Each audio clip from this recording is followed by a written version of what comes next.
One after his rebirth, before Ethan can even start his epic revenge, his entire family goes absolutely crazy. His eldest sister, who once completely ignored him, like he was invisible, is now crying and begging for his forgiveness.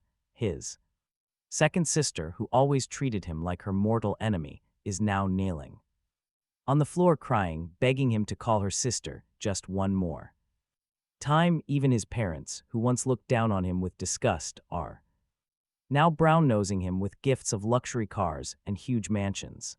The most terrifying part is his fiancée, who always detested his very existence, suddenly confessing her deep love, claiming she truly wants to spend her life with him. Faced with this sudden 180-degree shift in everyone, Ethan simply cannot accept it. This rebirth was supposed to be a satisfying, face-slapping revenge story. If they all turn good, how is he supposed to play this game? Fortunately, there is still one person who has not changed at all. On this day, Ethan woke up in his room. After sorting through his memories, he realized he was reborn and sent back to when he was 18. It was the second year since his biological parents found him. He still had that rundown room and patched clothes, forming a stark and almost hilarious contrast to the rest of this luxurious villa.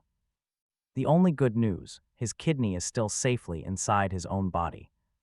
In his past life, to cure his biologically unrelated adopted brother, his dear parents literally harvested his kidney with their own hands. Afterward, there was absolutely zero gratitude, and they even kicked him out of the Zayn family. Right now, sitting on his bed, he is filled with endless emotion. Since the heavens let him live again, revenge is his only choice. Just as he is plotting his master plan, a knock suddenly sounds at the door. A voice begs him to come out and eat. The voice pleads not to make their parents and sisters worry anymore, adding that he knows Ethan dislikes him for stealing over a decade of his life. He says it is okay, and he will gladly leave the house for Ethan. All he begs is to return on holidays to visit the family. The person standing outside the door is that very same biologically unrelated brother, and the main culprit who tortured him to death in his past life.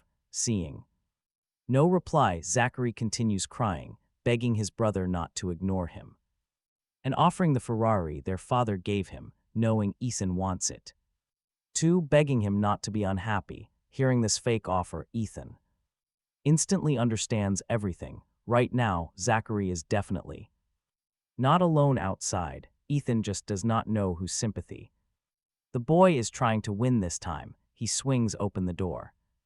Ethan mockingly asks what is wrong, and Zachary immediately glances at Khlo standing nearby, instantly putting on a pitiful, aggrieved face. He asks if he did something wrong, claiming he only wants a good relationship with him. He sighs, saying Ethan can yell all he wants as long as it makes him happy, acting like a victim. As soon as those words leave his mouth, Khlo is instantly displeased and snaps at Ethan for being so harsh when Zachary only wanted to call him down for dinner. Before, Ethan would have immediately apologized with a flattering, submissive smile. But now he only offers a helpless, bitterly sarcastic smile instead. He asks them, "Didn't you explicitly say that when outsiders are present, I am not allowed at the dining table?" Hearing this, Khlo freezes instantly, looking subconsciously at Zachary. Zachary never expected Ethan to be so blunt. The old Ethan valued this hard-won family affection more than anything, trying his best to please them, even through unfair treatment. He would just swallow his broken teeth and keep quiet to maintain peace. What on earth was wrong with him today, to ease the growing awkwardness? Zachary quickly speaks up, "Brother, what nonsense are you talking about? We are family, of course we should eat together." As he speaks, tears actually start rolling down his face, claiming he understands why his brother dislikes him. He says Ethan wants to smear his name in front of Khlo, pleading with him. Khlo and he are just friends, and he would never steal his brother's fiancée. Before Zachary can even finish this Oscar-winning act, Khlo steps right in front of him, shielding the boy. she barks at Ethan, I don't care about your Zayn family drama, but let me tell you very clearly, my fiancé will absolutely never be you. There is no need to give Zachary attitude like this. Doing this only makes me despise you more. Hearing those words, a tiny smirk curls up the corner of Zachary's mouth. The wealthy Lawson family and the Zayns had massive business ties, constantly interacting with each other in daily life. Khlo was the sole daughter of the Lawson family, and everyone knew what marrying her meant. So, before Ethan was even born, their families had arranged a marriage for him. As the true biological son of the Zayn family, once he returned, that engagement naturally fell right back onto his head, but this made Zachary incredibly sensitive about his place. After all, he did not carry a single drop of Zayn blood in his veins. If Khlo actually ended up with Ethan, the absolute last person who wanted that was Zachary. Seeing her hostile attitude towards Ethan now, he was deeply satisfied. Ethan simply replies with absolute indifference. Miss Khlo, you are seriously overthinking. I have zero interest in you. I couldn't care less about this so-called arranged marriage. If you already have someone you fancy in your heart, rest assured, I will never block you. He tells her he won't block her quest for love, then turns back to Zachary. As for my dearest little brother, you don't always have to play the victim. You don't have to pretend I hurt you just to test everyone's reactions. The things you desperately want, I don't give a single damn about. And I absolutely loathe people who cry at the drop of a hat. Especially a man. If crying worked when my grandparents died, when I desperately wished someone would help us, I would have cried oceans. You acting weak all the time makes it look like you're the victim. Save your cheap, worthless tears. You are not the one who actually suffered. It is honestly quite laughable, hearing his sharp words. Both Zachary and Khlo stand frozen in place. Neither of them ever expected this from Ethan. The submissive, lowly boy who always pleased everyone now speaks with razor-sharp venom. Silence. Seeing the dead quiet around him, Ethan looks right at them. Is there anything else, he asks, because if not, he needs to rest. Then he shuts the door in their faces. Leaning against the wood, his tightly clenched fists turn white at the knuckles from pure force. For a split second, he was genuinely afraid he wouldn't be able to control himself and would just strangle Zachary. He repeatedly warns himself in his heart that it is not worth it. It is not worth it. Trading his brand new life for trash like him is absolutely not worth it. Given a second chance at life, he has countless ways to make up for the regrets of his past life. Murder is the absolute lowest method in his past life. After he was brought back, the Zayn parents claimed it was to build a bond between him and his brother. Without even asking for his opinion, they threw him into the top-tier high school that Zachary and Khlo attended, even though Ethan tried his absolute best. Facing a new school, a new system, and intense bullying from his classmates, he still couldn't keep up with the curriculum. In the end, he only managed to get into some no-name college, and because of that, he completely became the perfect, pathetic foil to Zachary until his senior year of college, when the Zayn couple called him, their voices choked with emotion, saying Zachary had a severe kidney disease, hoping Ethan would donate one of his kidneys to him. As compensation, they promised to treat him very well in the future, giving him company shares and letting him enter the family business after graduation. Back then, Ethan was just too desperate for family love. Thinking back on it now, he really wants to slap his past self 1,000 times. He could never forget the image in his mind of when he was pushed onto the operating table, while Zachary gave him a look of pure pity and contempt, sneering, Ethan, you are pathetic, so what if you are the biological son? With just one word from me, you still have to obediently hand your kidney over. Honestly, I do not even have kidney disease. I am purely just tricking your biological parents. Originally, I just wanted to see how far they would go for me, never expecting they would actually be willing to cut out their real son's kidney. Ethan, you really are a spineless loser whom neither your father nor mother loves.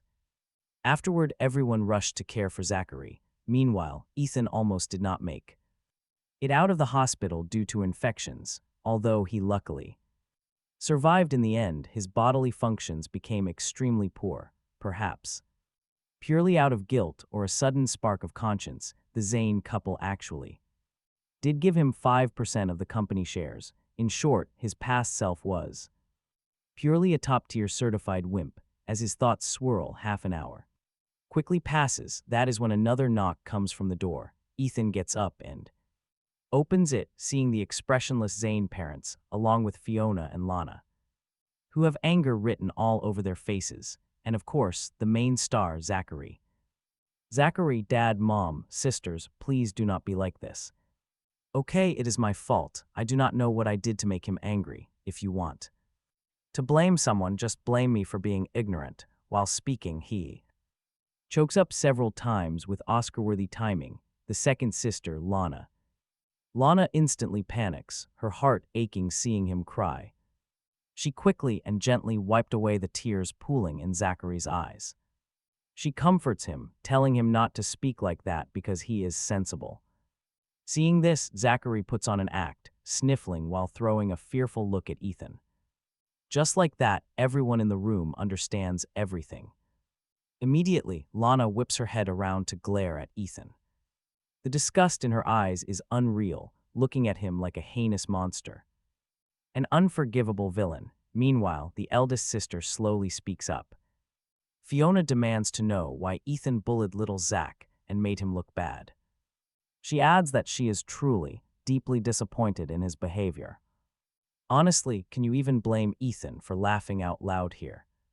He stares straight at his eldest sister, Fiona, with complete disbelief. His blood family is so busy babying Zachary, why would he ever touch him? Why mess with their precious golden boy? Then Ethan looks over at Zachary. He asks how he bullied him this time. Can he give some details? Zachary panics, immediately hiding behind his second sister to avoid his eyes.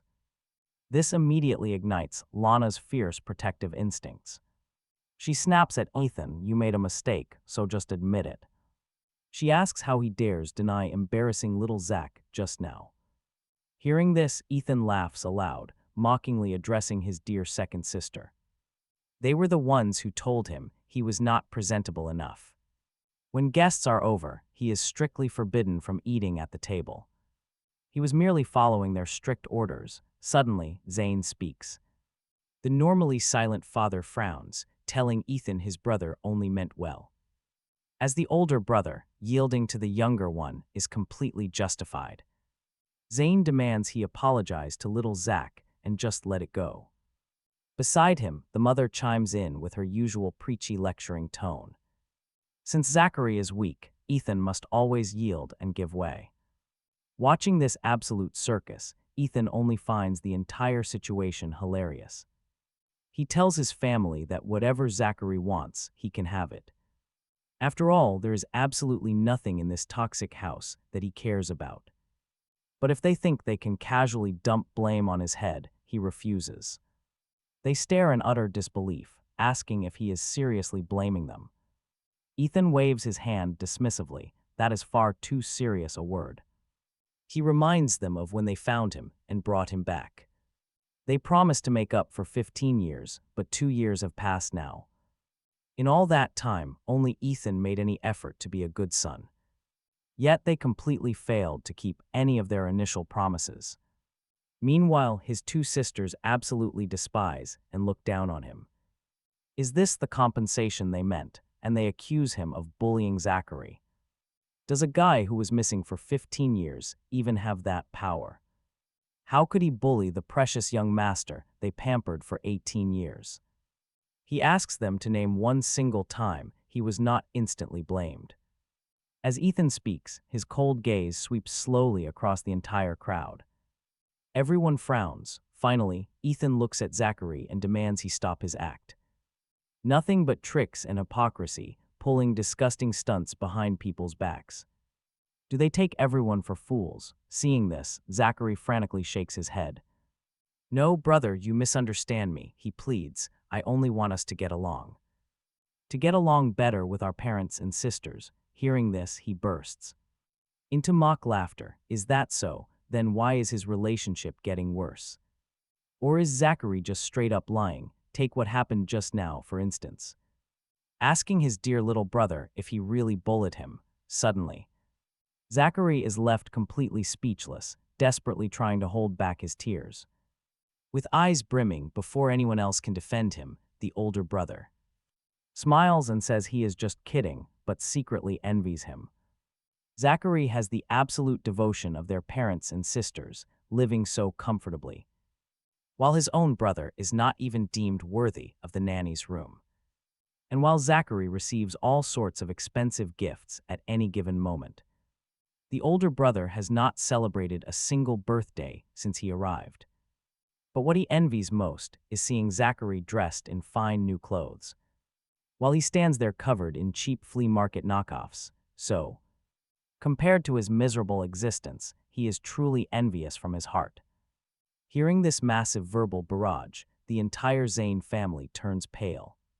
The specific mention of the birthdays, rooms, and cheap clothes stings.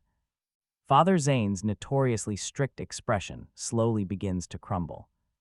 Mother Zayn, who never normally looks him in the eye, shows realization.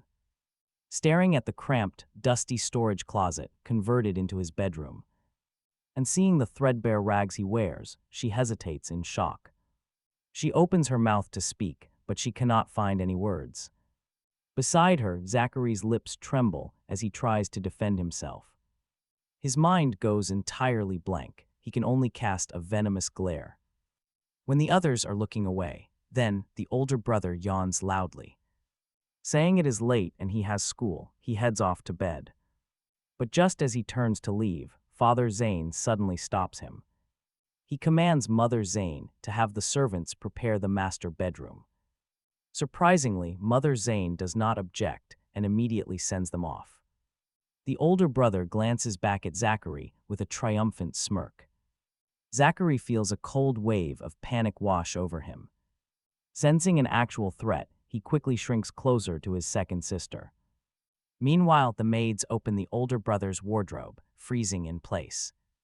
The ragged, tattered clothes inside immediately leave the servants deeply embarrassed. These worn-out pieces should have been trashed, yet they are all he owns. Disgusted by the sight, Father Zayn waves his hand impatiently. Ordering them to throw everything out, he is stopped as his son intervenes. The boy gently stops the maid, folding each worn garment carefully. He quietly explains that he worked hard to save for these, and they are still perfectly wearable.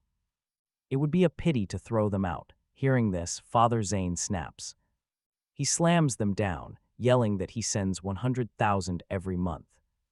He demands to know who his son is trying to manipulate with this pathetic show. The boy freezes, his mind completely flooded with pure confusion. 100,000 in pocket money. However, seeing the unnatural expressions on Lana and Zachary's faces, Ethan instantly understood everything. Before he could speak, Father Zayn continued his scolding, telling him to look at his state. Where is even a trace of the Zayn family elegance in you? If word gets out, people will talk. They will think the family cannot afford a son. Hearing this, Ethan just found it hilarious. He told his respected father he was grateful they brought him back, gave him a home, and let him attend a top-tier high school. But over these past 2 years, besides tuition, he earned all his living expenses himself. Though his clothes were cheap, he bought them himself. Aside from occasionally eating a half-filling meal at home, he had never truly spent a single dime of the Zayn family's money. So regarding raising a son, his father had absolutely no right to talk. The next second, Father Zayn's expression twisted. What kind of talk is that? Where did the spending notification texts from the bank card come from then? Seeing this, Ethan sighed, saying that even if he had never returned to the family, he could still study while working. Part-time, he was still feeding himself, yet he had to endure their insults, constant accusations, from the moment he entered The house, he had been treated like a low-class thug after their inheritance. Hearing this, Mother Zayn glared at Lana, demanding to know where the bank card was that she told her to give to Ethan. Immediately, everyone looked at Lana, her face turned pale. She knew. She knew she was caught. Even now, she still refused to admit it. She could only stammer. Instantly, everyone else understood, but right at this moment, Zachary stepped forward, crying pitifully and taking the blame. He apologized to their parents, claiming Ethan's card was with him. He originally thought their mother gave it to him, claiming he did not do it on purpose. He begged them not to blame his second sister, but to blame him instead. He was about to dramatically drop to his knees, wiping away tears that did not even exist. I should leave, he whimpered, thanking them for raising him and thanking his sisters for taking care of him all these years. Before he could finish, Lana violently yanked up the kneeling. Zachary, it is not your fault, you are not leaving. Then she looked stubbornly at the Zayn couple, arguing that they told her to give the card to her brother, but she only had one brother, Zach. She did not care, she did nothing wrong. With that, she simply dragged Zachary away. What a double act, absolutely flawless performance. What parent could blame them? Ethan could only watch in sheer amusement, pure gold. Then the eldest sister, Fiona, also followed them. At this time, a trace of apology actually appeared in the parents' eyes. They sighed that Lana was just spoiled and they simply had not spent enough time together yet. Hearing this, Ethan only smiled faintly, saying it was fine. His second sister was only 20 years old, so he forgave her. And as for the young master who took his place for 18 years, he forgave him too. Older brother, in an instant, a flash of awkwardness crosses Mother Zayn's face. She begs him not to say that, claiming she just worried about Zachary's weak health. Because of his illness, she ignored Ethan. She promises to make it up to him now. But Ethan just dismisses her, saying he has no interest in stealing what belongs to others.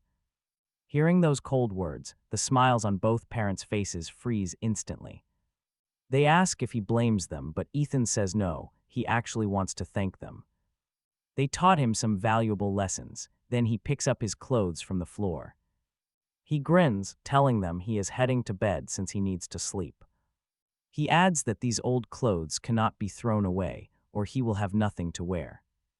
With that, Ethan walks up to his new bedroom on the second floor. Opening the door, there is only one word to describe it: massive. It is easily the size of 4 of his old rooms combined. He opens the window. He looks out at the beautiful night scenery of the villa, taking a deep breath. The game has just begun, and the first round is definitely his victory. But get this, just a short while later, a sudden knock comes from the door. The next day at school, a weak and pale-faced young man walks into class. He holds 2 cups of milk tea in his hands as he enters the room. Classmates immediately start teasing him, shouting that Zachary is here to see Chloe again. They gush over the sweet gesture, while Zachary quickly lets out a weak cough. Right behind him, 6 more people walk in, carrying even more milk tea. As the entire classroom watches in absolute shock, Zachary flashes a gentle smile. He announces that he actually bought a cup of tea for every single person. Naturally, the room erupts in cheers, but someone quickly chimes in with sarcasm. They praise Zachary for being incredibly kind and generous, contrasting him with others. The speaker wonders how anyone could possibly have the heart to bully someone so sweet.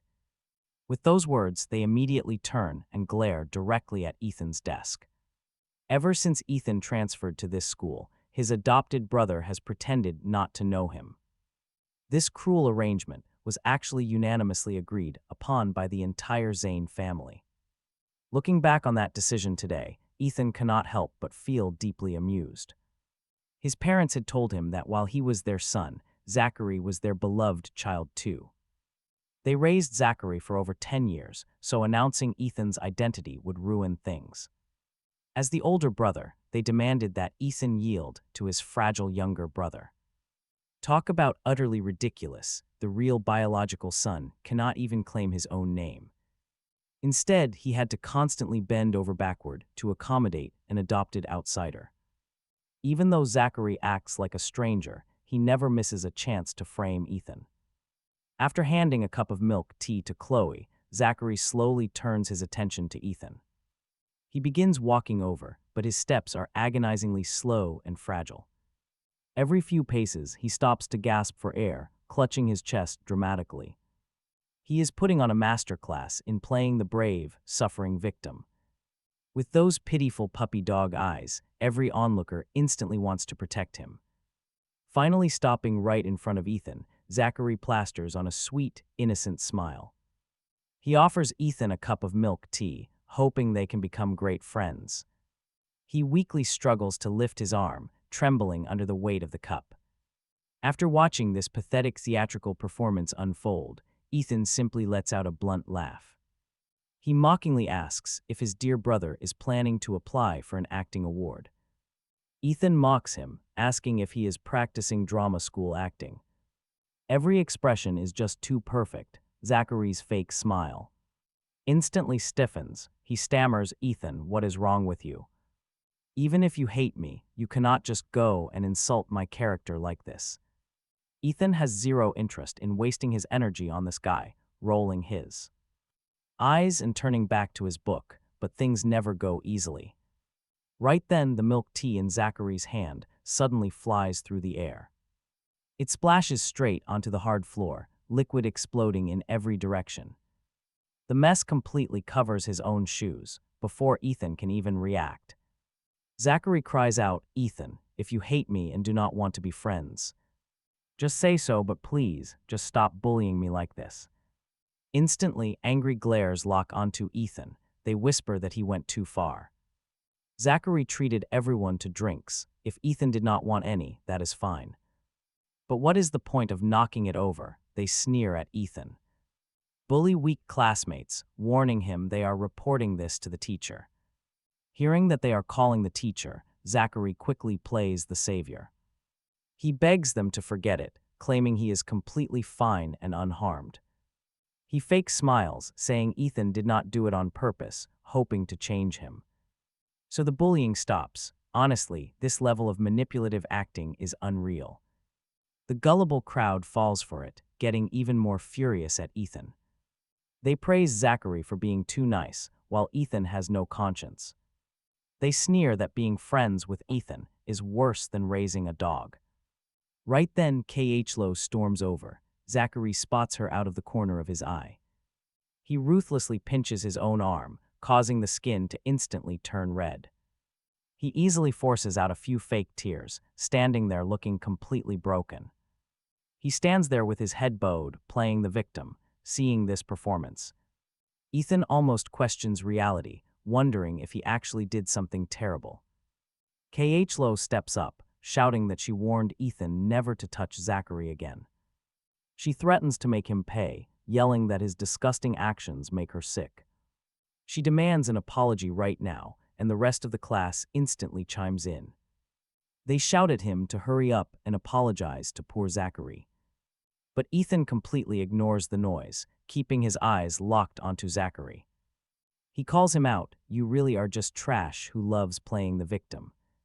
Just to win cheap sympathy from everyone, huh? With that, Ethan stands straight up. His towering, muscular frame of over 1.8 meters instantly scares Zachary. He stumbles back, asking what Ethan wants and warning him to stay away.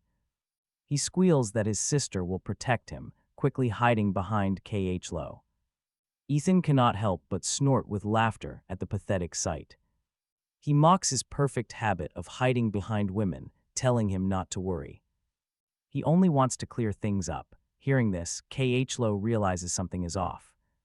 She remembers feeling like she was pushed forward. Her expression instantly turns sour.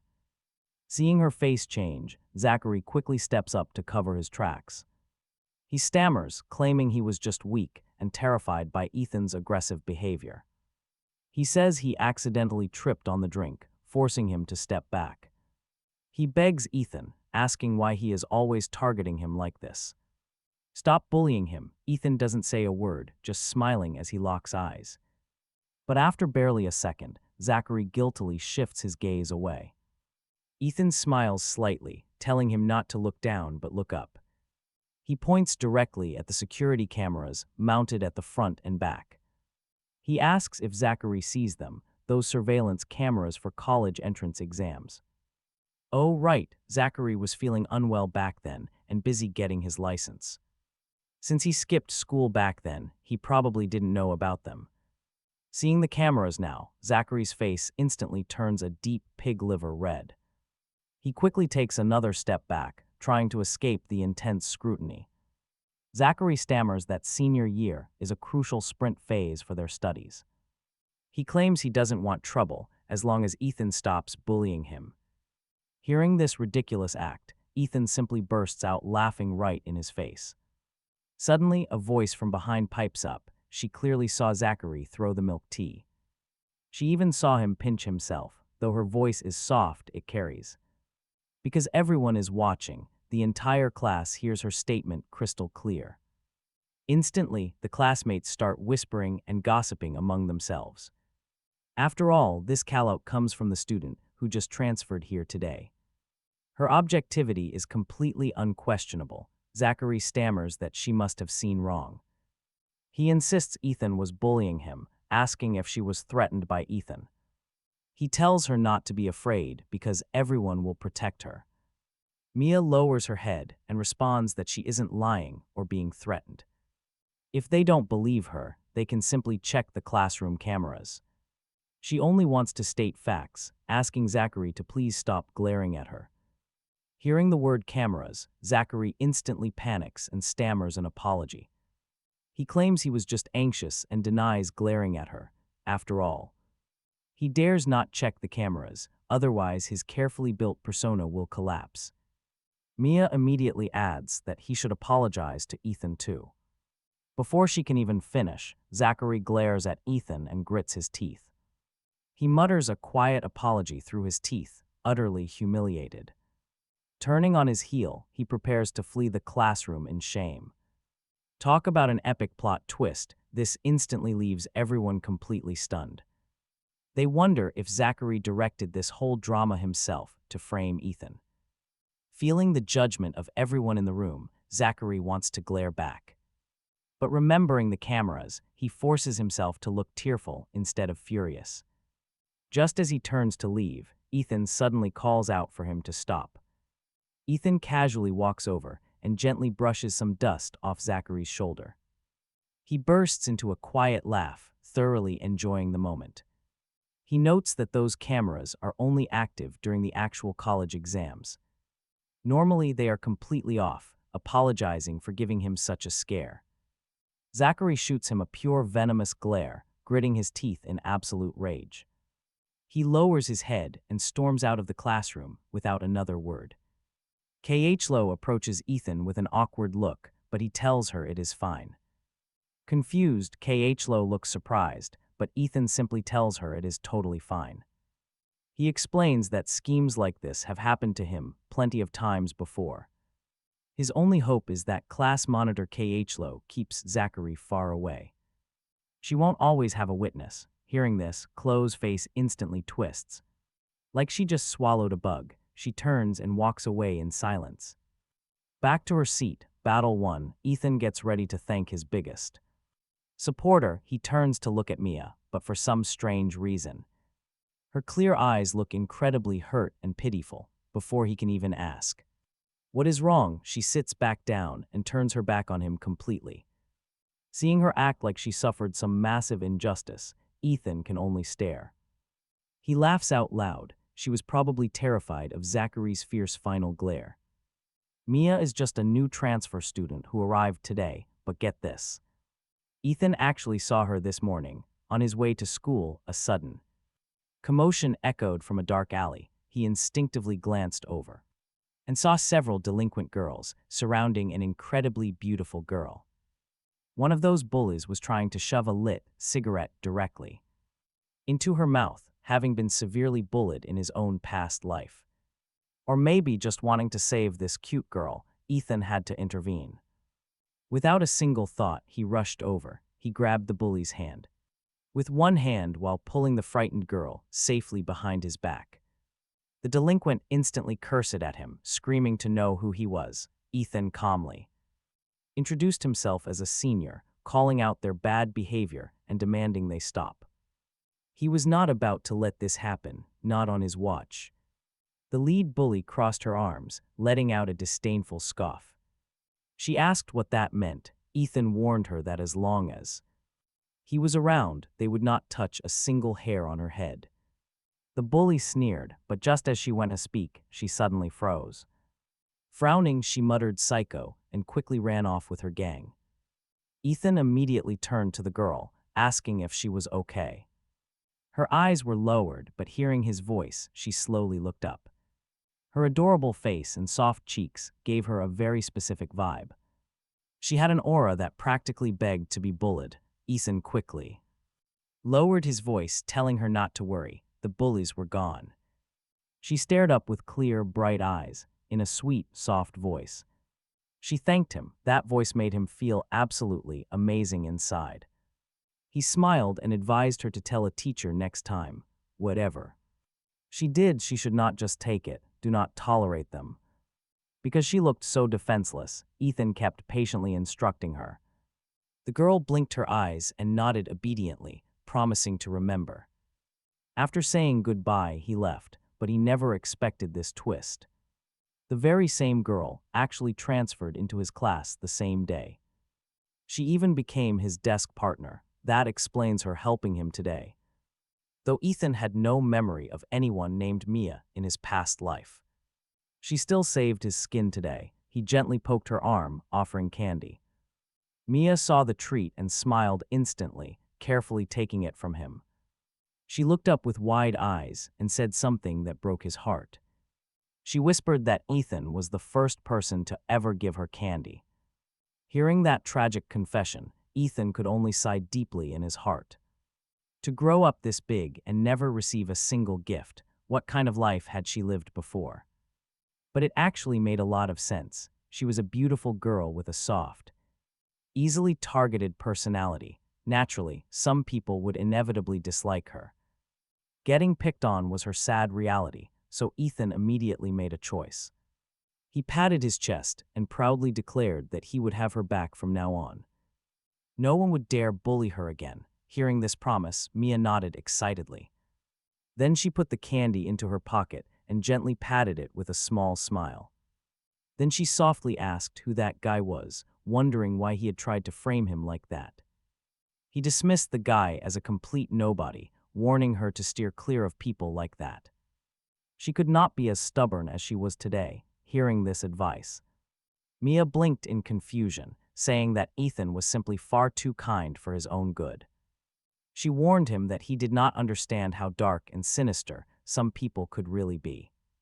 A person might look decent on the outside while carrying a completely filthy heart. She told him to stay away, but promised to deal with the troublemaker if he ever dared return.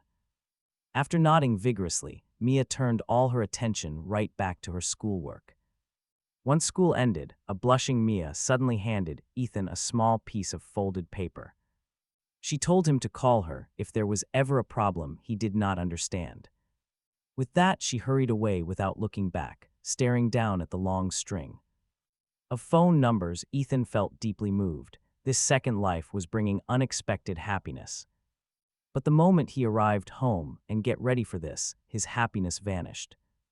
Every single bit of his warmth disappeared. Standing right there, he saw his family standing in a straight row, glaring at him. His second sister did not even hesitate, swinging her hand straight toward his face right off the bat. Catching sight of the fragile, pathetic Zachary, Ethan instantly figured it out. His biologically unrelated brother was stirring up trouble for him yet again. As he crossed the threshold, the only welcome waiting for him was that incoming slap from his second sister. Anticipating the attack, he smoothly took a half step back, caught Lana's descending arm, applied a swift twist, and sent her crashing to the floor. Then Ethan looked deeper into the living room. The entire family stood in a neat line, their faces completely cold with rage. As Lana fell, Father Zayn slammed the table, roaring at Ethan to look at the terrible person he had become. Meanwhile, Zachary rushed forward to help their second sister stand. The moment she was up, she pointed and screamed, calling Ethan a piece of trash who actually dared to lay a hand on her. He ignored Lana completely, walking to the center of the room to face his father. Zayn sneered, demanding to know if Ethan had been bullying Zachary at school today. He demanded how many times he had to remind Ethan to treat his younger brother with respect. Why could he not just yield to him? Was Ethan only going to be satisfied after turning the entire household upside down? What was he thinking? Pushing his second sister to the ground like that, before Ethan could even respond. Zachary saw their parents boiling with rage and decided to make his move. He burst into tears, begging his parents not to blame Ethan. Zachary claimed it was entirely his fault, then turned to face Ethan. He said he understood Ethan hated him for occupying his place for over a decade. He would accept all the blame and hatred, but Ethan had crossed a major line. Zachary insisted that Ethan should have never laid a hand on their second sister. Hearing this, Ethan simply shrugs his shoulders and nods at his parents. He walks right up to Zachary, takes off his glasses, and raises his hand, delivering a resounding slap. The impact sends Zachary spinning in a full 360-degree spin before landing on his butt. Instantly, the room goes quiet. Even the victim is completely dazed. It takes several seconds before Zachary starts wailing as Ethan walks back. He sarcastically apologizes to his father for bullying young Master Zachary. As for second sister Lana, if they are not blind, they saw what happened. Hearing this, Father Zayn instantly explodes in a furious, blinding rage. Father Zayn yells that he never should have brought Ethan back home. His vulgar, trashy nature disgusts him. Hearing this, Ethan just chuckles. He mockingly agrees, saying he is indeed vulgar and trashy compared to others. Unlike young Master Zach, who only uses underhanded, highly hypocritical methods. Honestly, everyone here is the same. How is Zach any nobler than him? Instantly, Mother Zayn swings a hard slap, demanding he apologize to Zach. Ethan gently touches his stinging cheek, stating he already apologized for his actions. But for things he did not do, he refuses to apologize. Furious, his mother screams at him for daring to talk back. She swings another. This time Ethan grabs Mother Zayn's wrist first. He says he only took that first slap out of respect, but a second slap crosses the line. She is shocked. How is this possible? She cannot believe he came from her belly. He makes her sick. Zachary throws himself into Mother Zayn's arms, crying that it hurts so badly. Looking at the red mark and his streaming tears, Mother Zayn instantly softens, promising they will get justice. She wishes Zachary was her biological son, muttering that Ethan doesn't even amount to half of him. Watching this warm family in front of him, Ethan is almost moved to tears by the irony. Suddenly, Lana screams at the top of her lungs, demanding an explanation from Ethan for hitting her.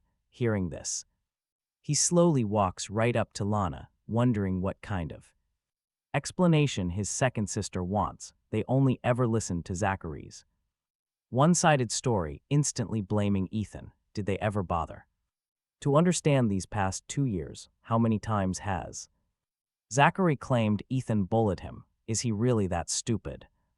Knowing they all protect him, to still go out of his way to bully him, how much of a masochist must he be to look for trouble? He tells her to use her pig brain for just a second, then his cold gaze sweeps everyone once again, finally landing right on Father Zayn.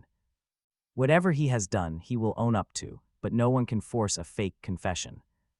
Bloodlines are a magical thing, he adds, preventing him from doing some truly underhanded, despicable things. Throwing out those words, Ethan headed straight upstairs without looking back. Young Zachary, still in Mother Zayn's arms, kept staring at him with venomous eyes. Seeing that Father Zayn didn't dish out any punishment, his crying grew even louder. Dad, it hurts.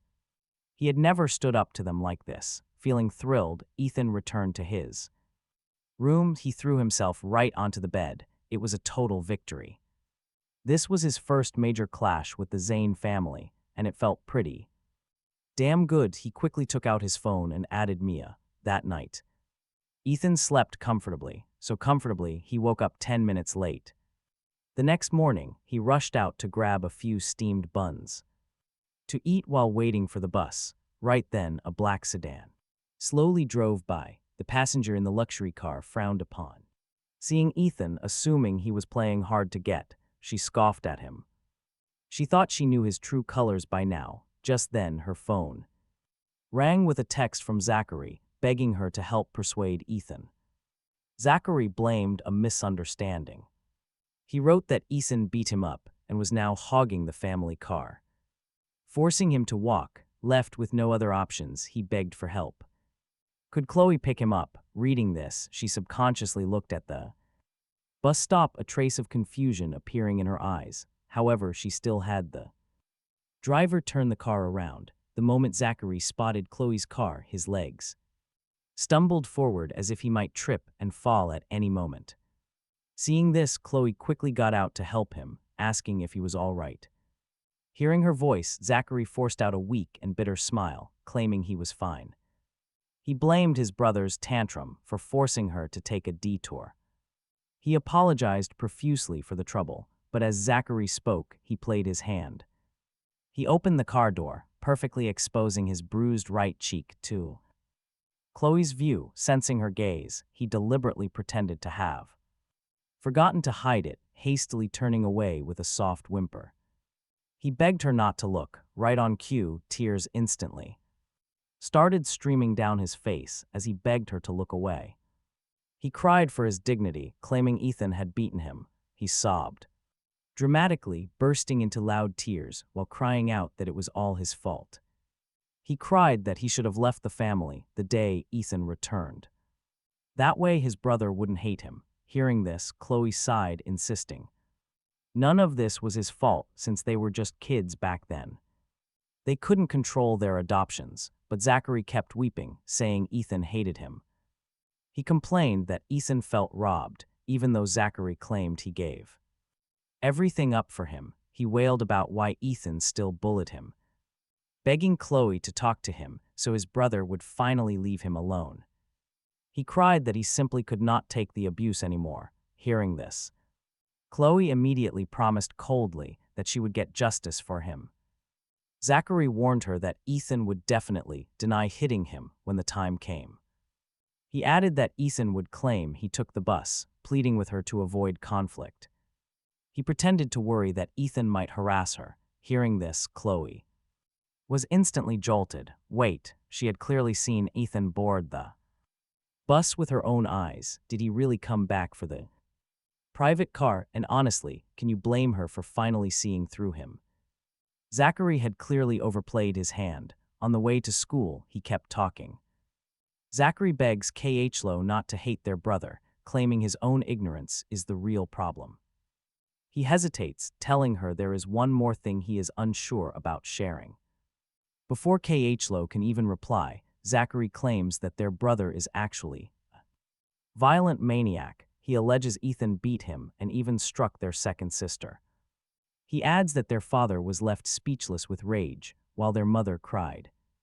In total anger, he begs Khlo to stay completely safe from Ethan. Hearing this, Khlo doesn't say much. If Zachary went through all this trouble just to keep her away from Ethan, then it finally makes sense. On the other side, the moment Ethan walks into his classroom, Mia immediately pulls out some fresh strawberries, offering him some. Ethan never expected her to understand the concept of returning favors. He takes a strawberry and pops it into his mouth, noting how sweet it is. Hearing this, Mia's eyes light up immediately, and she immediately offers him another one. He keeps happily eating. After that, Ethan eats quite a few until he suddenly realizes he is someone with a combined mental age of over 30 across 2 lives, just sitting here snacking on a kid's treats. Ethan tells her to keep them, asking what she will eat. In response, Mia proudly pats her pocket, showing she has plenty. Seeing those innocent, pitiful eyes of hers look as if she might cry if refused. She will burst into tears. He has no choice but to accept one. Last strawberry, he really cannot eat anymore. Seeing this, Mia smiles with absolute contentment. She checks the time, stands up, and quietly whispers to him that she is going to the restroom, and Ethan subconsciously hums in response. It is only after Mia leaves that Ethan wonders why she reports to him just to use the restroom. 10 minutes quickly fly by, and realizing that she is not back, Ethan senses trouble and runs toward the restroom. As he reaches the door, he hears mocking voices from inside, asking if she really transferred to this new school, thinking that Guy would always protect her. They try forcing her to smoke. Instantly, Ethan clenches his fists and kicks open the door, telling Mia to come over. Hearing his shout, Mia quickly lowers her head and runs right to his side as he asks if she is all right. She shakes her head, saying she is fine. He confronts the delinquent girls, telling them to remember that Mia is now officially under his protection and warning them of severe consequences if they ever dare to bully her. Hearing this, the head delinquent girl prepares to snap back, but her angry expression suddenly freezes and she instantly shuts her mouth. Seeing their silence, Ethan simply takes Mia by the hand and leaves the restroom. However, after taking a few steps, Ethan suddenly remembers something and turns right back around, snatching the strawberries directly out of the hands of those shocked delinquent girls, and then walks away, leaving them completely dumbfounded on the spot. On their way back to classroom, Ethan looks at the adorably naive Mia and cannot help sighing deeply at her. He warns her she is way too easy to bully, making her embarrassedly lower her head. She softly replies that she has him to protect her. He agrees he can protect her at school, but asks about her future after graduation.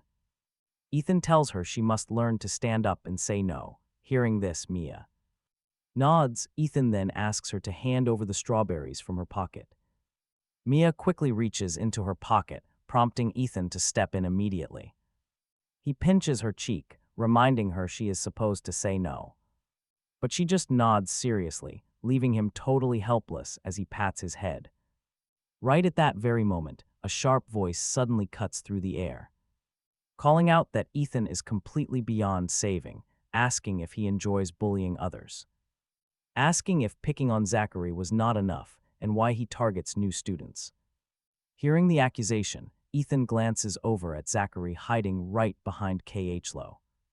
He states he already apologized, telling them to ask the victim themselves. He asks which one of their eyes actually saw him bullying the new girl. Hearing this, Zachary gently tugs at Khlo's clothes, speaking in a choked voice.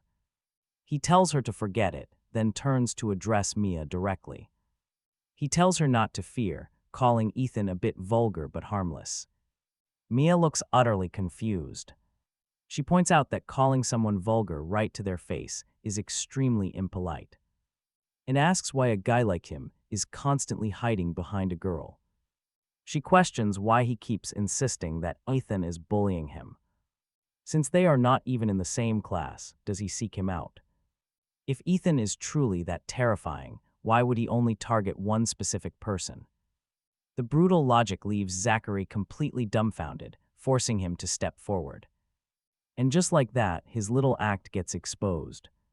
Left without a comeback, he realizes he has been cornered by a girl. Desperate, Zachary quickly shows off the red slap mark across his cheek.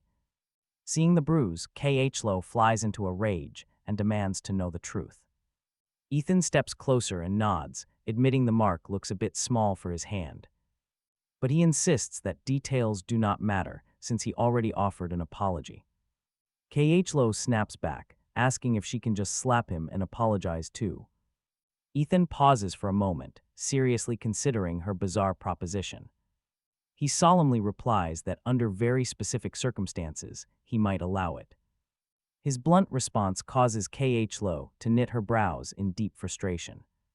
She mutters that he was never this cold and difficult in the past. He remembers being a frightened kid brought back from a remote mountain village. Back then he was too terrified to speak, always trying to please others. He was desperate not to lose his newly found family, unlike his current self. He acts completely indifferent to everyone now, showing zero warmth.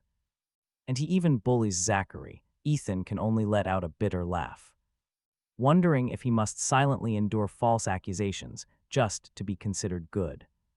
Seeing the tension rise, Zachary quickly steps in front of Khlo once more. He begs Ethan to understand that they only want him to improve. Ethan simply shrugs his shoulders, turning his gaze back to Khlo. He questions if this is all just another superhero act of hers. Watching her play the savior all the time is honestly getting exhausting. Khlo remains silent, but the words fire Zachary up immediately. He defends her, yelling that she only wanted the bullying to stop. He claims he could not have made it to school without her help today. He vows to protect her, his face flushing deep red with anger. Badly, he spoke as if mustering up an immense amount of courage, looking tenderly at Chloe. Don't mind that I get bullied often. To protect you, I can step up.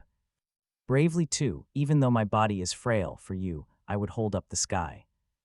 As soon as those words fell, Zachary was actually moved to tears by himself. Seeing this, Ethan cursed under his breath, "Psycho, let's head back to the classroom. If there's nothing else, please step aside." After saying that, he took Mia and went back to their seats, having seen through everything. Ethan was too lazy to argue with them anymore, no matter how much he said it. Couldn't compete with the tears rolling down Zachary's face. However, watching Ethan's back as he calmly walked away, Chloe's heart suddenly felt inexplicably stifled. He obviously wouldn't ignore her like this before. Why was it that? Since yesterday, he seemed like a completely different person and was not even willing to spare her an extra glance, just as Chloe was full of confusion.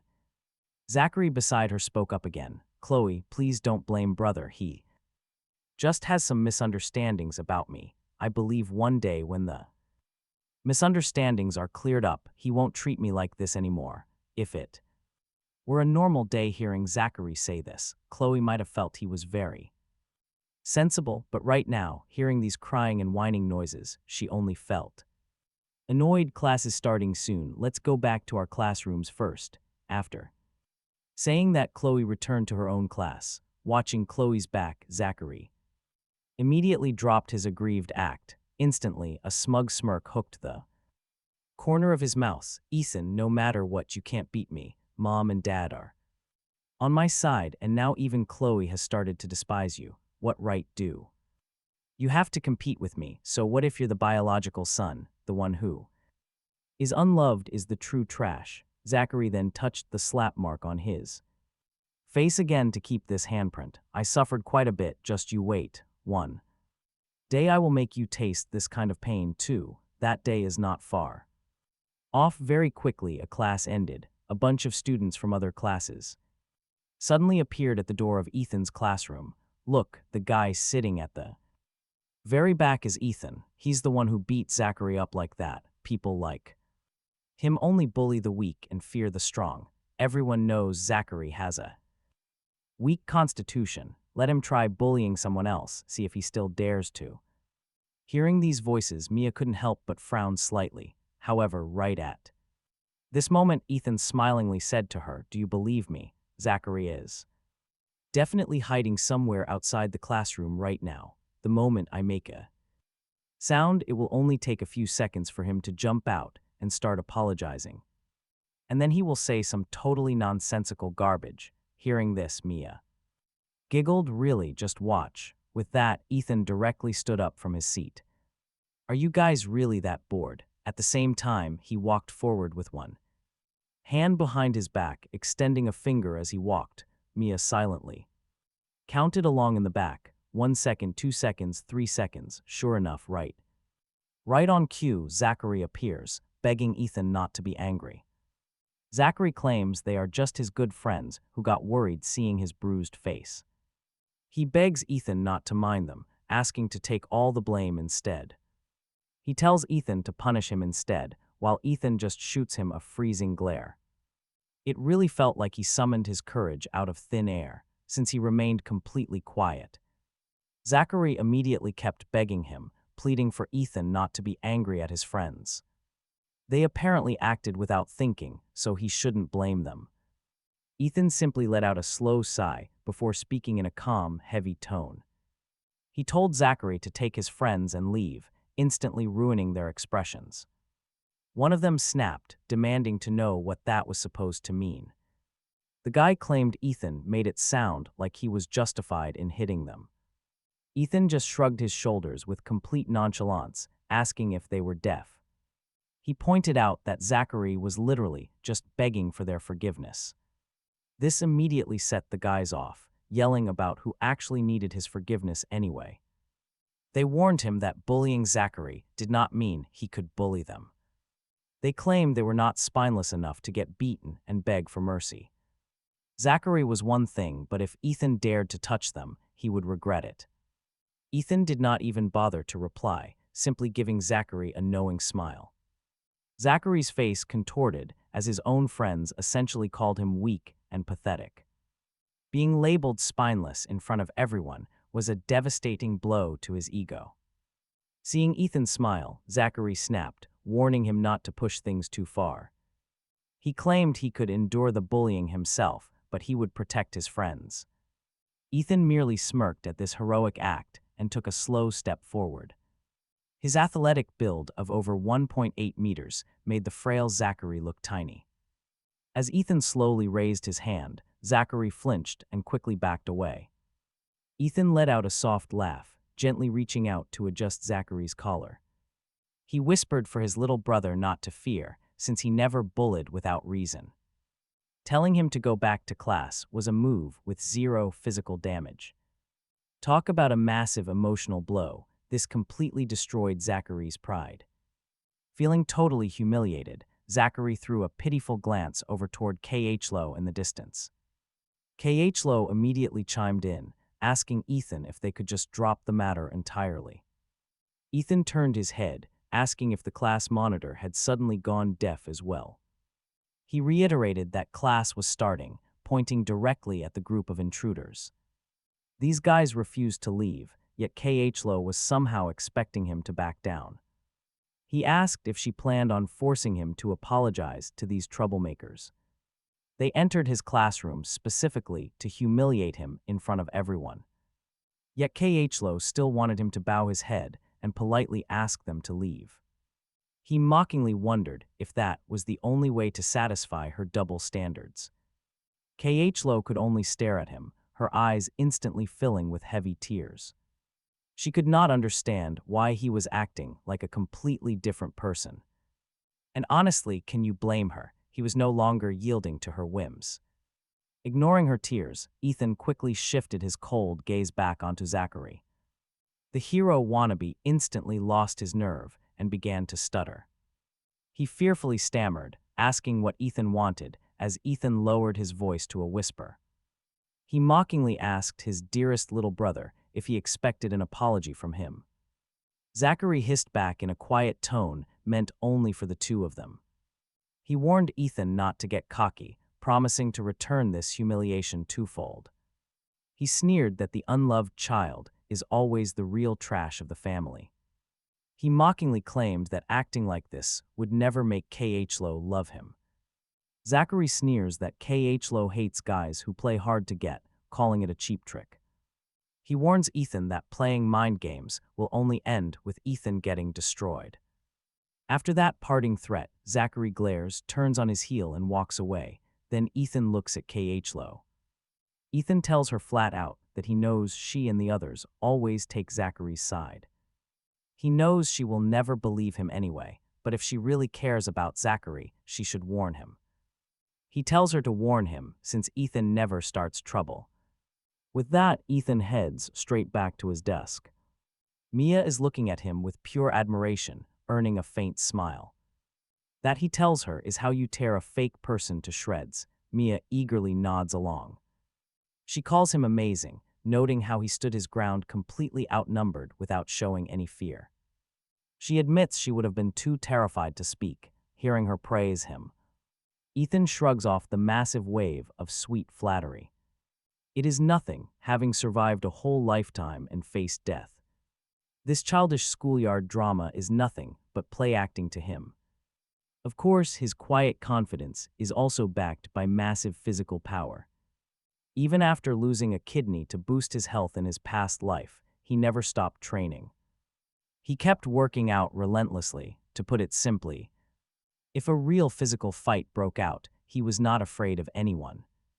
Khlo returns to her desk with a dark expression, looking exceptionally gloomy. She keeps glancing over in Ethan's direction, watching him and Mia laugh together. The scene is a stark contrast to his cold, suffocating attitude at the classroom door. To others, Ethan was terrifyingly cold, but with Mia, his smile is warm. Talk about a reality check. Khlo suddenly realizes she does not understand Ethan at all. Thinking back carefully, she realizes he had never actually started a fight with Zachary. Every single time, Zachary was the one who approached Ethan first. But in those moments, Khlo would only hear Zachary's aggrieved, pitiful voice. She had never actually witnessed the entire confrontation with her own eyes. Time and again, she only saw the aftermath, with Zachary looking like the victim. Naturally, she would take Zachary's side and demand that Ethan apologize. But if Ethan never actually bullied Zachary, why did he always apologize so easily? And why has his entire attitude shifted so drastically over the last 2 days? Khlo sighs heavily, realizing she made a mistake. Expecting him to apologize to the very people who insulted him is completely absurd. She honestly does not know what she was thinking in that moment. She had just assumed that Ethan apologizing was a matter of course. Her thoughts are a complete mess as she shakes her head to clear her mind. Meanwhile, Zachary and his crew head back to their own classroom in tense silence. One of them quietly asks if he is okay, making Zachary clench his fists in fury. He wants to scream at them. They had a whole crowd on their side. Yet they were completely shut down by Ethan's sheer presence. The humiliation is unbearable. That bastard Ethan must be celebrating right now. Thrilled to have humiliated him so thoroughly in front of Khlo. But to protect his fragile victim persona, Zachary forces out a weak, helpless smile. Squeezing out a fake grin, he says he should be the one apologizing instead. If they had not tried to defend him, none of this would have happened. Bad luck followed him today. The pleasant day ended as he finished packing his things. Noticing Mia's eyes constantly darting outside, he wondered what she was looking at, asking her to head home since school was over. Mia shook her head, denying any worry, but right after she spoke, a girl with dyed purple hair suddenly appeared. He demanded to know why she was still there. Pointing out that she usually rushed out first, he called her obsessed for trying to target Mia, but she countered, noting he had investigated her pretty thoroughly. She demanded to know who accused her, but he scoffed at her denial. He had seen her trying to shove a cigarette right into Mia's mouth. And today, he had to stop her from locking Mia in a restroom stall. Hearing his accusations of pouring water, the girl looked completely lost and confused. She protested, asking if it was possible she just wanted to be friends. He sneered, asking if friends forced others to smoke or stole their food. Hearing about the stolen strawberries, she looked helpless before turning around. She looked past him at Mia, introducing herself as Zoe from Class 1. She wanted to be friends, but he shielded Mia from her. He asked if she thought they were naive, knowing exactly her real intentions. She probably just wanted to use friendship to make Mia carry her things. He warned her that as long as he was around, that would never happen. Frustrated and angry, Zoe walked away. He immediately turned around to face Mia. He told her that they were equals, so she had to stand up for herself. Otherwise, people would walk all over her, calling her way too soft-hearted. Hearing this, Mia blinked and offered a sweet smile, agreeing with his words. Bidding her goodbye, he walked toward the bus stop while she watched him go. A gentle smile graced her lips as she softly whispered a farewell back. Right as he reached the station, a sleek black BMW pulled up. The class monitor, Khlo, offered him a ride home since his driver was missing. But he wanted nothing to do with her, completely ignoring her offer. Puzzled by his cold attitude, Khlo asked what was wrong, prompting his scoff. He reminded her that the family driver had never picked him up anyway. Besides, he was apparently not worthy of sitting in her precious car. He joked about dirtying it, forcing her to buy a brand new one. Hearing his bitter sarcasm, Khlo guiltily looked away from him. Before she could explain, he noticed the bus approaching in the distance. Telling her to move since she was blocking the bus lane, he left. As he boarded the bus, Khlo stared at his retreating figure with regret. She let out a bitter laugh, regretting her past thoughtless, mean comments. The story about changing cars was actually due to a real mechanical issue. It turns out she had spotted him seeking shelter during a heavy downpour. Back then, he looked so small and out of place in the city. He had looked so cautious and careful, trying to avoid getting soaked. Out of pity or perhaps their family connections, she offered a ride. That simple gesture of riding together was unfortunately witnessed by their classmates. The very next day at school, her close friends began teasing her. Caught off guard and defensive, she said those hurtful words to save face. She claimed she only gave him a ride because a friend asked her to. Otherwise, how could someone like him possibly sit in her car? She even claimed she had misophobia, a fear of germs, although not explicitly stated. Every single word she spoke implied Chloe thought he was dirty, and that very afternoon, the car sent to pick Chloe up was replaced by a brand new BMW. Miss, should we go? A driver's voice interrupted Chloe's memories. Then she sighed and told him to head back. Meanwhile, he returned to the villa. Seeing the living room empty, he hummed a little tune, grabbing some ingredients from the fridge and headed to the kitchen. In a flash, he whipped up a plate of tomato and egg mixed noodles. Just as he sat down and took a huge bite, the door opened. He saw his eldest sister Fiona walk in. Since the two of them did not talk much to begin with, he just glanced at her and continued eating his noodles, minding his own business. Unexpectedly, she also brought a bowl of mixed noodles from the kitchen, suddenly sitting down right across from him. She took one bite and nodded repeatedly. Then she looked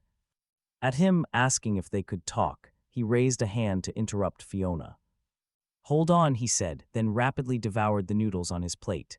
Afterward, under Fiona's unbelieving gaze, he pulled the plate in front of her right over to himself. Sorry, he said, I only made enough for myself. If you eat it, I won't be full.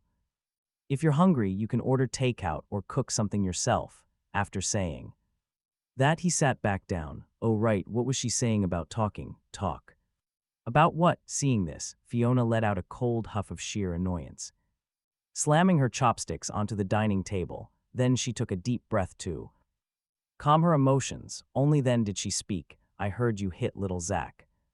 Hearing this, he hummed and hummed in between bites of noodles. Why did you hit him? She asked. Didn't he tell you? She wanted to hear his side. Then he finished the last bite of noodles and wiped his mouth. He said I bullied him. He shrugged.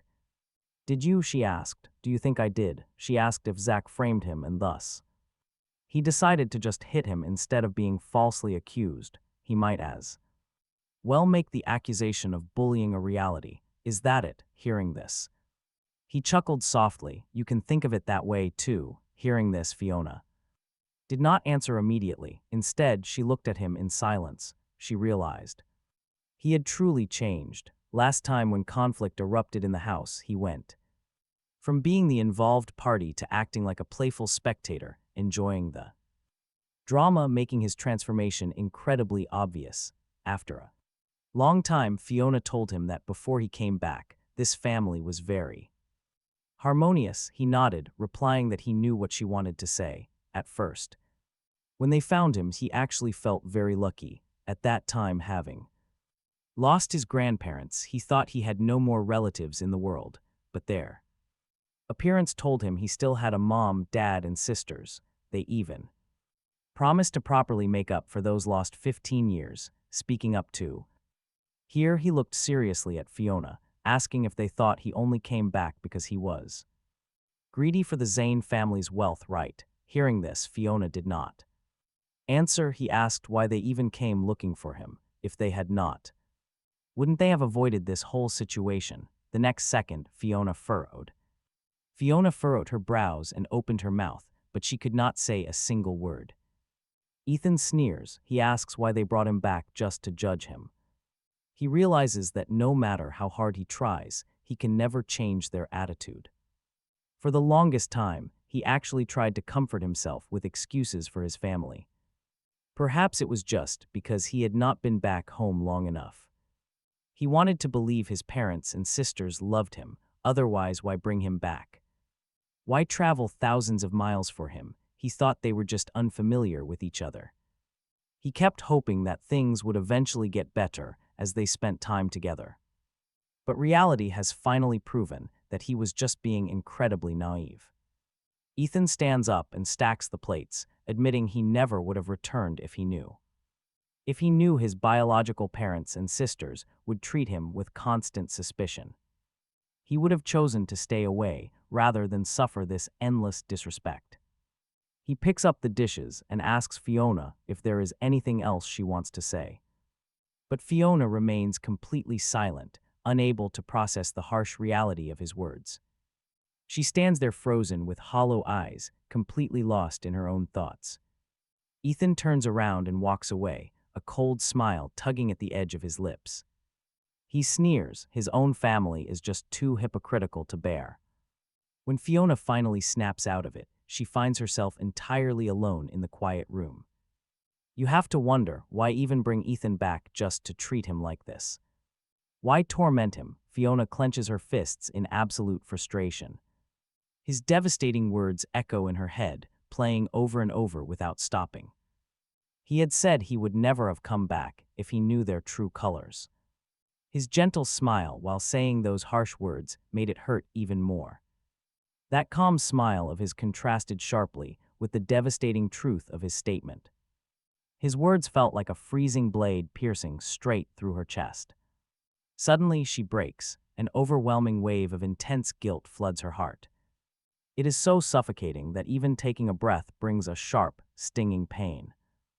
How did their family bond break so completely when they were supposed to be happy? Then a distraction. Cheerful voices and laughter echo from outside. Lana arrives, and Zachary immediately runs over to find Fiona. His happy expression vanishes instantly, replaced by a look of deep grievance. Instant tears. He looks up with a perfectly crafted, miserable expression. Zachary deliberately tilts his slightly swollen cheek so Fiona can see it clearly. He shows off the mark from Ethan's slap, looking incredibly pitiful. But get this, Fiona behaves completely out of character and ignores him. She just wants some quiet time, leaving Zachary confused by her sudden coldness. Mother Zayn smiles, assuming Fiona rushed back overnight because she was worried. She must have heard that her precious little Zachary got hurt and panicked. Hearing this praise, Zachary doubles down on his miserable act. He apologizes to his eldest sister, blaming himself for causing everyone so much worry. He plays the victim perfectly, weeping and claiming that everything is entirely his fault. Zachary halts mid-sentence, letting their minds fill in the rest of his lie. Fiona looks at the red mark on the manipulative boy's face. Though her heart still aches for him, she turns to look at Lana standing nearby. She asks where they went, knowing their parents are furious over Zachary's alleged abuse. Khlo mentioned how they took her and little Zachary out for a stroll and a feast. Hearing this, Fiona thought of Ethan eating the noodles he cooked all alone. All alone in the empty dining room, while the parents who brought him back to this family accompanied their adopted son to eat a massive feast.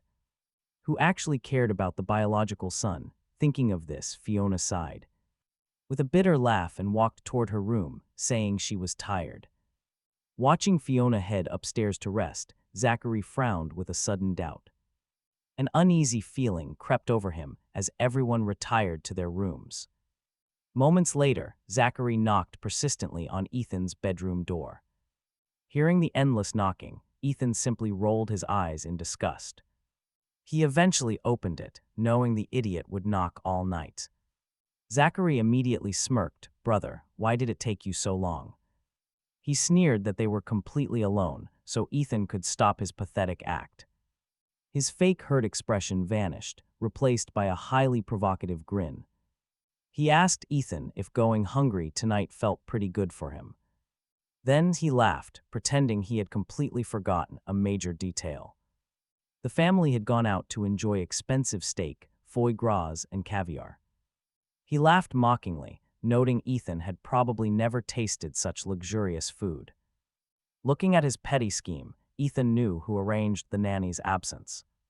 That idiot had clearly planned everything. Fortunately, the reborn Ethan still knew how to easily cook a simple, warm bowl of noodles. He patted his stomach, warning Zachary he had plenty of energy for a fight. The moment Ethan raised his fist, Zachary instinctively took 2 steps back. But Ethan only rubbed his chin, advising him to listen very carefully. He could play his childish games elsewhere, but never against Ethan again. Ethan did not care for underhanded schemes, leaning in with cold eyes. He whispered into his ear that his fists were still pretty big. If the adopted brother wanted another thrashing, he was welcome to try. Zachary's face stiffened in fear, and he shoved Ethan away nervously. He demanded to know his real identity, but Ethan just smiled back. Zachary stammered that the old Ethan would only swallow his anger meekly. Ethan laughed, suggesting he stay a good boy with that weak body, since constantly thrashing him would make Ethan feel a bit guilty. Hearing this, Zachary smirked, asking what would happen if he suddenly fainted right there and how furious their family would be at Ethan's cruelty. Ethan burst into laughter, agreeing that they definitely would punish him. Primarily because he would actually break his legs, Zachary recoiled in fear. Sputtering that Ethan would not dare, Ethan challenged him to try. Suddenly, Fiona's voice cut through the dark hallway, questioning their behavior. The moment Zachary saw his eldest sister, he looked incredibly wronged. He quickly claimed he had accidentally upset his brother by mistake.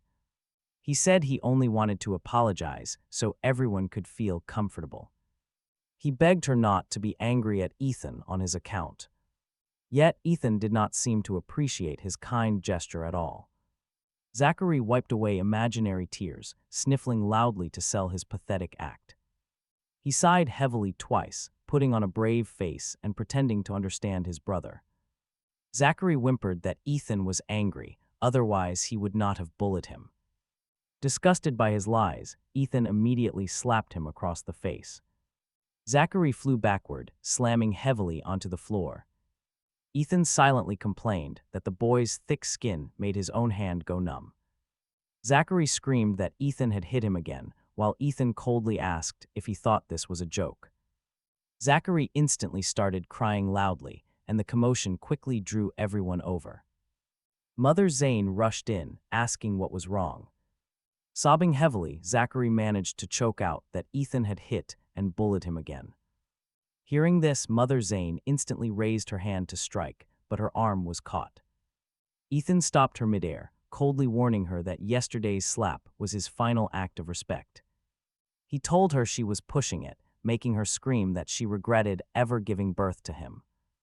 Although Ethan's heart had already been shattered by her once before, her cruel words still stung. He felt a brief stab of pain. Right then, Father Zayn stepped in to demand an explanation. He demanded to know what Ethan did, blindly believing Zachary's claims of being bullied. He called Ethan a bastard, reminding him that they had raised Zachary for 18 years. He barked that it was 18 years, demanding that Ethan show some respect. Asking if it was really that hard to get along, he ordered Ethan to apologize immediately. Instead of trying to explain himself, Ethan simply turned his cold gaze directly toward Zachary. Ethan mockingly asked if his dear brother would forgive him, infuriating Mother Zayn even further. She screamed that Ethan was an ungrateful backstabber who could never be satisfied. She demanded to know why he could not be sensible like his sweet younger brother. She asked what was wrong with yielding to Zachary just a little bit. Before she could continue, a sharp, angry voice suddenly cut her off. Did any of you even ask what actually happened? This sudden intervention made Mother Zayn freeze, while Ethan felt slightly surprised. Lana pointed out whose room this was, asking why Zachary was not sleeping in bed. She asked why he came to Ethan's room, and Zachary claimed he only came to apologize. He sobbed that he wanted to apologize for yesterday, hoping Ethan would show mercy. He begged Ethan not to make their exhausted eldest sister unhappy by bullying him anymore. Zachary whined that Ethan refused, but Lana quickly interrupted to ask how Ethan bullied him. She pointed out that she did not see Ethan lay a single finger on him earlier. Exposed, Zachary cried even louder, asking his sister why she was siding against him. Mother Zayn snapped at Lana for making him cry, but Lana insisted she only stated facts. She claimed she was neutral, which only made Ethan twitch his mouth in silent amusement. He had expected something earth-shattering from his sister, but this was incredibly disappointing. He smirked at her neutrality, but Mother Zayn was not about to let this go. She declared that the only fact that mattered was Ethan striking her frail younger son. She demanded to know why Ethan constantly targeted Zachary when he was so weak. Ethan flatly replied that he hit him because Zachary claimed he was being bullied anyway. Seeing Ethan so completely unbothered, Zachary cried harder, making the family pity him even more. They scolded Ethan for his cruelty, asking how he could treat his own blood this way. His mother cursed her luck for having him, while Zachary begged her not to argue anymore. He claimed it was his fault, totally breaking Lana's heart as she watched. His mother comforted him, crying that he was simply too kind, leaving him open to bullies. Zayn also added one last warning, telling Ethan to watch his back before she took. Zachary and left. In a blink, everyone had gone except for Fiona. Ethan looked back at Fiona, asking if she actually needed anything else. Fiona says she knows he feels uncomfortable, but little Zach is just young and spoiled. By them causing misunderstandings, she reminds him he is the older sibling. She hopes he won't lower himself, especially since Zachary is trying to get along with him now, so she begs Ethan to finally accept him and yield just a single step. If he does, she believes Zachary's good nature will keep conflicts away. Ethan asks if she honestly thinks he is always the unreasonable one. Fiona shakes her head, stating he is simply the older sibling here, but Ethan just replies with a cold nod, walking out and telling her she is completely daydreaming. Yield to Zachary, endure his nonsense. Ethan tells her he can spiral right into space. For 2 years, hasn't he endured everything exactly as they all demanded? And what did he get in return? Only Zachary becoming even more unbridled and reckless. Ethan smiles, pointing out that she must know the truth about what happened. Otherwise, she would never have approached him, just to make such a ridiculous plea. At his words, Fiona falls completely silent. She knew all along. Absolutely incredible. Ethan walks right out of the villa without looking back. To Ethan, Fiona has proven to be the most disgusting type of person in this family. Soon after, Ethan brings 2 breakfasts to school, and Mia pulls out her secret snack.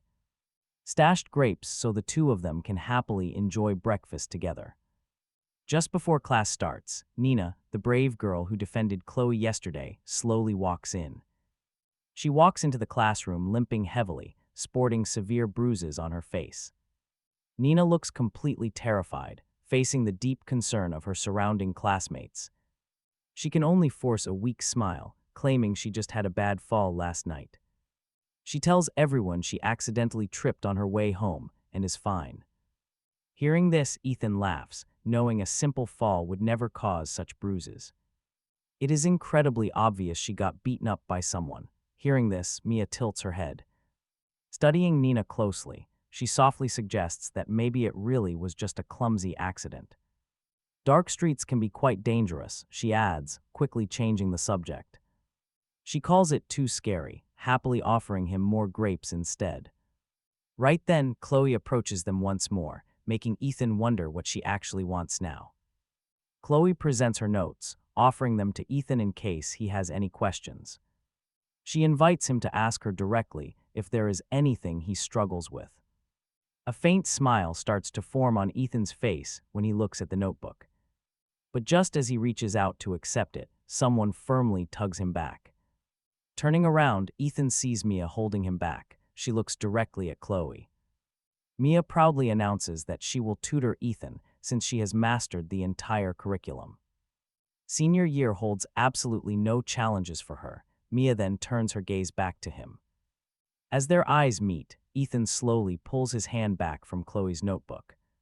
He thanks the class monitor, but tells her he has definitely found a better teacher. Mia lets out a quiet sigh of relief, while Chloe digs her nails into her notebook before walking away in frustration. Ethan turns back to Mia. Asking her to guide him well from now on, Mia jokingly warns him she is very strict. The two of them burst into warm laughter, happily eating grapes together. Grapes, they are pretty sweet. Soon, the morning passes and the classroom completely empties out. He slowly packs up, bumping into someone right at the exit.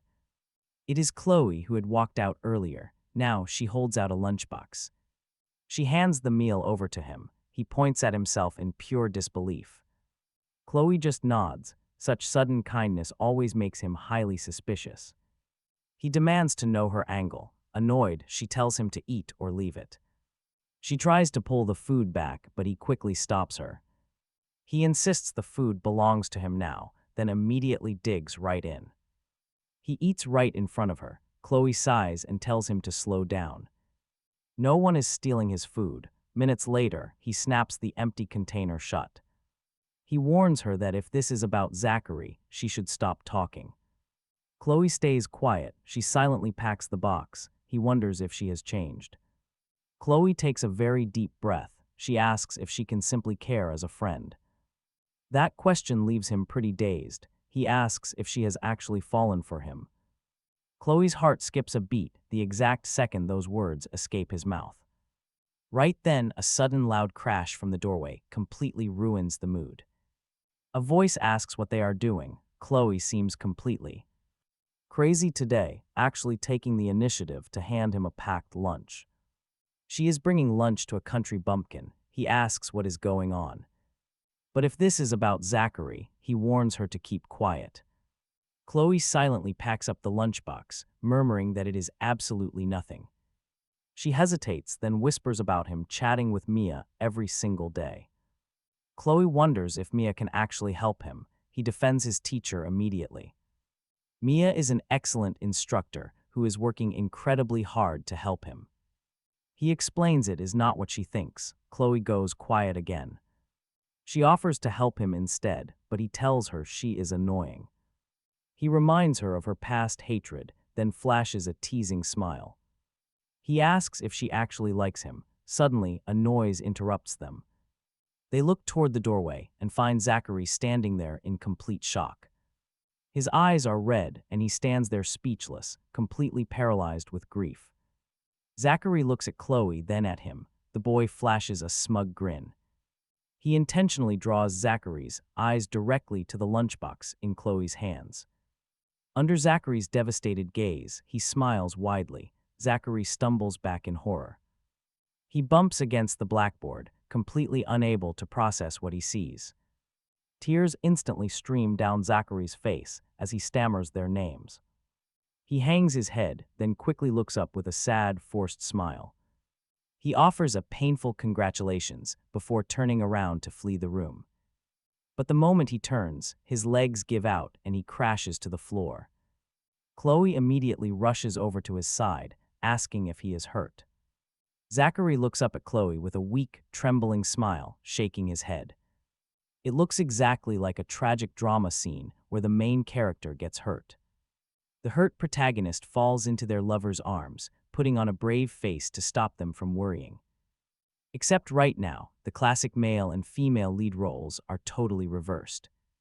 Zachary whispers to Chloe to let go so her boyfriend won't misunderstand. Despite his brave words, Zachary's trembling hands tell a completely different story. no intention of letting go, explaining that she and Ethan are just friends, which instantly brings a triumphant gleam into Zachary's eyes. Thrilled by the news, he scrambles off the floor with a massive grin.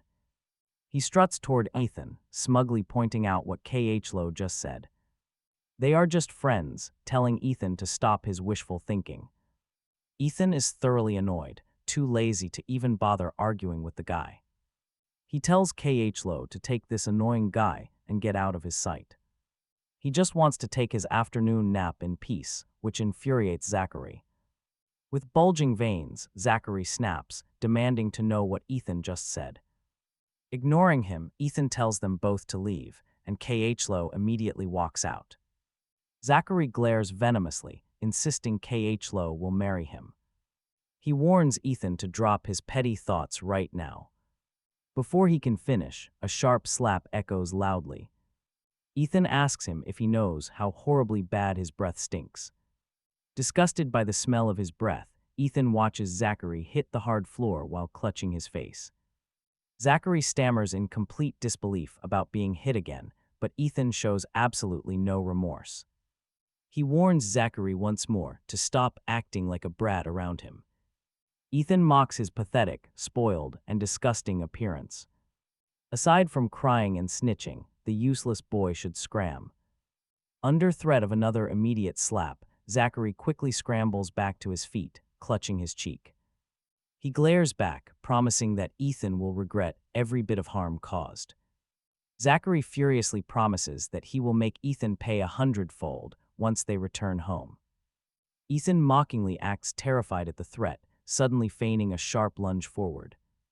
The sudden motion sends Zachary running out in terror. Meanwhile, high up on the quiet school rooftop, a mysterious girl sits relaxed right on the edge. Zoe cautiously walks up to her, handing over a pack of cigarettes. Mia calmly accepts the fresh pack of cigarettes, but makes no move to light one. Asking if she is gone, Mia declines Zoe's offer to light it. She mentions she wants to quit, then asks about good houses in C-City. Zoe asks if her current house is uncomfortable. She promises to immediately send her people to track down the perfect new place. Amused, Mia tells Zoe to relax, noting how tense she is acting. Mia chuckles that the nervousness is embarrassing, offering her a sweet candy instead. She promises it will boost her mood, and Zoe quickly accepts it. Zoe quickly takes the sweet treat from her powerful boss, hesitating for just a moment. Zoe asks if she should teach Zachary a lesson, but Mia declines. Mia has faith that Ethan can handle the situation entirely on his own. She simply finds the drama entertaining to watch. Zoe asks about her preferences, and Mia requests something simple and quiet. She wants convenience, prompting Zoe to ask if she plans to move tonight. Mia confirms she wants to get familiar with the place right away. Mia stands right on the dangerous rooftop edge. She closes her eyes and opens her arms, smiling into the breeze. Later, she returns and finds Ethan fast asleep. Laying her head on the desk, Mia quietly turns to watch him sleep. She reached out a finger, gently tracing Ethan's eyebrows, eyes, and nose. But hearing footsteps outside, she quickly yanked her hand back. Not long after, Ethan groggily blinked his eyes open and saw her. Seeing Mia sitting there with her eyes closed, he instinctively reached out.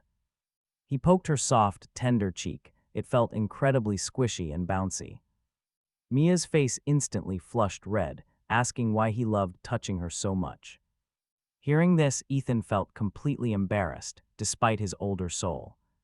He stammered that she was pretty, prompting her to ask if her face felt soft. Ethan nodded, his entire face and ears turning a bright shade of crimson. Although Mia secretly loved seeing him act so shy, she knew she had to control herself before things got out of hand. So she changed the subject, asking if he needed tutoring this Friday. Ethan quickly nodded, asking if it would be too much trouble. Mia smiled and assured him it was fine, since she had nothing else to do. He wondered if her parents would get upset about her staying so late. She shook her head, explaining they were already used to her Friday study routine. And of course, right as things get sweet, a familiar nuisance ruins the moment. Zachary barged in, screaming if Ethan was happy now that his reputation was ruined. Ethan stared back at him like he was watching a brainless monkey. He flatly asked Zachary to start speaking a language normal humans could understand. Zachary let out a bitter sneer before suddenly bursting into loud, dramatic tears. He wept, begging to know why Ethan would not just let him off the hook. Desperately, he begged to know what he had to do for Ethan to finally leave him alone. Ethan sighed, telling him he had heard enough and needed to focus on studying. With that, Ethan looked back at his worksheet, but Zachary refused to stop. He ranted that his spirit would never surrender, even under physical torture. Ethan just nodded indifferently, saying fine, he got it, no surrendering. Furious at the attitude, Zachary snatched the paper right out of Ethan's hand. He crumpled it into a ball and tossed it aside, demanding some respect. The boy barked, asking why Ethan always had to treat him with such disrespect. Then, puffing out his chest, he looked around at everyone in the classroom. He cried out, asking if weak people like him just deserved to be bullied. Declaring himself a different kind of firework, Ethan completely ignored him. Seeing Mia's carefully prepared study sheet thrown onto the dirty floor, Ethan snapped. He warned Zachary that he was begging for a slap, but Zachary stood proud. Before Zachary could finish boasting about his physical body, Ethan stepped up. He delivered a sharp, echoing slap across Zachary's face, leaving him staring in absolute disbelief. Zachary whimpered, crying out in disbelief about what right Ethan had to hit him again. He whined that even if his body was harmed, his spirit would never break. Ethan had heard enough, stepping forward and grabbing him tightly by the collar. He told Zachary to stop crying victim and acting like Ethan was the bully. The crowd watched in silence as he demanded Zachary explain himself to everyone right now. Why he always ran straight into Ethan's face, begging for trouble. If Ethan was really a bully, normal people would stay far away. Yet Zachary kept crawling back, acting like a complete and total clown. Under Ethan's heavy pressure, Zachary's face instantly turns pale, his lips tremble. He stammers out a weak denial before Ethan throws him onto the hard floor. Ethan points at the crumpled scratch paper nearby, ordering him to pick it up. "Why me?" Zachary screeches in protest, demanding to know why he is getting blamed. If Ethan had just shown some respect, none of this would have happened. Clutching his face, Zachary glares up at Ethan with pure indignation. His voice is high and grating, like metal scraping against a rough wall. It is deeply irritating. He quickly turns his head, looking to the side. He asks Chloe if she saw how Ethan is constantly picking on him. But Chloe only frowns, telling him to stop causing such an embarrassing scene. Zachary acts shocked, insisting Ethan ruined his reputation and must be called out. He claims his spirit cannot be broken, demanding his friend take his side. He even complains about getting slapped. Chloe only feels a heavy wave of annoyance. To her, Zachary's constant crying and whining looks completely pathetic, just unpleasant. He barged into their classroom, screaming things nobody could understand. She points out that there is no way she can support him now. Ethan has been sitting in class all day, not going out once. It makes no sense, so how exactly did he ruin Zachary's reputation? He threw someone's schoolwork while blaming Ethan for being disrespectful. None at all did he ever stop to think about his own rude behavior. He showed zero respect to the classmates here or to Ethan. Zachary's lips tremble, but he cannot find a single word to say. He merely looks up at Chloe, his eyes turning red and watery. Talk about a drama queen, he plays the victim with perfection. Even his haters hesitate to say anything more right now. Seeing his pathetic display, Chloe sighs and tries to calm him down. She tells him to stop crying and to avoid being so impulsive. If there is an issue, he should talk to her first so she can help. Zachary wipes his tears, forcing a grateful smile onto his face. He whispers that he understands, claiming he was just terrified of losing her friendship. He knows his weak body causes trouble, but he desperately wants to stay close. Chloe shakes her head, assuring him that he is never a burden. They are close friends, so she will always be there to help him out. She promises to mediate next time, he just needs to talk to her. Behind her back, Zachary shoots a smug, mocking smirk at Ethan. His smugness vanishes, a chill catches him from the corner of his eye. He spots the beautiful new transfer student, Mia, sitting right next to Ethan.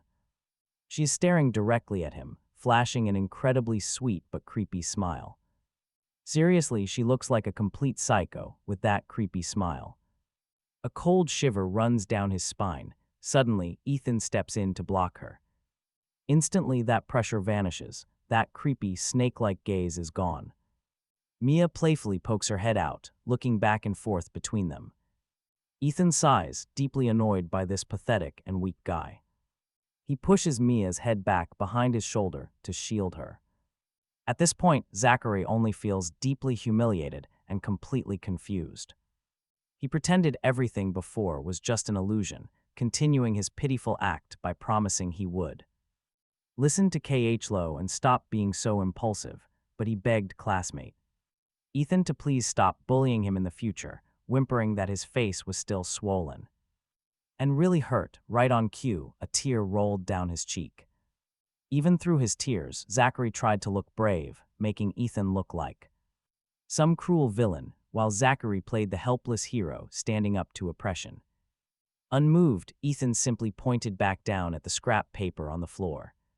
He gave one final, cold warning to pick it up. Right then, Zachary recoiled like a startled rabbit, backing away. It was hard to tell if he actually missed it, but his foot stepped right onto the paper. Ethan asked if he was just begging for a beating by constantly provoking him like this. Stepping forward, Ethan watched him closely. Zachary seemed genuinely terrified of getting hit. His panic looked completely real this time. That was when K.H. Lowe jumped right in front of him, telling Ethan to cool off over a silly piece of paper. Meanwhile, Zachary stood behind her, gently tugging her shirt. He muttered that it was all his fault for accidentally stepping on the paper, repeating that he was solely to blame. If Ethan wanted to strike him, he would accept it, pleading not to involve K.H. Lowe. With that, he stepped forward, covering the bruised side of his face with his hand. He quietly asked Ethan to avoid hitting that side again, offering the other instead. Closing his eyes, he braced himself like a martyr, preparing for the end. The dramatic display made several onlookers frown in disapproval.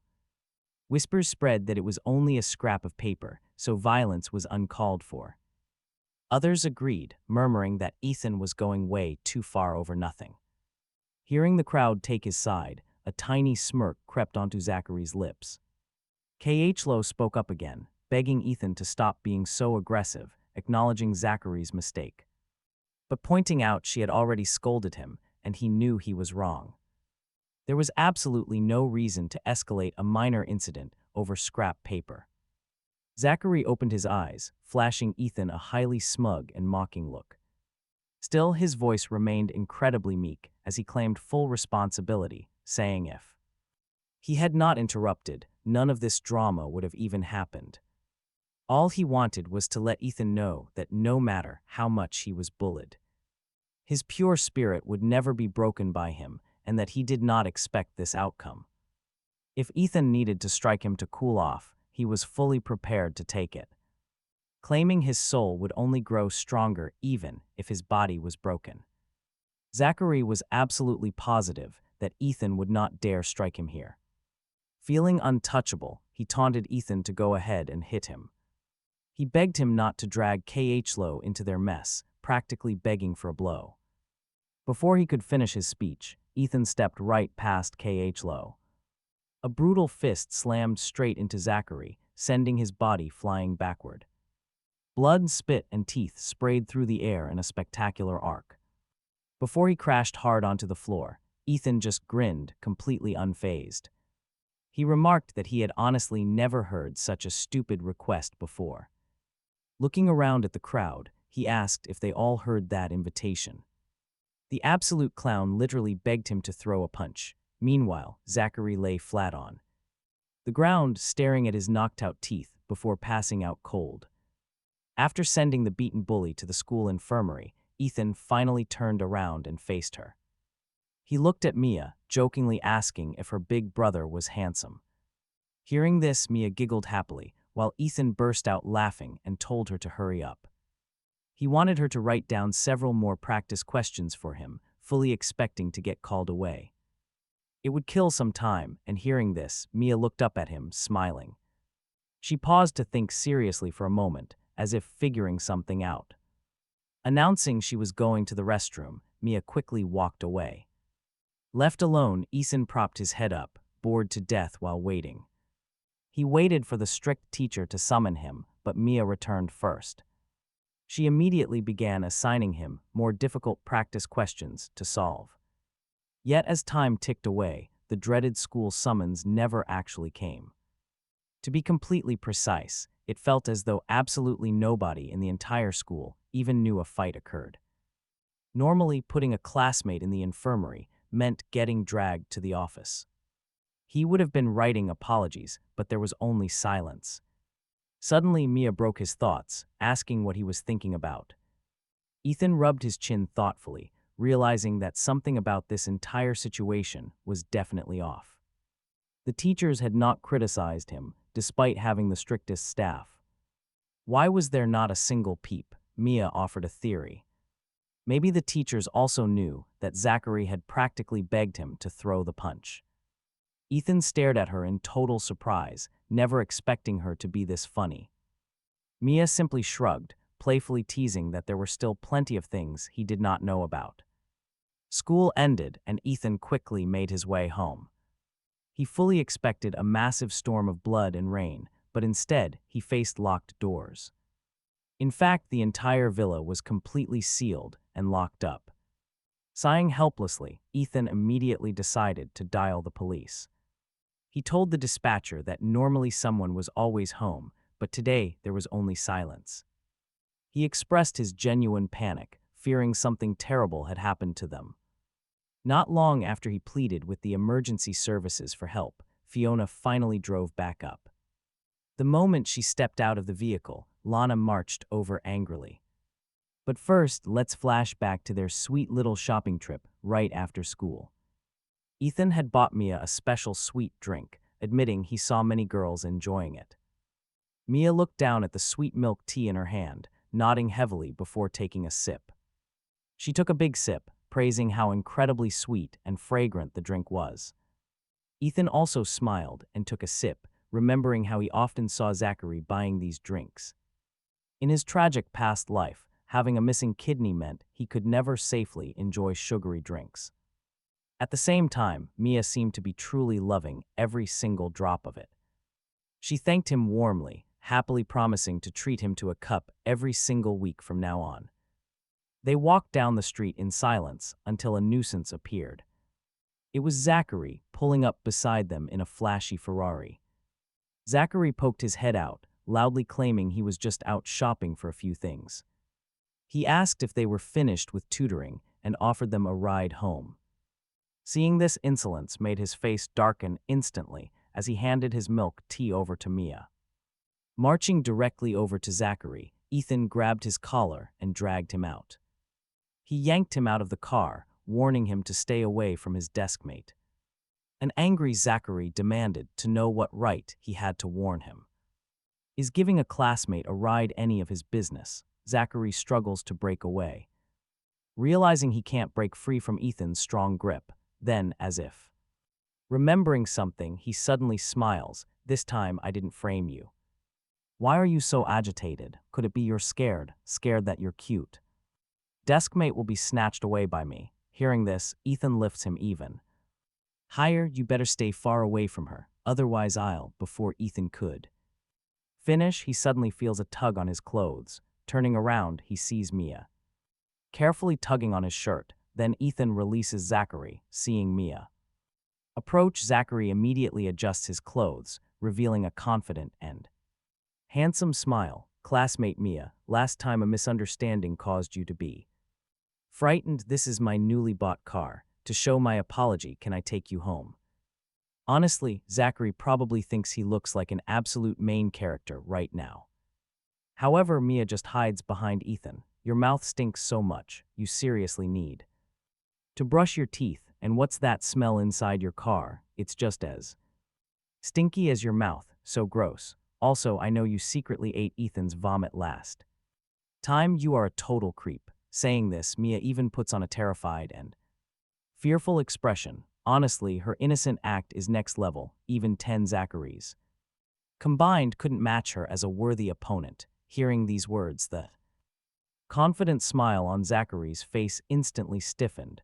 Immediately after, he actually manages to squeeze out some tears. It's not like that. No, you misunderstood me. It was clearly Ethan who, speaking up to this point, he suddenly closes his eyes. No matter how anyone looks at it, it gives off the vibe that he was being threatened. Afterward, he scurries away with his tail tucked between his legs. Seeing this, Ethan directly gives Mia a big thumbs up.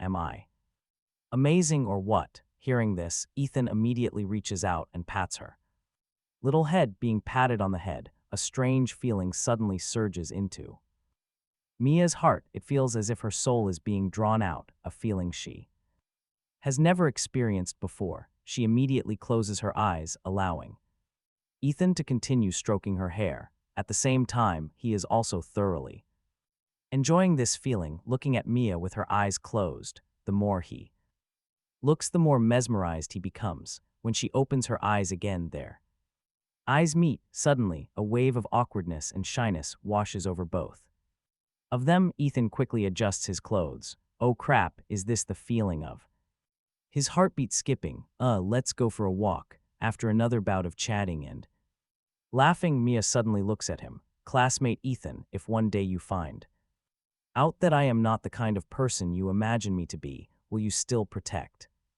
me? I will, as long as you need me. I will definitely protect you. Hearing his firm answer, the corner of Mia's mouth hooks into a smile, and this smile is no longer that sweet, soft kind, but rather carries an indescribable elegance and a hint of enchanting allure. Then let's pinky promise cross my heart, no changing for 100 years. Looking at her crescent moon-shaped smiling eyes, Ethan asks softly, can I pat your head again? Hearing this, Mia instantly blushes. Then she doesn't say anything, but just obediently leans her head closer to him, following his gentle movements. Mia, looking naturally adorable, closes her eyes in pure enjoyment. In a whisper so quiet that no one else could hear, she said that she would only let him pat it. After parting ways, Ethan happily walked home, but the gates of the villa were tightly locked. It seemed this was another petty trick from his fake brother. After thinking for a moment, Ethan immediately came up with a countermeasure. He pulled out his phone. Hello, 911. Normally there is always someone home, but today, not only is nobody home, but he cannot reach their phones. He is really scared they might have met with some accident. He is just a high school student. This is his first time dealing with something like this. Officer, can you help me? Hanging up the phone, Ethan stretched his back. He did not wait long before Fiona and the others drove back. Ethan, did you actually call the police? Hearing this, Ethan frowned. What kind of attitude is that? He was clearly just worried about them. Do they think they night his worry? Ethan waved his hand dismissively and told them to drop it. Just open the door, but they refused, claiming they did not even have the keys. Seeing this, Ethan glanced at Zachary and burst out laughing. Then they would just wait together. Let us see how much longer their dear little brother can hold his bladder. Calling him disgusting, they decided they were leaving to stay at a hotel, leaving him to find his own way inside. Ethan calmly agreed. Ask the police for help. He wondered if they would still be willing to help after he called them twice. With that, Ethan started dialing the number. Again, suddenly, Lana rushed forward and smacked the phone right out of his hand. The moment it hit the ground, the screen shattered completely. Seeing this, a flicker of guilt flashed across Lana's face. She demanded to know who told him to call the police. Hearing her absurd excuse, Ethan laughed. Loudly, he told her it was fine, since he could easily get a new one. As he spoke, he walked toward Fiona's car, reached inside, and pulled out a brand new, unopened Fruit brand smartphone, seeing him hold it. Lana immediately got upset, shouting that it was bought for Zachary, but Ethan just kept nodding while tearing open the package. He calmly replied that he knew his little brother would not be this petty. Right, dear little brother.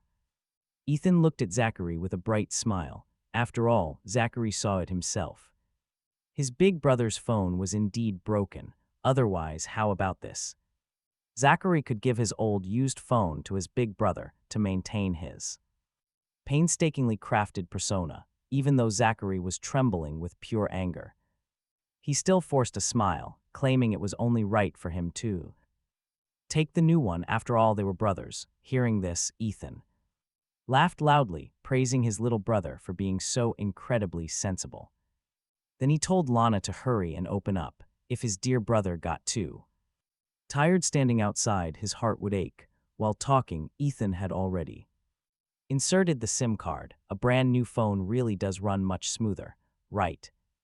Dear little brother. Seeing this, Zachary nodded helplessly. Entering the villa, Ethan went straight into the kitchen. Before long, he walked out, holding a steaming bowl of tomato fried noodles. Noticing the three of them in the living room staring at him, a subtle smirk curled up on Ethan's face. Ethan asks if they really haven't eaten yet. He tells them they are wrong. Sure, they can skip a meal, but how can they let their brother starve? With that, Ethan keeps scarfing down his noodles, warning them of the future. Their younger brother won't even have the stamina to do anything in bed. Zachary gets teary-eyed hearing this insult and immediately runs straight upstairs. His face is miserable. Lana stomps her feet in pure, boiling anger.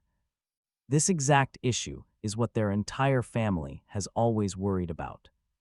They always feared his weak body would make him completely useless later. Now that Ethan has bluntly pointed it out, Zachary's ego is completely shattered. Back in the bedroom, Ethan and Mia plan to go house hunting tomorrow.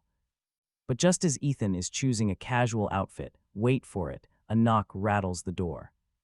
He opens it to find Zachary standing there, who quickly takes a nervous step back. With a smug smile plastered on his face, he asks if Ethan likes Mia. Hearing this, Ethan simply leans against the door frame, looking totally indifferent. Seeing that calm look, Zachary laughs out loud. He tells Ethan to stop acting because the more he pretends, the more he cares. In the next second, Zachary's tone shifts to something much more sinister. He asks if Ethan's heart will break when he steals Mia away from him. Ethan just shrugs, giving up on chasing Chloe already.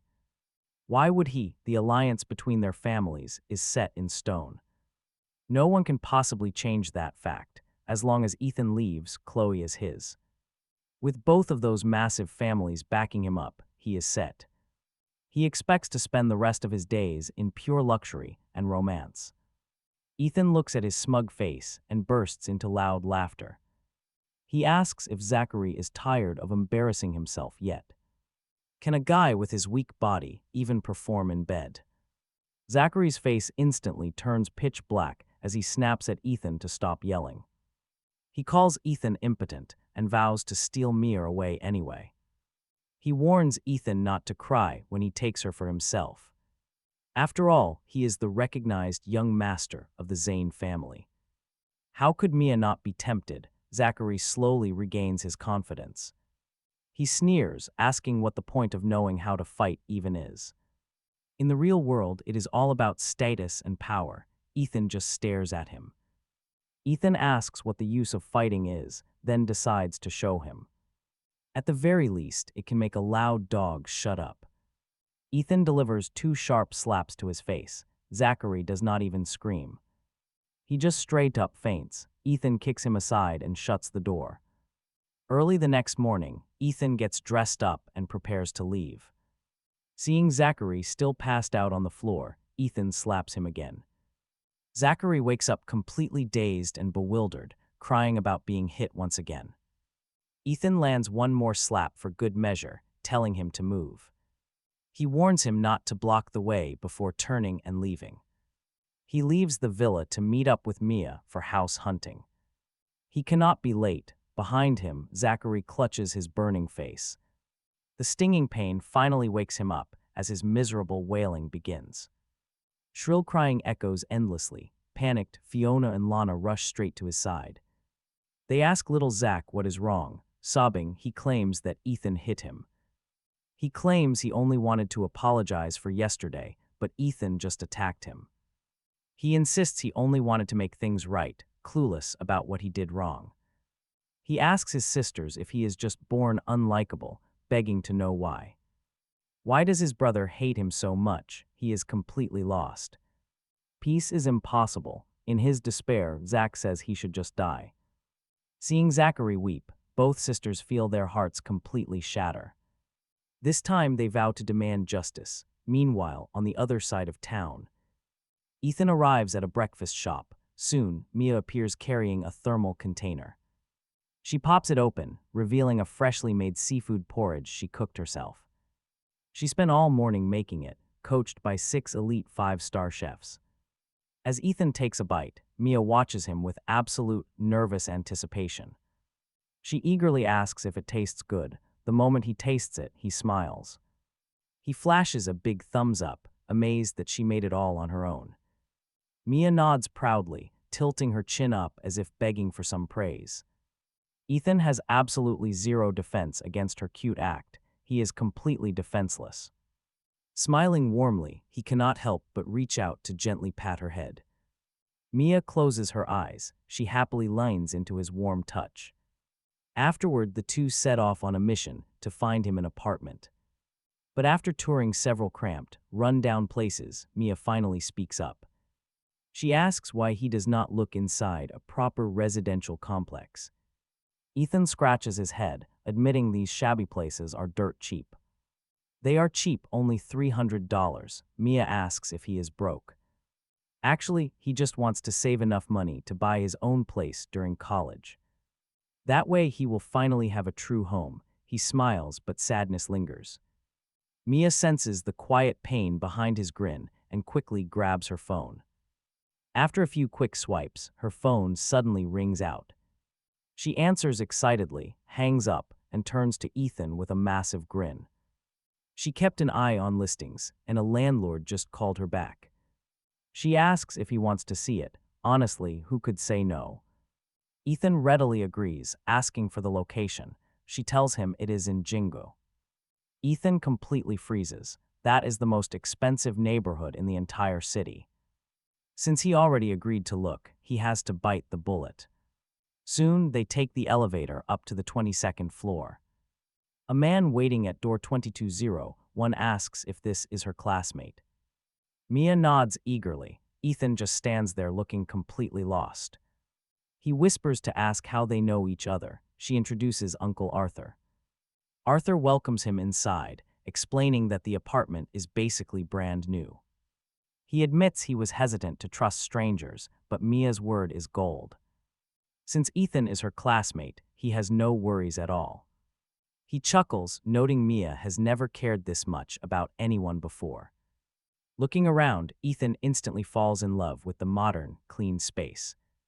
Everything is pristine and brand new, so he quietly asks about the rent. It must be incredibly expensive, but Arthur just waves it off with a smile. His phone, in reality, he just wants someone to clean and take care of. His house saving himself a decent chunk of money on cleaning fees. Just then, Uncle Arthur slides a contract across the table, asking Ethan to take a look. If there are any issues, they can easily negotiate them right away. Ethan flips the contract to the very last page, seeing the monthly rent. He wonders if there is a missing zero, just $300. Arthur asks if there is a problem, wondering if Mia had mentioned their plans. They are moving abroad long-term, so the place needs someone to look after it. Renting to Ethan is perfect because he is Mia's friend and a student. It gives the owner peace of mind, and Mia quickly chimes in to agree. She tells Ethan that the house would otherwise just sit empty and gather dust. This way, Uncle Arthur even saves on those hefty maintenance fees, but Ethan hesitates. Sensing his hesitation, Arthur asks if he has any other concerns about the apartment. Ethan says everything is great, he is just incredibly shocked by the generous offer. Arthur laughs, calling it one of life's pleasant surprises, before offering a handshake. Ethan smiles and shakes his hand. Even after Arthur leaves, it feels too good. He still cannot believe his luck. Talk about hitting the absolute jackpot. Mia reassures him that Arthur is incredibly kind, but Ethan remains skeptical about the price. No matter how kind someone is, $300 for rent is practically free. Mia lowers her head, apologetically admitting she just wanted to help him and hoping he is not angry.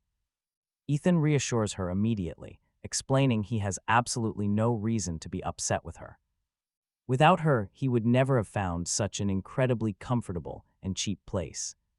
He asks about her connection to Uncle Arthur, wondering why the man trusts her. Mia points directly to Unit 2202, which sits right across the hall. She explains that Arthur is her neighbor and knows her parents very well. Ethan stares at the opposite door, realizing she lives in 2202. She smiles, confirming they are officially neighbors now, welcoming him to the floor. She invites him over, but Ethan instantly hesitates, wondering if it is too sudden. He asks if he should prepare some proper gifts before meeting her parents. Mia laughs at his massive, nervous grin. She asks if he is really that excited to meet her family, but notes they are away. Her parents are actually doing business abroad and rarely visit the country. Uncle Arthur is actually leaving soon to join them in their overseas venture. That is the real reason why he agreed to this favor so easily. Understanding the situation, Ethan wonders how he can possibly thank her for this setup. He suggests buying some groceries so he can cook a thank you meal for her. She is surprised he can cook, and soon they head back with loaded bags. As they wait, the elevator doors begin to close, but a hand suddenly blocks them. A rude guy forces his way in, instantly ruining the good mood. He snaps, demanding if they saw the doors, almost crushing his hand. Ethan frowns, asking what he means, but the man just glares at him rudely. The stranger blocks the door with his body and yells for his wife. He tells her to take her time, then casually lights up a cigarette. The smoke quickly fills the tight space, causing Mia to cough uncomfortably. Seeing this, Ethan glares at the man, ready to speak up against him.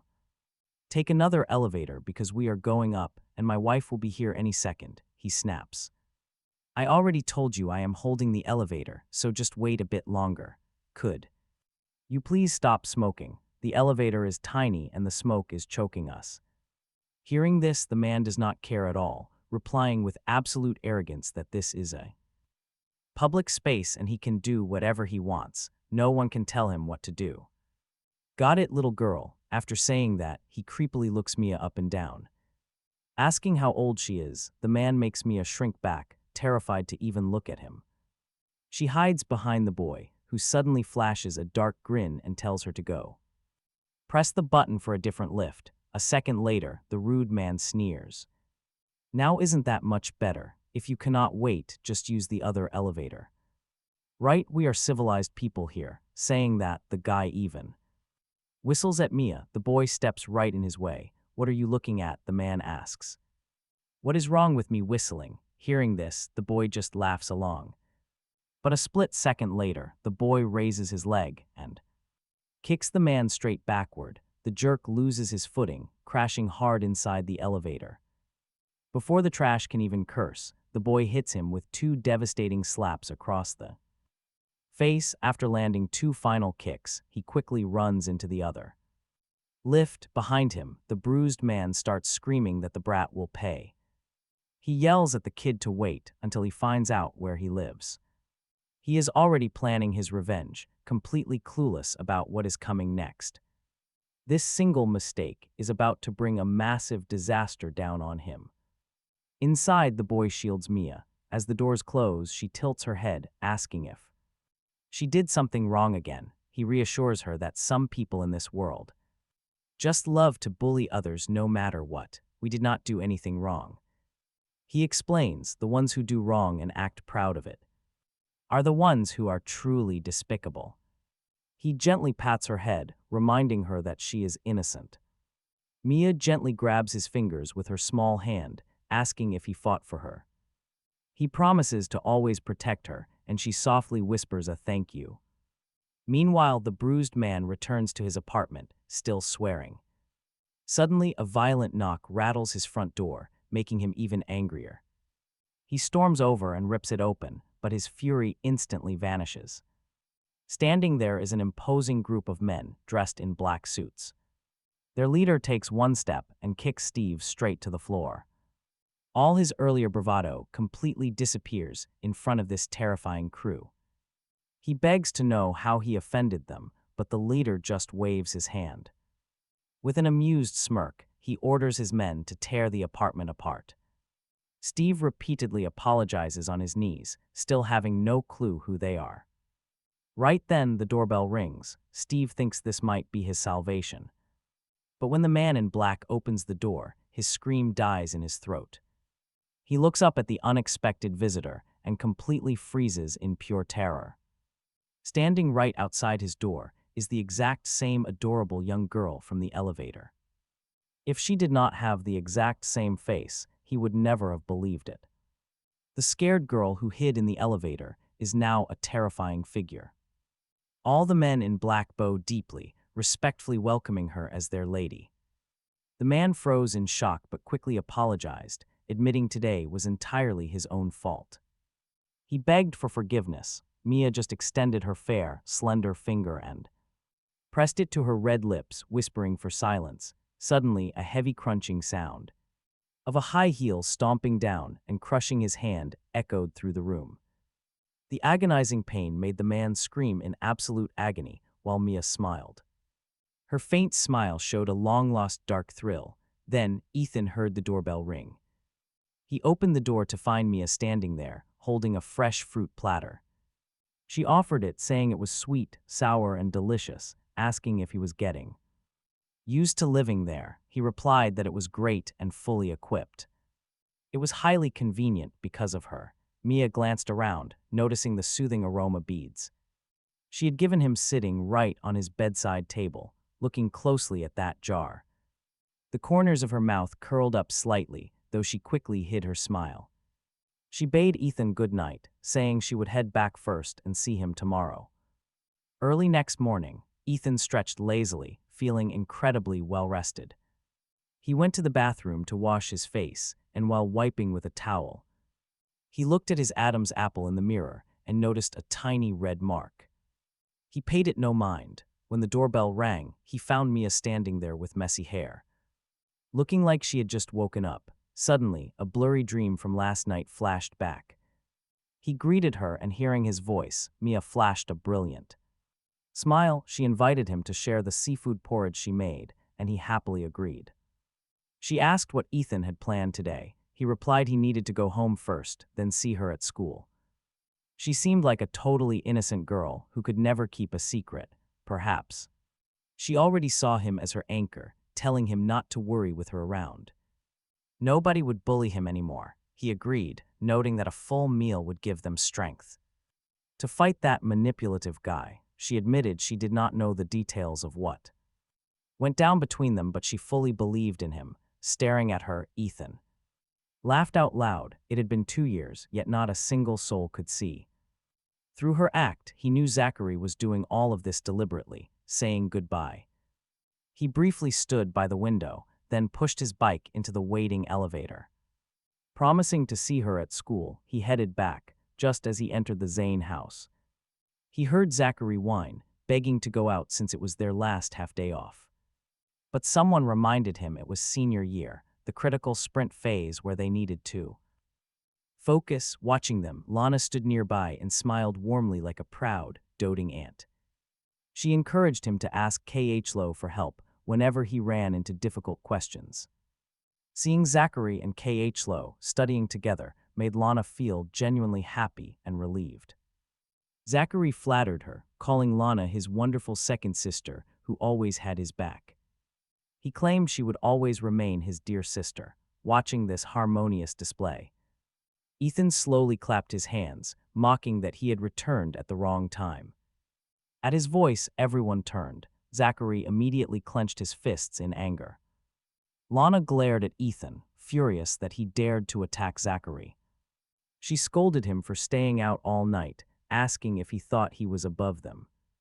Khlo just asked him softly where he went, explaining they were studying. She offered to tutor him, but he dryly asked if that would disrupt them. She insisted it was fine, suggesting they could easily start from the absolute. Basics. Suddenly, Zachary began coughing violently to get attention.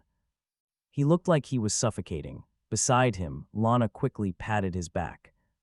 Zachary coughed and gasped, telling his second sister he was fine now that Ethan was back. He begged her not to blame Ethan, coughing violently all over again.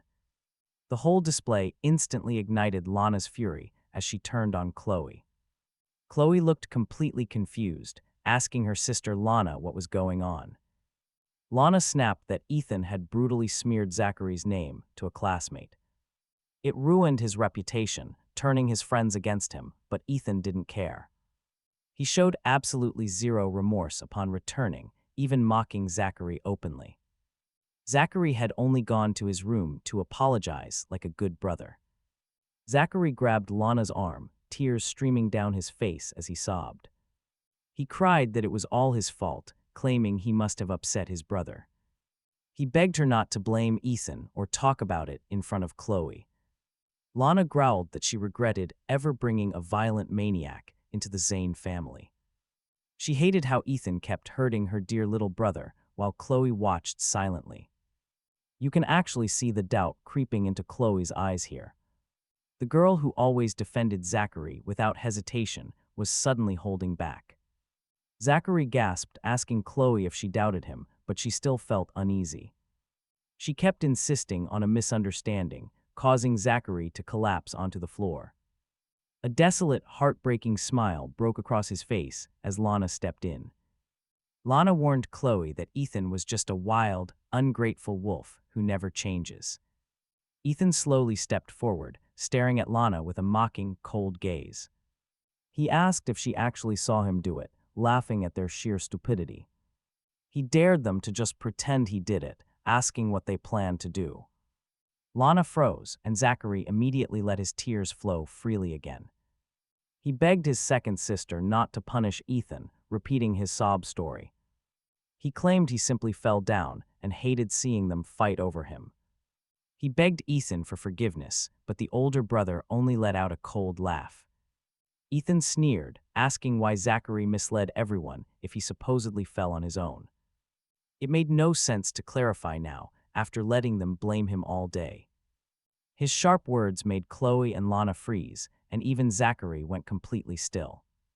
Before anyone could recover, Ethan pressed on with his ruthless interrogation. He asked if Zachary was illiterate or just completely incapable of speaking normally. One sentence could have cleared this up, yet he chose to play victim. By taking the blame so late, he made Ethan look like the bad guy. Everyone still thinks he did it, and Ethan turned his venom toward Lana next. He asked if her brain was missing too, since she believed such obvious lies. He called her a complete embarrassment to the Zayn family and walked away. But halfway out the door, Ethan spun back and delivered a brutal slap. Zachary clutched his burning cheek, completely stunned as Ethan walked out.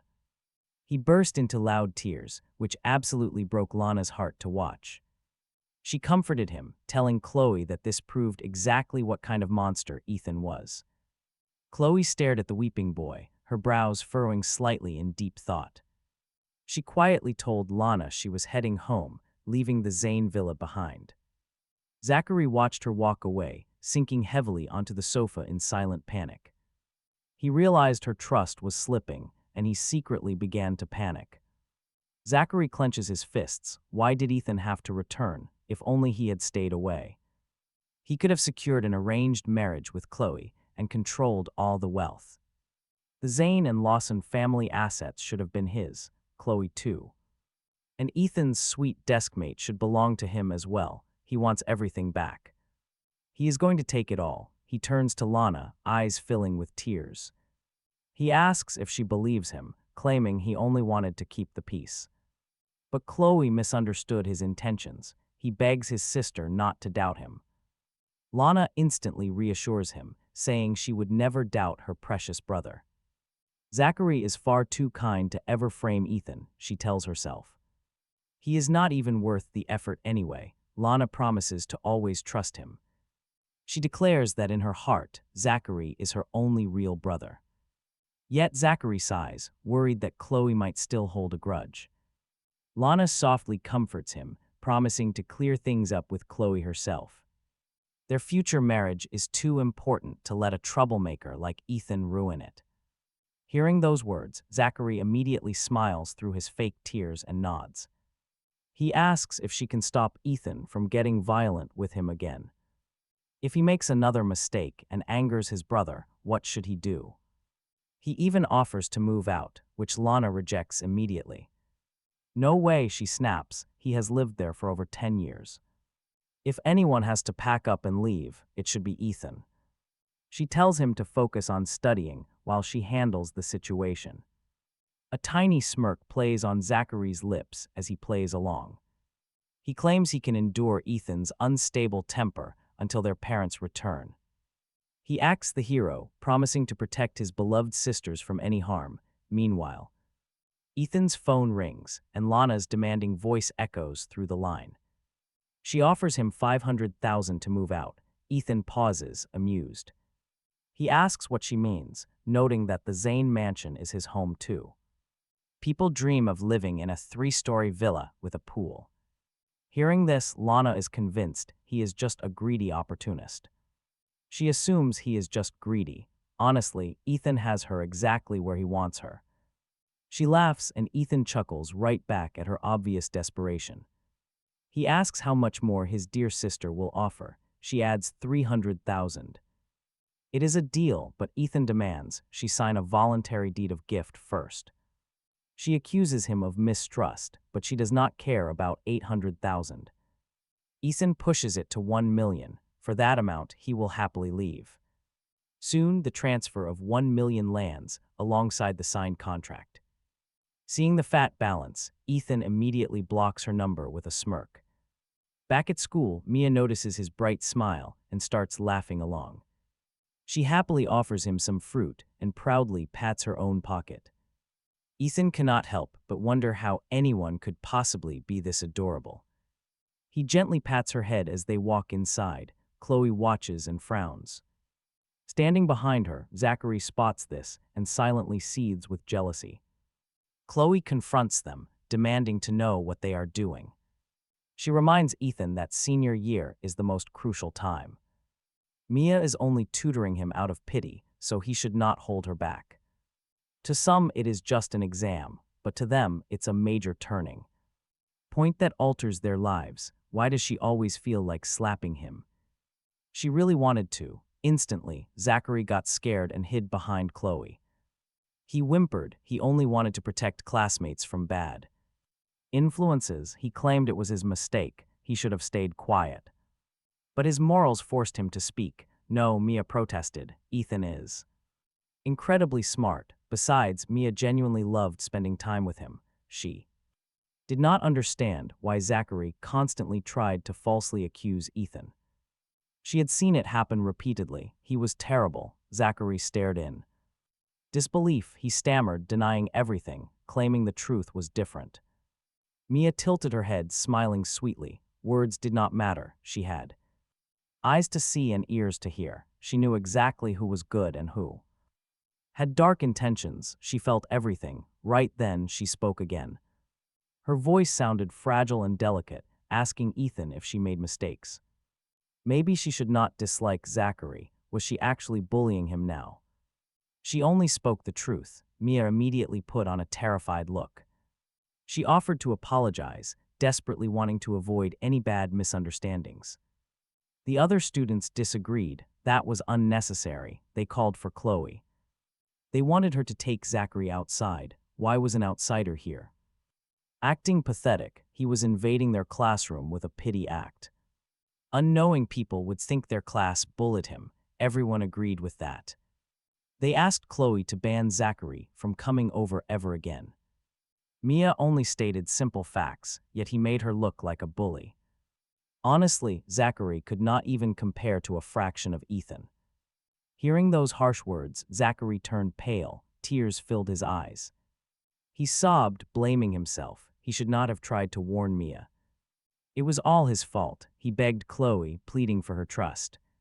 Chloe sighed. She told him to go back to his room.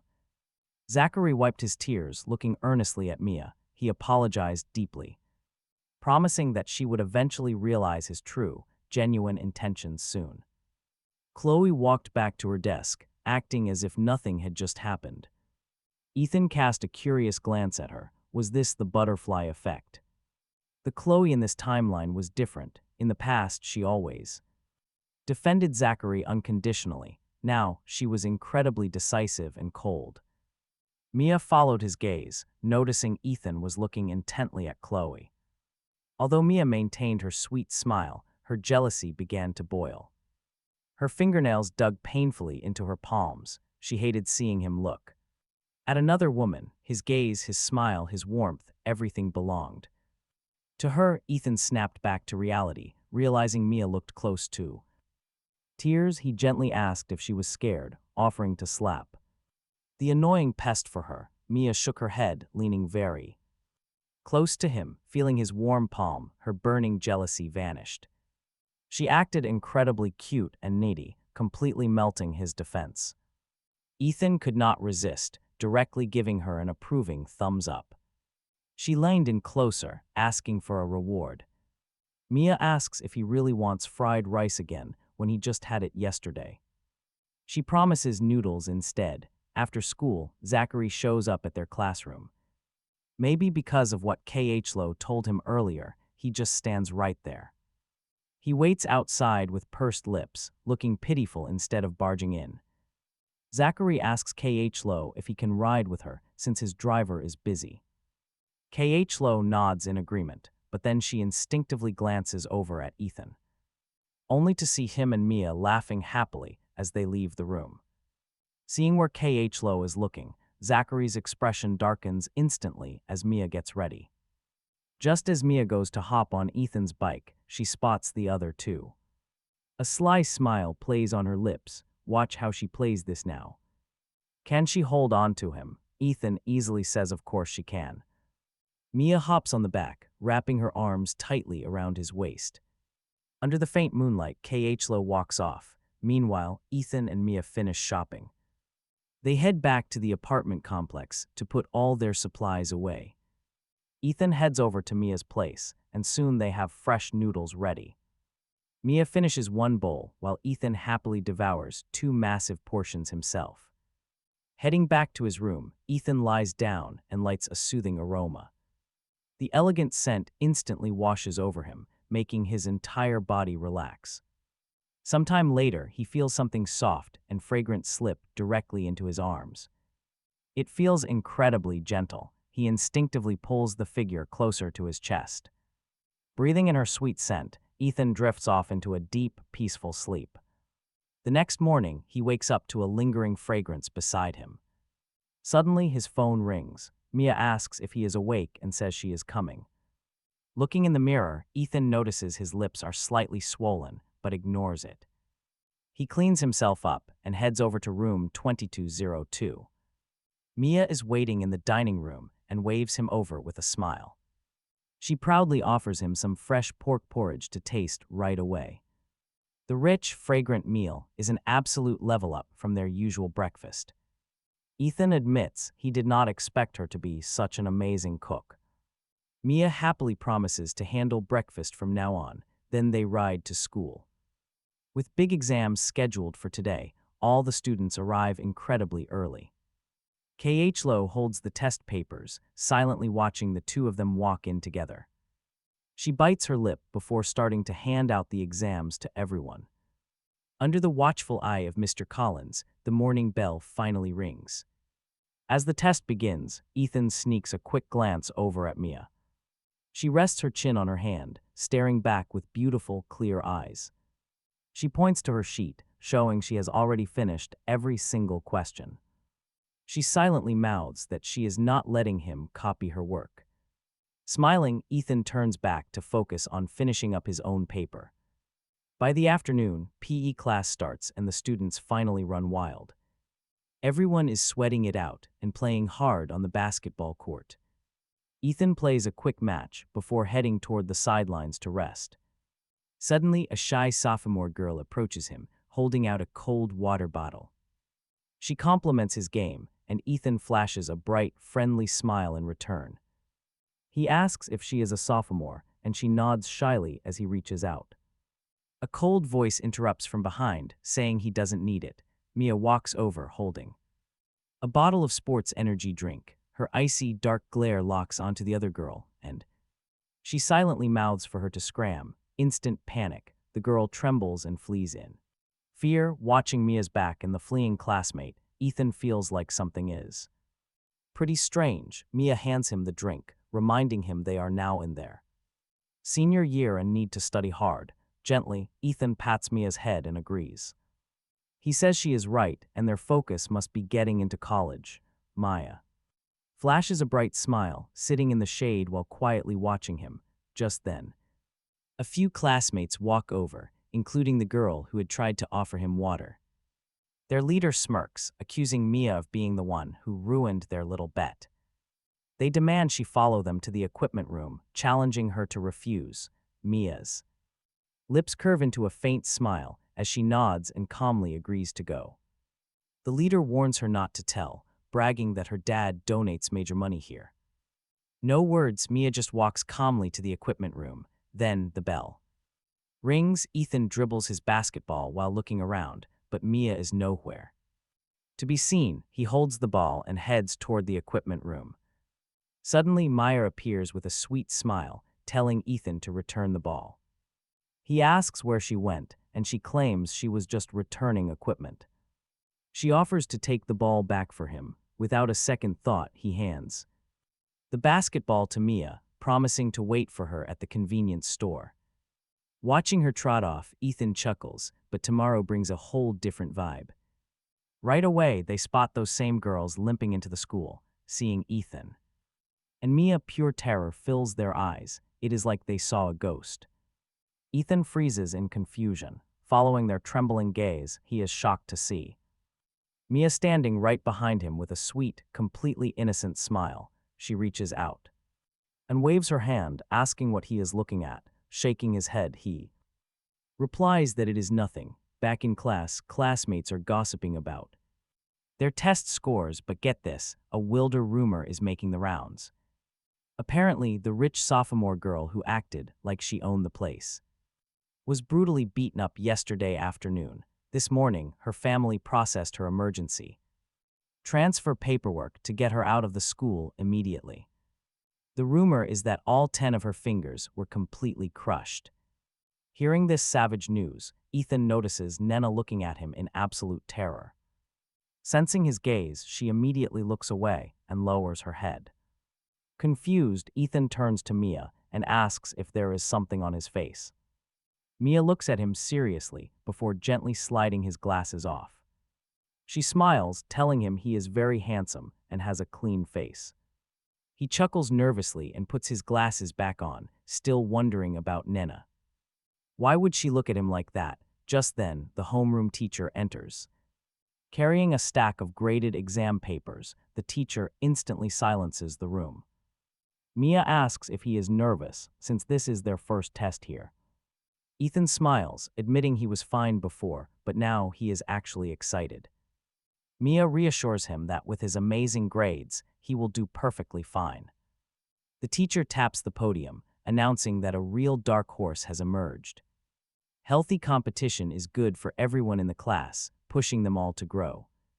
To motivate the class, the teacher announced 2 perfect scores. Guess who they are? Instantly, everyone yelled KH Lo's name. Unsurprising, given her flawless math record since freshman year. The teacher nodded, the students cheered. At least they got the first one right, though the next guesses missed completely. Amused, the teacher suggested they just read the entire roster. Then the real shocker dropped. Mia had matched her perfect score, leaving the room in absolute disbelief. Besides Kh. She was the only one to achieve a perfect grade. And the teacher wasn't done yet. Mia had officially secured the #1 rank across the entire senior grade. Stunned silences quickly turned to whispers. She actually dethroned the reigning champion. Are all top-tier academic geniuses really this ridiculously attractive? She had hidden her brilliance incredibly well, leaving Ethan totally stunned. He knew her science skills were good, but this was next level. She had conquered the grade. He beamed, telling her she was awesome. He playfully rubbed her hair, and Mia obediently let him. The teacher cleared his throat, calling for order. Ethan pulled his hand back, though his massive grin remained. He looked far more thrilled than if he had topped the class himself. The teacher hoped this rivalry would stimulate everyone's potential. He praised their general progress, urging them to keep pushing forward. Ethan looked up, suddenly locking eyes with Kh. She was staring coldly at the friendly interaction between him and Mia. Her lips were set in a thin line as papers were distributed. Recently, Mia's tutoring had done wonders for his math skills. He had barely passed once or twice in his previous 10 attempts. This time he scored 72 points, finally crossing the passing mark. He eagerly flashed his paper to Mia, celebrating his passing grade. While surrounding classmates rolled their eyes, Mia offered warm encouragement. She praised his effort, promising they would get even better together. He agreed, and they spent the break reviewing his mistakes. Mia patiently walked him through each tricky problem. The period flew by during the following classes. Every subsequent teacher showered Mia with praise as more exams returned. Ethan tallied her scores, finding she was 6 points ahead. Of Kh. That tiny gap was actually a massive deal. In college entrance exams, it could eliminate tens of thousands. He asked if she had always topped her previous school. He recalled her saying she was only in the top 3. Mia smiled sheepishly, admitting she did not want to sound arrogant. Turns out she used to turn in blank papers and sleep. So she honestly had no clue about her real rank. She focused back on the sheet, telling him to pay attention. He really should not have gotten that question wrong. Ethan smiles, noticing that Mia is acting more and more like a teacher. After all, teachers say that exact line whenever they explain a problem. Since classmate Ethan protected her, she has to do her absolute best to help. If he doesn't listen, she'll hit his palm. Ethan gasps, teasingly pinching the back of her neck, claiming he wouldn't dare. Mia happily plays along. This kind of study atmosphere makes their surrounding classmates turn their heads to watch. Normally, someone would have scolded them by now, but right now, everyone stays completely silent. Some students even build up the courage to ask Mia questions about the schoolwork, and she happily guides them too. After school, Zachary is still waiting at the classroom door, looking at Kh. with aggrieved eyes, but Kh. is clearly not in the mood and doesn't give him a single glance. This only makes Zachary feel more wronged. Just as Ethan leaves the classroom, Zachary yells for him to wait a minute, then jogs right over. First, he smiles and nods politely at Mia before turning to Ethan, asking for a quick word. Alone, without waiting for a response, he stands on his tiptoes and whispers in Ethan's ear that their parents called and will be back tomorrow. He begs his brother to come home and stop making their parents worry. A smug smile creeps across his face. Ethan just sighs and pinches his nose, asking if he even brushed his teeth because his breath smells like a literal dumpster. Zachary grits his teeth, glaring at his brother venomously. He takes a step back, instantly switching his expression to a pitiful, hurt look. He claims he will pay attention to it, then looks over at the adorable Mia standing nearby, flashing what he thinks is a handsome smile. Suddenly, Mia speaks up. She admits she knows this is private, but she has to ask if he is feeling a bit unhappy and if she can help. Ethan turns around with a reassuring smile, telling her it is just a trivial matter. He claims he's actually pretty happy, but Mia can obviously tell that he is not relaxed. Mia stays quiet. Suddenly he suddenly accelerates. Mia quickly hugs his waist as he yells to hold on tight because he's activating super mode. Mia says she's already holding on tight and won't let go. Ethan speeds forward, venting his bottled-up emotions. 10 minutes later, they arrive at the complex. He finally stops. Panting heavily, a real smile returns to his face as he asks what she wants to eat tonight. She suggests instant noodles, admitting she has never tried them. She points eagerly at the instant noodles inside the supermarket. Full of anticipation, he promises that the instant noodles he makes are the best. After returning to room 220, Mia watches him cook, covering her mouth and giggling at how weird it is to use tomatoes and Grandma's chili sauce. Ethan ruffles her long hair, telling her not to laugh. He pours the seasoning packets in, and Mia nods with a soft smile. Her cute, adorable reaction is priceless. She gasps at how good it smells, praising him with deep admiration, saying classmate Ethan is just too good at cooking. Her sweet, unreserved praise gives his heart a massive surge of satisfaction, even though he tries to appear completely calm on the outside. The tips of his ears quietly turn red. He mutters for her to just hurry up and eat. Ethan jokes that she is praising his cooking to the heavens before even taking a bite. If she ends up disappointed, she will have totally wasted her breath. But Mia insists it smells delicious, picking up a bite with her chopsticks. She slurps it down, and a bright gleam immediately flashes across her glass-like eyes. Absolutely delicious. After dinner, Ethan returns to his room. Lying down, his mind involuntarily drifts back to those recent dreams. In those dreams, Mia always appeared looking absolutely enchanting, making him swallow dryly. Was puberty finally hitting him hard? It made sense, given his raging hormones. Ethan shakes his head. His deep affection for Mia is growing rapidly. He has to admit that this little girl is actually incredibly cute. Ethan lights a soothing aroma bead and looks at his phone. He slowly drifts off to sleep, dreaming of a soft body embracing him. He gently holds her close, breathing in her faint, elegant fragrance. Arriving at school the next morning, the campus feels unusually peaceful. Having Mia by his side tutoring him makes things quite interesting. As school ends, walking out the gates, they hear loud gasps from classmates.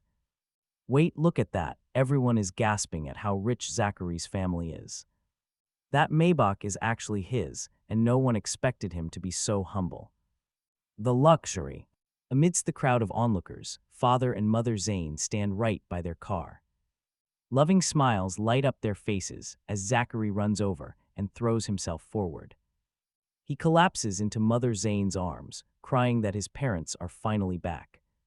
He sobbed about missing them, but his mother just calls him a silly child. She explains they were only abroad for an important corporate conference. Stroking Zachary's head, Mother Zayn promises that no one will ever bully him again. Zachary sniffles, claiming everything is his fault and he tried his best. He lies that he tried so hard to get along with his brother Ethan. Hearing this, Mother Zayn's heart aches deeply for her precious son. She already hated Ethan, and this fake show makes it so much worse. Reassuring Zachary, she spots Ethan standing nearby out of the corner of her eye. She walks straight over, swings her arm, and slaps Ethan hard across the face. Ethan doesn't even flinch as the heavy blow lands right on his cheek. His gold-rimmed glasses fly off, shattering instantly against the cold, hard ground. Talk about a total shocker. Every single onlooker is completely frozen. Mother Zayn keeps screaming at him, demanding to know why he always bullies her son. She violently kicks Ethan's bicycle over, sending Mia's temper over the edge. Into fists, a chilling aura masks her face. Ethan tells Mia not to fear. His voice reaches her, his tall body shields her. Soon, her restless heart finally calms down. Zachary runs over. He grabs Mother Zayn's He begs her to stop. It is school. It is his fault. Not Ethan's. He pleads with her to just stop. Please stop. He insists she should blame him, begging her to leave his classmate alone. He looks up, showing no slap mark remains. The proof is gone. This completely breaks Mother Zayn's heart. She was only gone a few days. Yet Zachary already had his teeth knocked out. What if she had returned later? Knowing exactly what would have happened next, more students quickly gathered as Chloe hurried forward, grabbing Mother Zayn's arm to plead that this was school. They really needed to talk about it at home instead of starting a physical fight. But the mother only demanded to know why Ethan had dared hit the son she raised. For 18 years without ever hurting him herself, what right did Ethan have to lay a hand on Zachary? Ethan just smirked, a cold smile curling on his lips. Mother Zayn angrily screamed that Ethan beat him over bullying. That same excuse again. He said Ethan bullied him, so they had to strike him. Honestly, why does Ethan always have to carry the blame for their accusations? Why did he have to carry the blame for things he never did? Ethan leaned close to his mother, whispering right in her ear. Didn't he turn out this way entirely thanks to them? Hearing this, Mother Zayn stared in utter disbelief. Then, Zachary burst into tears, begging his mother to stop and just go home, sobbing loudly that everything was entirely his own fault. Zachary's tears finally brought Mother Zayn back to reality. Supported by Zachary, she got in, and the Maybach gradually drove away. Ethan took a heavy breath and told Mia to go home alone tonight. He had business to handle. Mia quietly gathered his broken glasses. Holding them close, she promised that even if the whole world doubted him, she would always stand by Ethan, so he would never be truly alone. Her words brought a rare warmth to his cold heart. Ethan apologized for leaving, but Mia just smiled, saying she would happily wait for him. Watching Ethan walk away, Chloe felt a growing sense of confusion. Does she really expect him to just apologize so things go back to normal? Why did he keep pushing? Mia threw a cold, sharp look right at Chloe. What exactly did Ethan do wrong, and what did they want him to change? To change back into the old Ethan, who let them humiliate him daily. With that final blow, Mia turned and walked out of the school gates. Back at the house, Zachary found Fiona and Lana waiting in the living room. Lana immediately exposed everything Ethan had been doing over the past few days. Hearing this broke Mother Zayn's heart, and she cursed Ethan as an ungrateful, cold-hearted monster. Father Zayn also frowned, furious that Ethan knocked his brother unconscious, leaving him in the hallway. He acted with absolute chilling cruelty. How incredibly ruthless. Zachary shook his head, quickly claiming that everything was his own fault. He begged them not to blame Ethan, since he was perfectly fine now. Just then Ethan walked inside. Seeing him, Zachary grabbed Mother Zayn's arm. He pleaded with her, claiming Ethan surely knew he was wrong this time. He quickly ran up to Ethan, begging him to talk for a moment. Ethan simply snorted, mocking Zachary by asking if he had even brushed his teeth because his breath smelled terrible. Zachary's face instantly twisted in anger. He warned Ethan that their mother was ready to slap him again, threatening that hurting Zachary right now would only ruin Ethan's own life. Ethan just gave a cold smile, saying he could not care less about slapping Zachary right then and there. Lana suddenly stood up, screaming at him. Get physical. Ethan walked right up to Mother Zayn, a cold smile on his face. He asked if she was hurting inside, mocking her to slap him again. Before she could respond, Father Zayn slammed his hand down, roaring in absolute fury. He demanded how Ethan dared speak to his mother that way after all their teaching. Ethan just shook his head, finding it hilarious, and casually mentioned his new apartment. He had rented a place and would never return to this household after tonight. Since they hated his face anyway, he was more than happy to stay away. Zachary quickly rushed to support his father, urging him to stay calm. He offered to go persuade his brother, but Father Zayn was beyond furious. The old man barked for Ethan to scram, and never dream of returning. Lana echoed the threat, warning him that his departure would be permanent. Only Fiona stayed silent, keeping her eyes fixed on the stairs above. Zachary told his sister to quiet down, noting how angry their parents were. He promised to handle it, walking upstairs and knocking gently on Ethan's door. He called out for a heart-to-heart, mentioning how much Ethan had upset everyone. He urged him to apologize quickly so they could resolve the entire conflict. But before Zachary could even finish, Ethan opened the door with a smug smile. He asked if this was fun, telling Zachary to drop the hypocritical act. Ethan then offered him two choices, telling him he could become his dog. He would let Zachary stay in the house and guarantee him a comfortable life. He would never worry about anything, but he had to learn to be obedient. The second option was getting kicked out of the Zayn family like a stray. Ethan made it clear that getting chased out meant a permanent ban. He would never set foot in this house again, warning him to stay away. With a bright smile, Ethan asked why they had even searched for him initially. Zachary narrowed his eyes, looking back at Ethan with absolute cold disdain. He warned Ethan not to think his biological status gave him any leverage. He mocked him, recalling how many times their mother had slapped Ethan for him. Even now, they were furious with Ethan just because he had hit him. Zachary smirked, asking how much more interesting things would get if he fell. He sneered that Ethan was never a threat, calling him a total failure.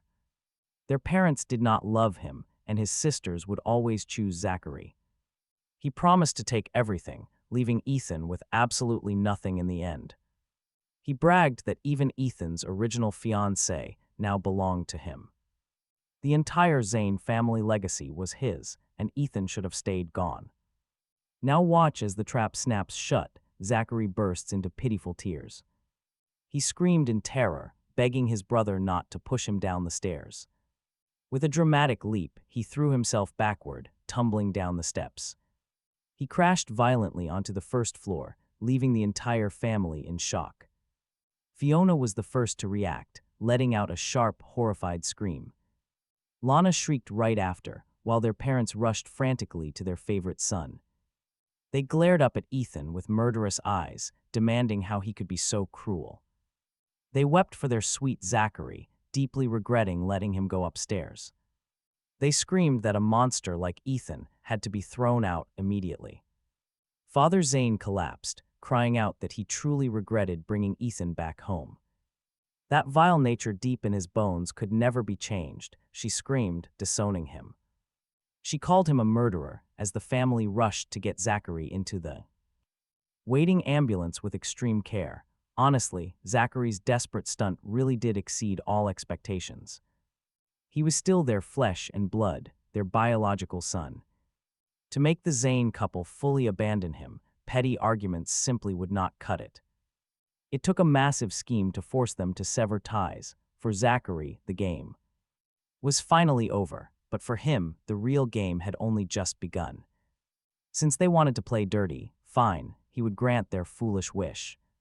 He would make them pay back every single thing. The Zayn family was worthless anyway. Early the next morning, they returned home completely exhausted. Then Lana started crying. She screamed hysterically, lunging forward to claw at his face, demanding to know what he did. He only had minor scratches, but she swore she would make him pay for this. She demanded he come to the hospital right now to kneel and beg for forgiveness. No way, he fiercely swatted her hand away with absolute disgust. He dared her, go ahead, call the police and get me arrested right now. Lana froze instantly. She did not expect him to call her bluff like that. Reputation was everything. Plus, Zachary would never allow the police to get involved. Zachary was not as foolish as his parents. He sneered, calling out their sudden hesitation. He asked if they simply lacked the courage, or if Zachary begged them to stop. Fiona glared with absolute ice. Zachary was just trying to protect them, she claimed. Her brother was just trying to keep the Zayn family name clean, she insisted. Mother Zayn suddenly lunged forward, grabbing his collar and shrieking that he was not her son. She called him vicious and sick, wishing it was him who had fallen down those stairs. He swatted her away, his eyes locked onto the silent father instead. He calmly asked his father for a private talk to finally settle this mess. He acknowledged their deep hatred for him because of what happened to their precious son. But get this, he actually had a massive trick up his sleeve. With a calm expression, he pulled out a pre-written legal severance agreement. He mockingly thanked them for bringing him back to this wealthy house. A cool 100,000 a month, spanning over 15 long years. That totaled $18 million. Father Zayn took a deep, heavy breath and signed immediately. He quickly unlocked his phone to verify the balance, ready to make the transfer. He sent the cash instantly, contract signed, deal officially sealed. He walked right out of the Zayn villa, leaving them staring in absolute silence. Suddenly, a familiar bicycle bell chimed, and he saw Mia standing there, looking proud. She admitted she was worried about him, so she decided to wait outside his house. Reaching into her backpack, she pulled out a brand new pair of gold-rimmed glasses. She gently slid the glasses onto his face with a warm, caring smile. After treating Mia to a quick breakfast, they headed straight to school together. Word about him pushing Zachary down the stairs spread across campus like wildfire. To cheer him up, Mia pulled a sweet piece of candy from her pocket. He accepted it with a soft chuckle, thinking about his $18 million. $18 million, a fortune most regular folks could never earn in a lifetime. Mia noticed his genuine happiness and stared at him with complete and utter confusion. She quietly asked if he was truly not angry about any of this. The classroom door burst open, and Chloe stormed in, marching straight toward Ethan. "Are you only happy if you completely destroy Zachary? He is lying. In the hospital right now, if Zachary had not been lucky, he would have suffered far worse." Suddenly, a very sharp slap echoed. Chloe froze in absolute shock. Ethan glared at her. "If you feel sorry for Zachary, go take care of him yourself. You are the best at that, aren't you? Always playing the savior, but I surely don't need it when it comes down to it. You never actually believed in me. Influenced by Zachary, you subconsciously believed I was the one who pushed him." Chloe tried to speak, but Ethan cut her off.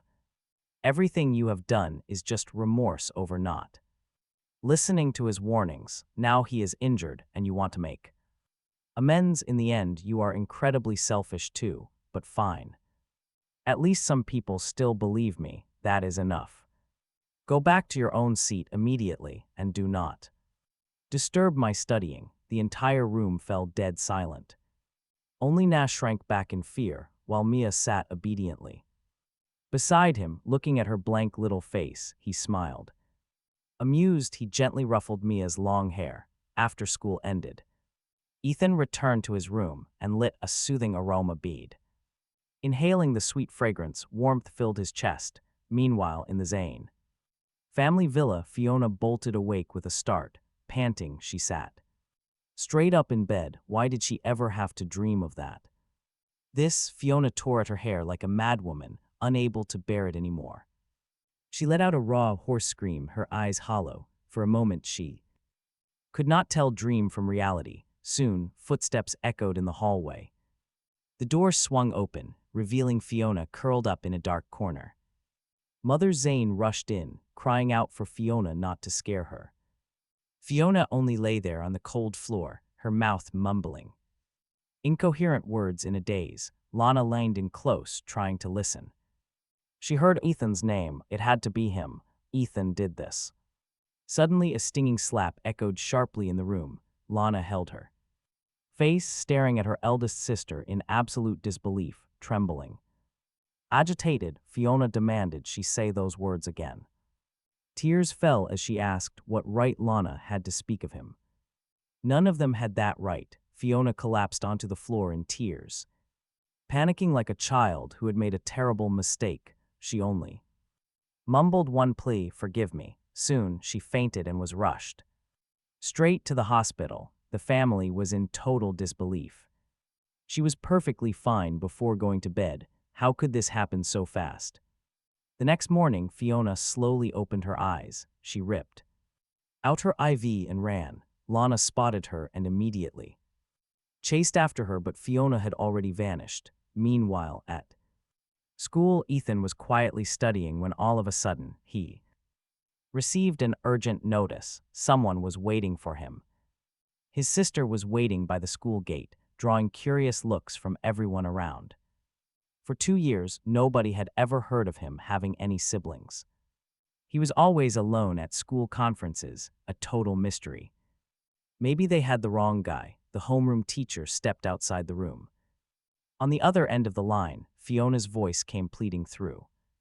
She insisted she was his sister, begging them to let Ethan come see her. Fiona begged to see him from the gate. Since the speaker was on, Ethan heard it too. Hearing those desperate words, the homeroom teacher could only look at him helplessly. He walked to the gate and saw Fiona's frail figure waiting in the distance. The moment she spotted him, Fiona anxiously called out his name. He stopped in his tracks, asking coldly what she wanted in such a distant voice. Fiona felt a sharp pain in her heart, barely able to stand on her own. She gripped the fence for support, looking at him with tear-filled eyes. She apologized, begging him to come back, but Ethan had already blocked her number. She could not find him anywhere. He insisted she had the wrong person. Fiona stared in utter disbelief, begging him not to look at her like that. She pleaded for forgiveness just this once, promising she would always protect him now. She swore to shield him from bullies, but Ethan coldly cut her off.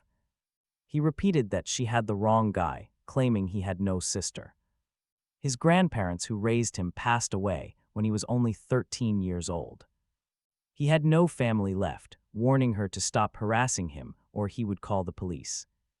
With those final words, he turned and left, leaving Fiona on trembling knees. She dropped to the ground with a thud, only realizing he had already vanished. All color drained from her face as she lay on the ground, completely shattered. She wailed loudly in despair. Meanwhile, back in the classroom, Mia asked him softly.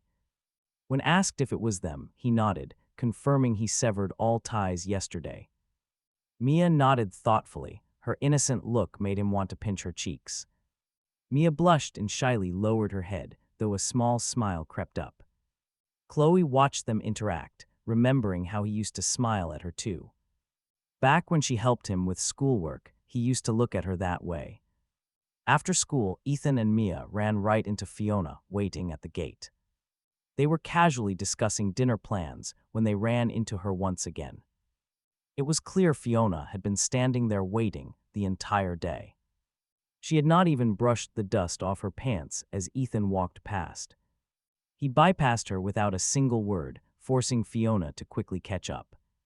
She offered to take him out for food, but Ethan only showed deep annoyance. He reminded her they were strangers now, telling Mia to get on the bike. Before they could ride away, Fiona blocked their path with an apologetic face. She begged Ethan for a proper talk, pleading to explain herself. She had so much to say, but Ethan stared at her coldly, ordering her to move.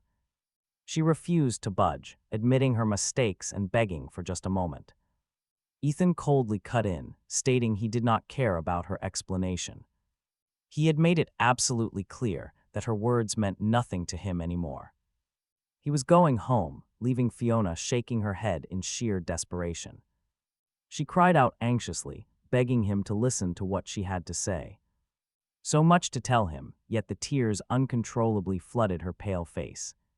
She desperately tried to wipe them away, but the tears simply would not stop falling. Seeing her like this, Ethan only frowned, calling her cheap tears worthless. Forcing a shaky smile, she wiped her face and begged him for just a little time. Even a small moment would do, as she fought hard to suppress her sobbing. Telling her she made him sick, Ethan coldly shoved the crying girl aside. She helplessly watched his retreating figure, collapsing onto the hard ground in complete despair. She stayed there for hours before slowly returning to the Zayn family villa. Lana immediately ran over to hug her, and Mother Zayn stepped forward as well. Their mother comforted her, promising to take her to the hospital tomorrow for a full checkup. They would also visit her worried brother, making Fiona frown deeply in silent thought.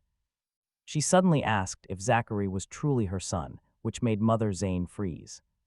Recovering quickly, the mother firmly confirmed he was, but Fiona decided not to push further.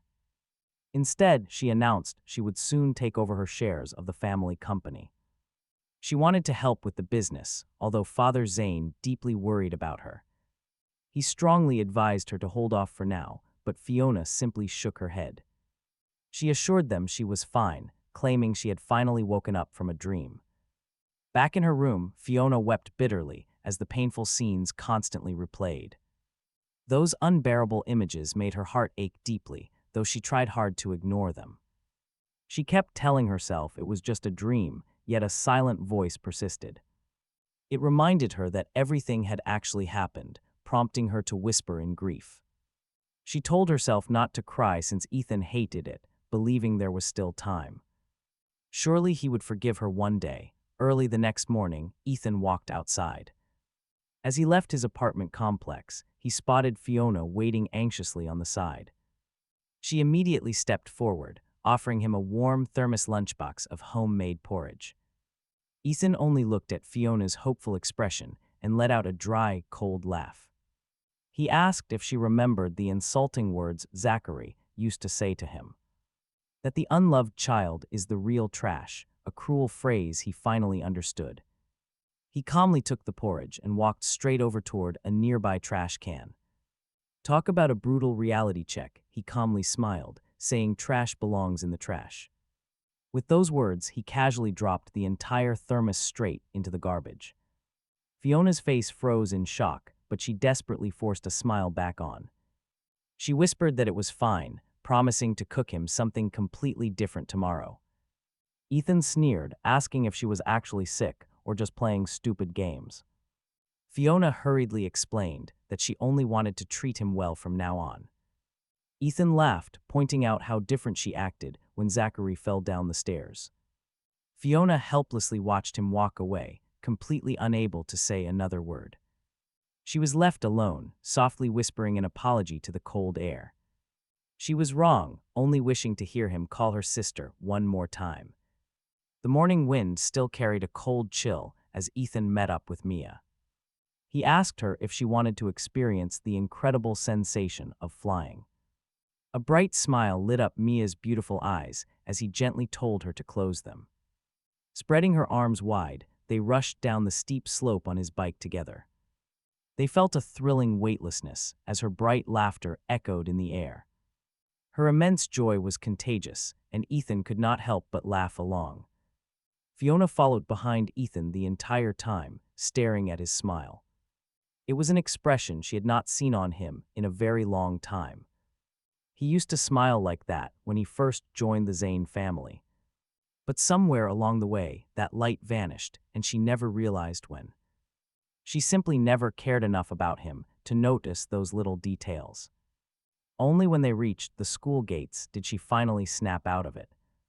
Suddenly, someone tapped on Fiona's window. Looking up, she saw her parents.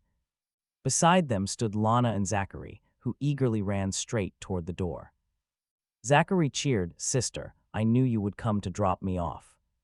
Mother Zayn smiled, saying that his eldest sister always cared for him the most. But Fiona completely ignored them all. Not a single smile crossed her face. She threw a freezing look at Zachary, coldly announcing she had to leave. Before they could even reply, Fiona slammed her foot right onto the gas. The sudden jerk almost knocked Zachary down, but Lana quickly caught him. He stared at the speeding car, a flicker of deep resentment in his eyes. Zachary quietly asked if his sister hated him now, but Lana shook her head. She assured him that Fiona was just stressed and would recover in a few days. Zachary bit his lip, putting on his best innocent, helpless act. He murmured that it was his fault for getting pushed down the stairs. Looking completely traumatized, he listened as his parents let out a heavy sigh. They told him not to worry, glad that the family troublemaker was finally gone. Nobody could hurt their precious boy now. Hearing this, Zachary smirked inside. He promised to study hard and help ease his parents' burdens later in life. They looked so harmonious. Zachary stepped onto campus with high expectations. He was eager to see Ethan again, anticipating a spectacular show. When Ethan walked into the classroom, the other students were already crowding around. They surrounded Zachary with concern. He absolutely loved being the center of attention. A look of pure smugness and satisfaction washed over his face. One student gasped, "Ethan is so cruel for pushing you down the stairs. That is straight-up assault. You should seriously call the police on him." Another classmate agreed, demanding to know why he did not get Ethan arrested. Everyone agreed that Ethan had crossed a major line this time. But Zachary sighed, "It is our senior year, and a police report would ruin him. I just cannot bear to destroy his future like that." He looked so martyred. He claimed that despite his physical torment, his spirit would never break. The surrounding classmates immediately erupted into a massive round of applause. They praised his kindness, calling him far too forgiving for his own good. Seriously, this guy's acting deserves an award. He absolutely loved the praise.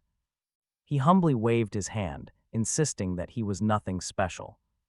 The boy claimed a sincere heart could change people far better than physical violence. Applause broke out yet again as Zachary sat back down in triumph. A smug grin played on his lips as he waited for class to end. The moment the bell rang, he rushed straight to Ethan's classroom. Peering through the door, he saw Ethan and Mia laughing and chatting together. Rage instantly consumed him. Why was he suffering while Ethan got to be happy?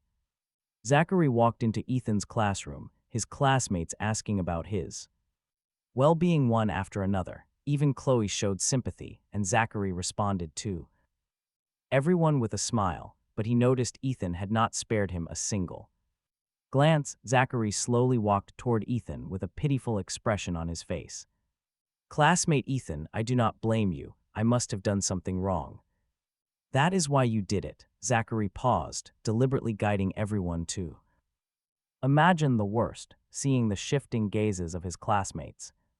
Ethan sneered in response, "You really are begging for it, aren't you?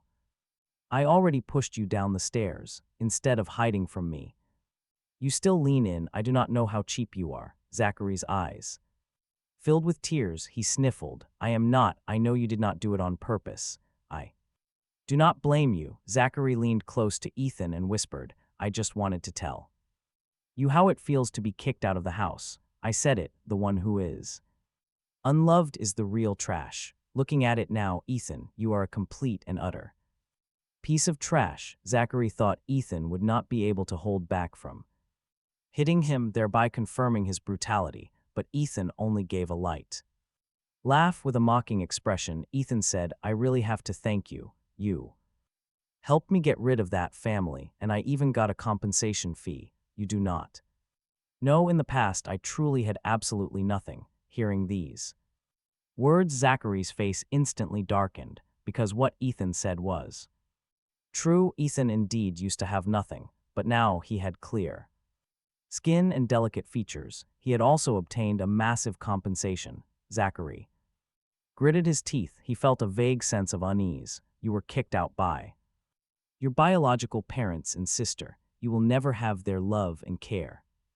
Again, do you not regret it?" Ethan responded with a smile. "Ah, yes, yes. Yes, whatever you say is right, haha. Talk about a perfect response."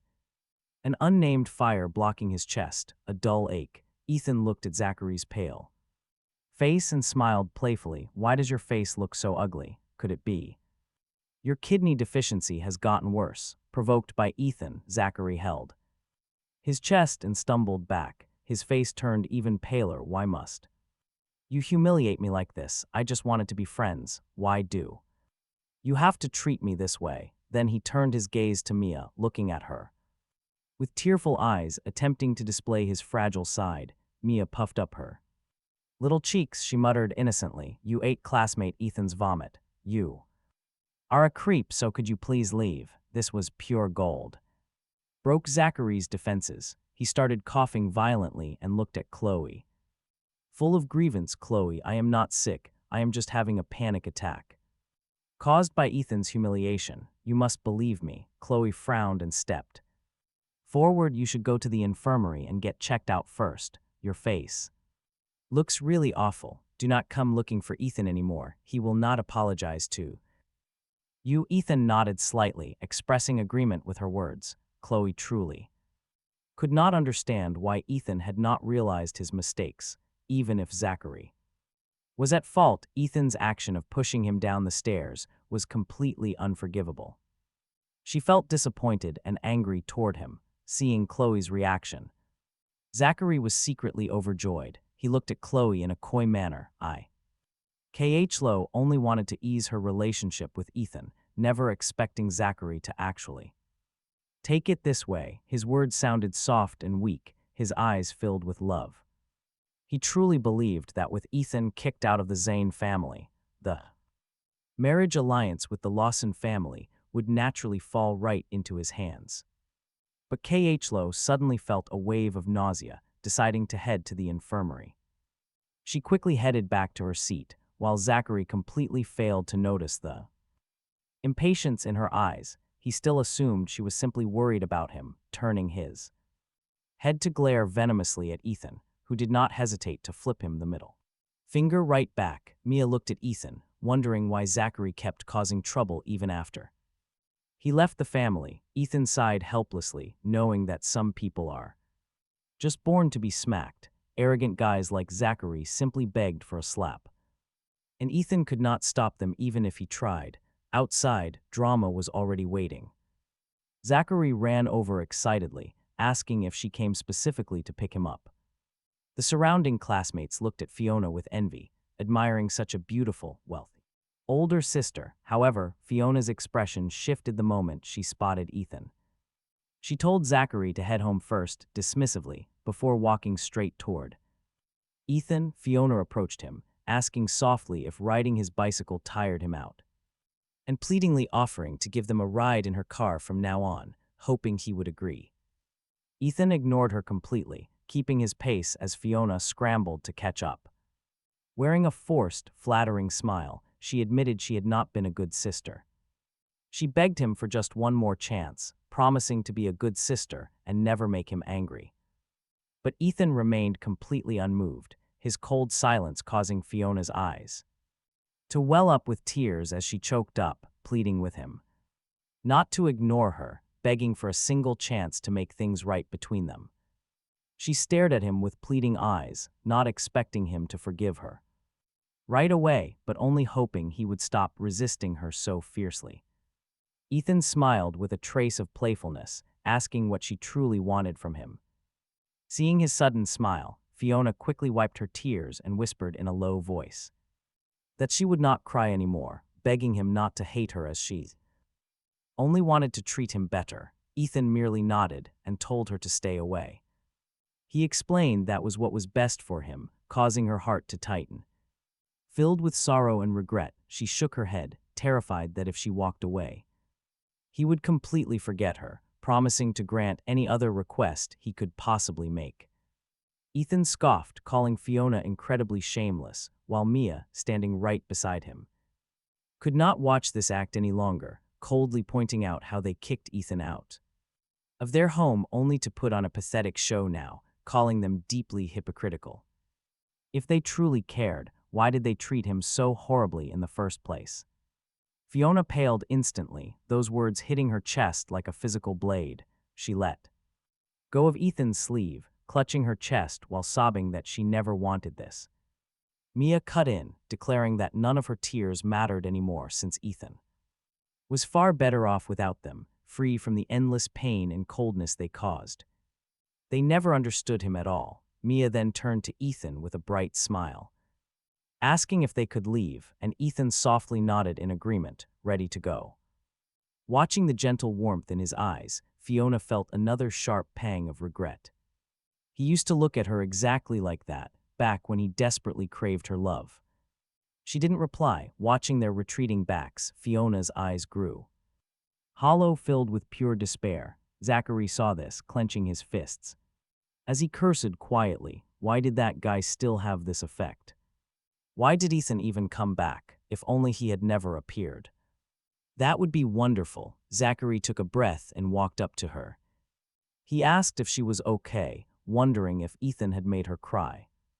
Calling him despicable, Zachary claimed he could handle bullying, but not this. Fiona slowly raised her cold, tearful gaze to look right at him. Her eyes were horribly red and swollen with broken, bloodshot veins. Zachary flinched under her intense stare. He asked if Ethan bullied her. Putting on a pitiful face, the boy nodded heavily to play victim. He started explaining how he went to find Ethan, but then, smack. Fiona viciously slapped his face. Zachary froze, staring at her in absolute shock. He stammered, asking why. Fiona stared back, her expression gloomy and freezing. She demanded to know why he provoked him, gripping his wrist tightly. Terrified, he pulled away and asked why she always looked for trouble. He lied, claiming he only wanted to apologize and make peace. Panicked, he claimed Ethan humiliated him first to win her sympathy. Usually this act worked. Now she coldly repeated his words, make peace. What right did he have? Without him, would Ethan have been exiled? She demanded to know if Ethan actually pushed him back then. Zachary went completely stiff. He darted a nervous glance at her. Pretending to choke up with tears, he lied that Ethan pushed him. Fiona cornered him. If he got pushed, why apologize? Zachary panicked. Struck by her crazed look, he slowly backed away in sheer horror. He stammered that he only wanted to keep her from being sad. Fiona let out a chilling sneer, asking if he feared her. He claimed to love his sister, yet her breakdown terrified him. If something really happened to her, would he just abandon her too? Sensing her madness, the boy backed away step by step. He shook his head frantically, pleading that he would never leave her. Desperately, he begged her to believe she was his favorite person. Fiona smiled eerily. Really? Then come here, let sister take you home. Zachary hesitated. He was too terrified to take a single step forward. Forcing an awkward smile, he said the driver would take him back. He immediately ran off toward the car, leaving his sister behind. Watching him run, Fiona suddenly slapped her own face with brutal force. This was the brother she cherished for 18 years. Her heart bled. At last she saw his true colors. Meanwhile, Zachary rushed home. The moment he saw Mother Zayn, he burst into dramatic tears. Her heart softened instantly. She asked her precious son what happened.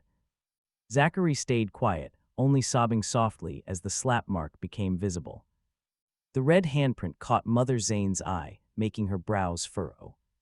She demanded to know who hit him. Before he could speak, Fiona entered.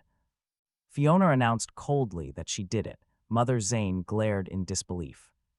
She looked on with pure displeasure, questioning why Fiona would hit Zachary, her favorite brother. Fiona answered instantly. He sought out Ethan. Searching for him again today, he made Mother Zayn frown in deep confusion. What did that mean? Fiona froze him with an icy glare.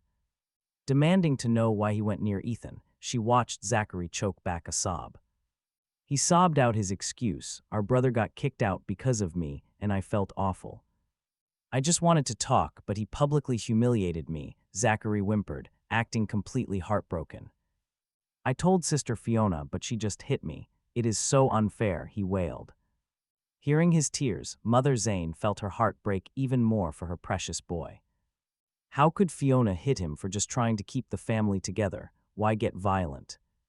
Ignoring her mother entirely, Fiona turned her burning gaze right back onto Zachary. Tell me the truth, she demanded. Did Ethan actually push you down those stairs?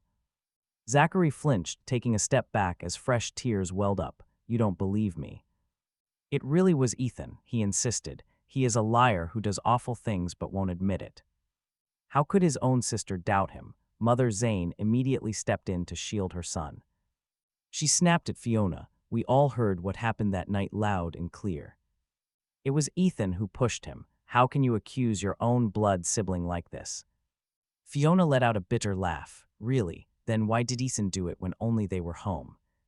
He was already packed up and moving out. Why would he do something so incredibly stupid? And why did Zachary beg everyone not to call the police? What was he hiding?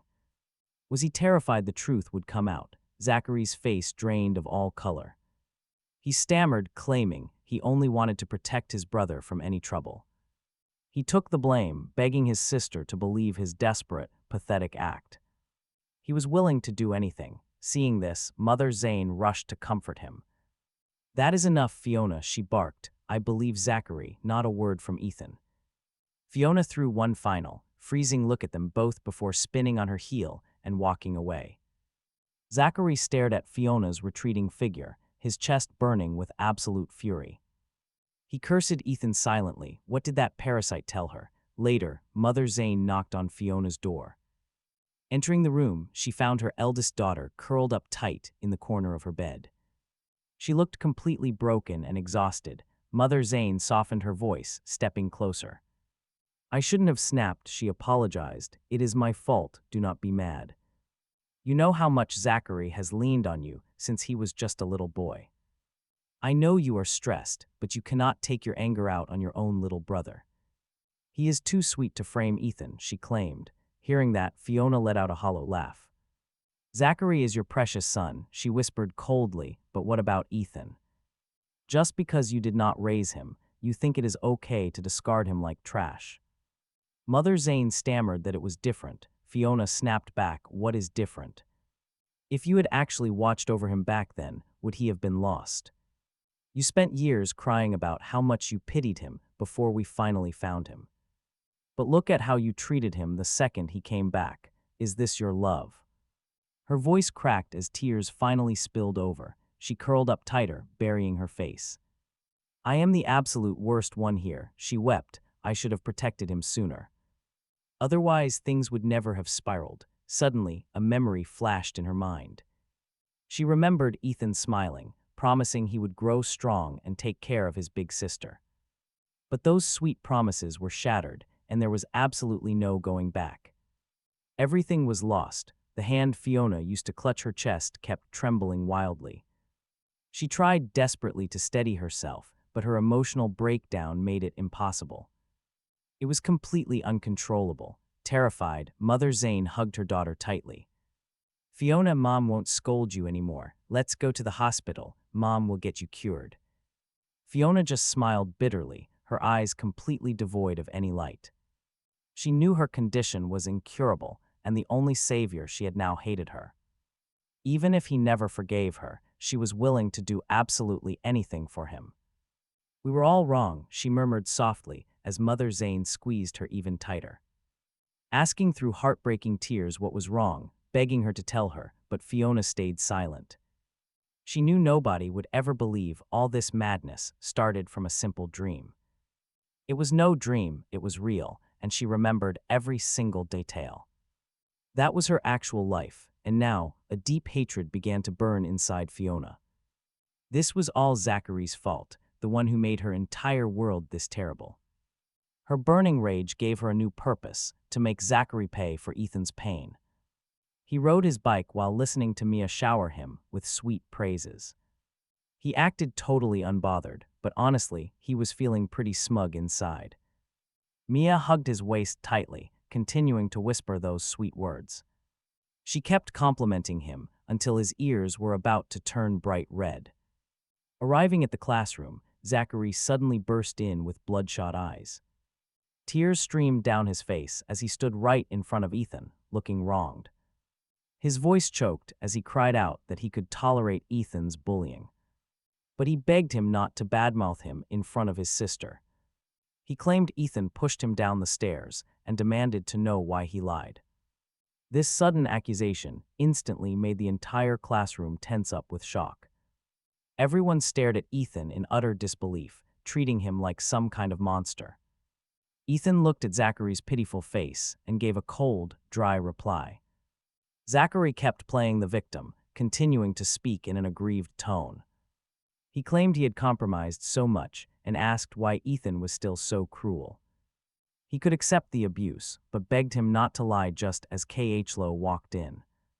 Zachary immediately turned to Khlo for help, crying out that Ethan was bullying him. He begged her to stand up for him. Meanwhile, Ethan calmly took off his glasses. With a slight smile, he leaned in close to whisper in Khlo's ear. He proposed a bet on whether he would get expelled for hitting Zachary. If he won, she had to stand by him unconditionally until summer break. Otherwise, he would drop out. Before Khlo could react, Ethan grabbed Zachary's hair. He viciously slapped him across the face, sending a loud crack through the room. He sneered, asking if Zachary really thought he would not dare to strike. Zachary trembled in pure terror, wanting to plead, but Ethan gave him no chance. Consecutive slaps bloated his face before a heavy kick sent him to the floor. Zachary fell to his knees, clutching his stomach in agony while wailing loudly. Ethan looked down from above, telling him to stop acting like a pathetic coward.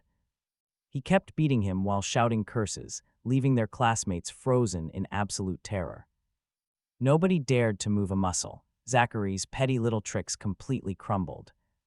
Everything collapsed in an instant. Looking around at the terrified crowd, Ethan sneered. He spat right on Zachary's face, warning him never to pull this trash again. Otherwise, Ethan wouldn't get off so easily next time, a chilling warning from Mia. Her ruthless words made the situation worse, feeling Ethan's brutal punishment was too light. She felt Zachary deserved worse, while Zachary himself was already plotting his next scheme. He saw this as the perfect chance to land Ethan in deep trouble. When the teachers rushed inside, Ethan instantly became extremely modest and polite. Smiling warmly, he stood in stark contrast to the bloodied Zachary on the floor. Zachary, beaten beyond recognition, was desperately trying to look pitiful. He wailed for the teachers to save him, just as his mother received a call. Panicked Mother Zayn rushed over to the school, desperate to see her son. Witnessing her son's tragic state, she completely lost composure and screamed at Ethan. She threatened the police, but wait, look who steps in. Fiona stepped forward, shielding Ethan, calmly telling her mother that it was not his fault. She pointed out that Zachary was the one who had provoked Ethan first. Facing his sister's cold betrayal, Zachary desperately kept playing the victim. He dramatically exaggerated his physical pain to gain his mother's complete support. Hearing her beloved son cry so miserably, Mother Zayn's heart completely shattered. She glared at Ethan through gritted teeth, practically burning him with her intense rage. But Fiona stood firm right in front of him, refusing to back down an inch. Completely helpless, Mother Zayn turned to the dean, demanding a clear explanation. She sent her son to this school to learn, not to be brutally beaten by bullies. Pointing at her battered son, she demanded they look at his horrific injuries. Suddenly, Zachary started sobbing, begging them not to call the police or expel Ethan. He whimpered that Ethan worked hard to get into this school, pleading to save his future. If a black mark was left on his record, Ethan would never survive with his poor grades. Getting expelled now would mean he could never keep up at a new school. Ethan stared down at Zachary, who was barely breathing but still fake pleading. It was a brilliant move, and Mother Zayn was deeply touched by her son's kindness. She once had doubts about Ethan, but now her heart hardened. Knowing she paid Zachary $18 million in compensation, she felt no mercy. That money was enough for life. She coldly ordered the dean to call the police. She called it severe school bullying and demanded the authorities handle it. Otherwise, how many more innocent children would suffer from this kind of abuse? The school's reputation was on the line, leaving the dean sweating profusely. Severe bullying was a massive scandal, and public exposure would ruin their image.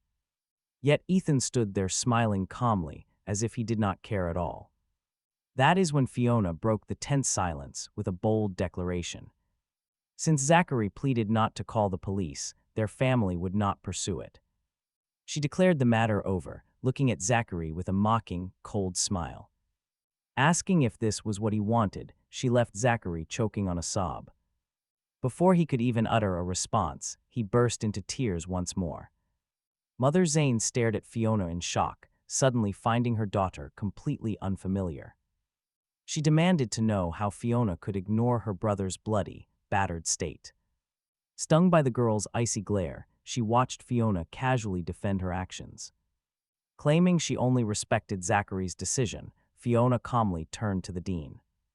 She declared that Zachary started it, and getting beaten was entirely his own fault. Drop the matter and they won't make things difficult for Ethan. This entire issue ends right here, with Fiona providing an escape route the dean quickly takes. The chance to back down. After all, letting this scandal get out would ruin the school's reputation, but Ethan still had to face consequences for actually hitting someone. The dean was fully prepared to advise him to drop out, demanding he call his parents immediately. Even if the other side let it go, some punishment had to be given. Ethan simply smiles and shakes his head, saying he's sorry, but his entire family has passed away. He is completely, utterly alone. Hearing this, Mother Zayn's heart clenches painfully. Standing nearby, Fiona silently squeezes her hands into fists, her eyes turning red as tension fills the room. Just as things get awkward, the dean's phone rings. He steps out and returns with a strictly professional update. Zachary started the fight, meaning both boys share the blame. Since Zachary is dropping the matter, Ethan only has to write a simple self-reflection letter to put this entire mess to rest. Ethan nods politely to show his thanks, though he's privately surprised by the easy outcome. He expected this whole situation to blow up into a massive, unstoppable disaster. He was fully prepared to completely ruin Zachary, never expecting such a peaceful resolution. Out of pure shock, Zachary faints right there on the floor. His panicked mother rushes him to the emergency room, leaving Ethan with nothing but a quick writing assignment. The fight is over. Fiona immediately rushes up, asking if he is all right.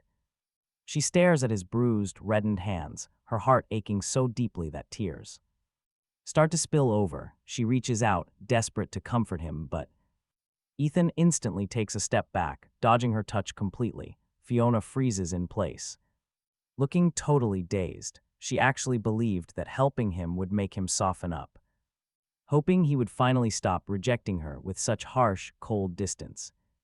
Yet his icy demeanor hasn't shifted one bit. Even so, she refuses to give up, convinced that time will heal this wound. She won't let him go.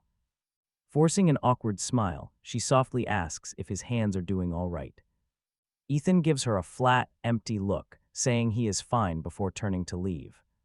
She desperately calls out an apology, making him stop right in his tracks. He slowly turns around with a rare, gentle smile on his face. "Fiona," he says, "I have no idea why you're apologizing, but I won't thank you. In fact, I wish we had never met." Her heart shatters instantly as she struggles to explain, mentioning his sister, but Ethan cuts her off coldly, declaring she is not his sister. Choking back a sob, Fiona tries to apologize for her past mistakes, admitting she should have never ignored him or let everyone treat him terribly. She knows he hates her now, but she truly regrets everything she did. She promises to protect him from now on, swearing she will never let anyone hurt him again, but Ethan cuts her off, walks away, and heads straight back to class. The gossiping students immediately shut their mouths the moment he steps inside. Khlo stares in absolute shock. The academy's strict rules mean fighting usually gets parents involved or even results in a harsh expulsion. Yet here Ethan is, walking right back to his desk completely unharmed. As he sits down, Mia props her chin up, looking at him with a sweet smile. She asks if that fake green tea guy is finally gone. He was carried away in an ambulance, literally passing out from his own pure rage. Mia covered her mouth and giggled, her eyes curving into sweet crescent moons. She was happy they could still be desk mates, her voice soft and sweet. Her voice had a slight nasal tone, and Ethan stared blankly at her reddened eyes. Asking what was wrong, Mia playfully pinched Ethan's waist and complained softly. She whispered that everyone expected him to be expelled, admitting she was terrified.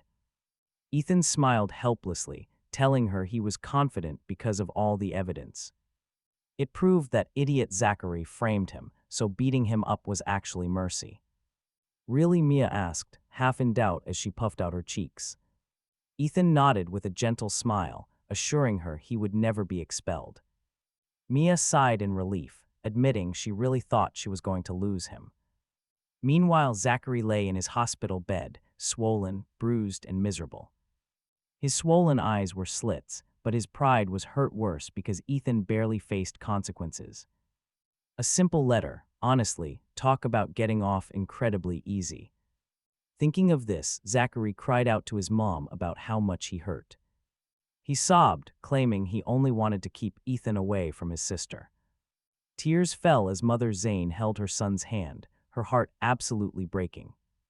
She promised to protect him, but deep down, she knew the painful truth. If they had never brought Ethan back, none of this would have happened. Just then, Lana burst through the door of the hospital room.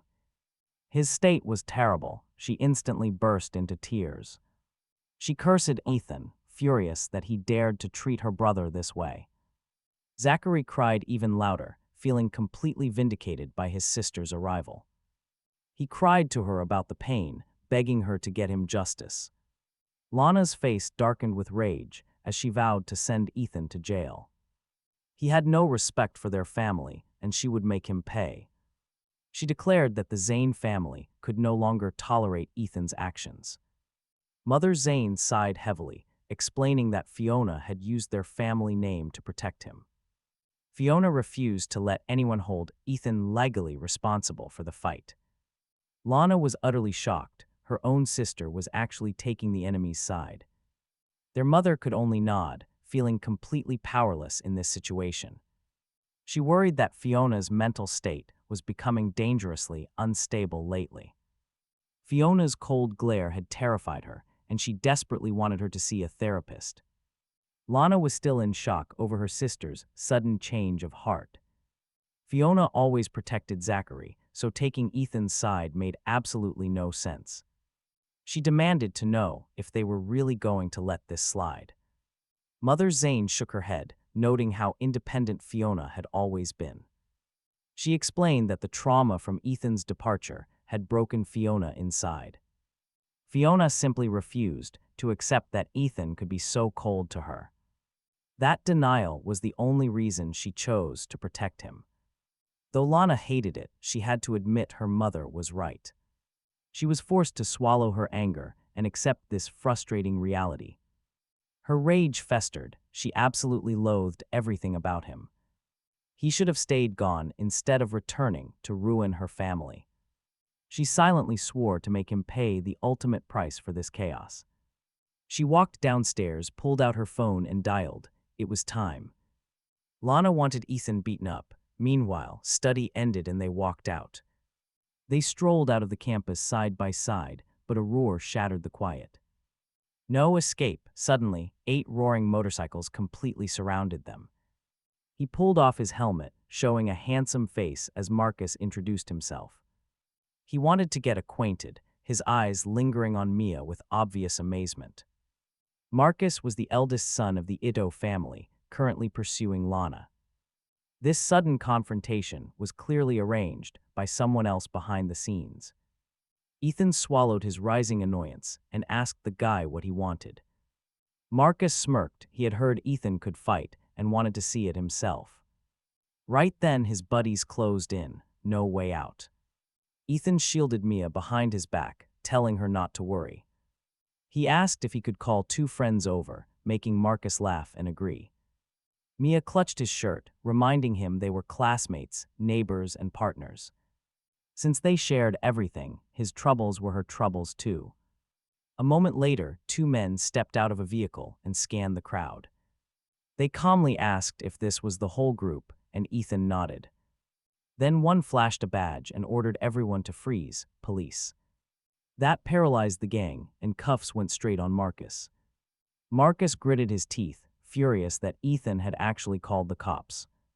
Ethan stared back calmly. Of course he did. Then Marcus was escorted away. Suddenly, dozens of luxury cars flooded the narrow street, blocking it completely. Talk about an insane twist. Even the veteran cops stood frozen.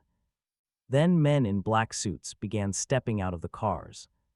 They moved like disciplined soldiers, carrying an undeniable, heavy sense of pressure. Ethan noticed Mia. She was staring coldly at them. She tilted her head slightly, sending a silent signal to them. The leader immediately understood and muttered that it was a pity they were closed. Just like that, the fleet of luxury cars sped away into the night. On the walk home, Mia giggled behind her hand, looking incredibly proud. She praised Ethan for being so clever, wondering if those thugs would ever learn. Her eyes shone. She looked at him with admiration. Ethan laughed. He told her not to let his rough looks fool her. He was actually pretty sharp when it counted. Suddenly, Mia leaned against him. She pressed close and whispered softly that he was her absolute hero. Those words made his heart race, his breath catching in his throat. Feeling her warmth, he was stunned by how bold she was being. Back in his room, Ethan tried to stay calm, but his mind raced. He just couldn't shake the tension. Finally, he pulled out his phone. He unblocked Lana's number and pressed dial, waiting for her to answer. They got lucky. Marcus had completely underestimated his opponent. If things had gone wrong, Mia could have been seriously hurt. He could never forgive himself. The moment she answered, he spoke coldly. He warned Lana that today was amusing, but there was a catch. If she ever tried something like this again, he would absolutely make her pay. He hung up the phone immediately, leaving nothing but dead silence on the other end. But the speaker was actually Fiona, not Lana. Beside her, Lana was absolutely boiling. She desperately wanted to scream at Ethan. What gave him the right to act like this? Fiona stood frozen for a second, then suddenly grabbed her sister by the arm. She demanded to know what she did to Ethan. Lana nervously stammered out the truth. A fierce slap suddenly cut her off. Fiona demanded what right Lana had to send people to beat up Ethan, treating him like total trash. That sudden blow left Lana completely stunned. Her gentle sister actually struck her. She cried out, asking why Fiona defended Ethan when he was the one beating up Zachary. Staring in absolute confusion, Lana simply could not understand her sister's actions. Fiona just grabbed her tightly, telling her they were going to apologize immediately. Lana despised Ethan to her very core. She would never willingly apologize to him. Fiona only tightened her grip, delivering a cold, serious warning. If Ethan gets hurt, Fiona warned, she would never forgive her. Lana backed away, shocked. Talk about total disbelief. Her sister was actually defending an outcast like him. Lana argued that Zachary was her brother and she was her sister. Fiona ignored the protests, her raised hand slowly dropping back to her side. Despair filled her eyes as she stared out the window, tears silently falling. The droplets hit the floor as she slowly slid down the wall, completely defeated. Seeing her sister break down like this, Lana felt a sudden pang of regret. Sitting beside her, she gently begged Fiona to stop crying. Lana promised she would apologize to Ethan, prompting Fiona to hug her tightly. With deep remorse, Fiona whispered that they had been completely wrong about everything. That warm embrace sent a sudden, sharp ache straight through Lana's chest. Tears flowed silently. She could not understand why her heart suddenly ached. It was a strange, heavy pain. Fiona gently wiped away the tear tracks. Pressing her forehead against Lana's, Fiona made a desperate plea. She begged Lana to promise one thing, to stop targeting Ethan. Her sister was practically begging on her knees for Lana to stop. Honestly, just hearing his name brought a bitter wave of sourness to her chest. She wanted to argue, but the words died in her throat. Ultimately, she gave in and let her sister guide her out. Fiona drove them straight to a luxury apartment complex. Looking around, Lana instantly realized exactly whose home this was. It was Ethan's new place. Pulling out her phone, she scoffed in annoyance. He was probably thrilled she was forced to come apologize. She hesitated slightly, but still chose to dial his number. However, the call instantly disconnected. Lana turned to Fiona, completely dazed, whispering that he had blocked her. Fiona sank back into her seat in despair. He still refused to forgive them. Lana scoffed, if he refuses, then so be it. Ethan is only after money. He is a greedy opportunist who will do absolutely anything for cash.